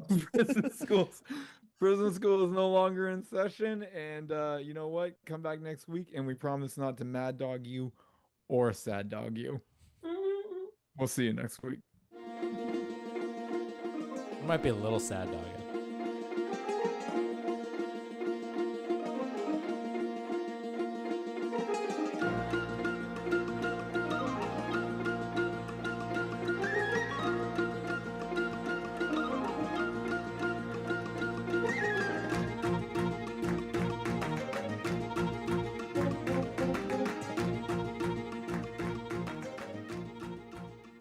Brian's freeze frame is like he's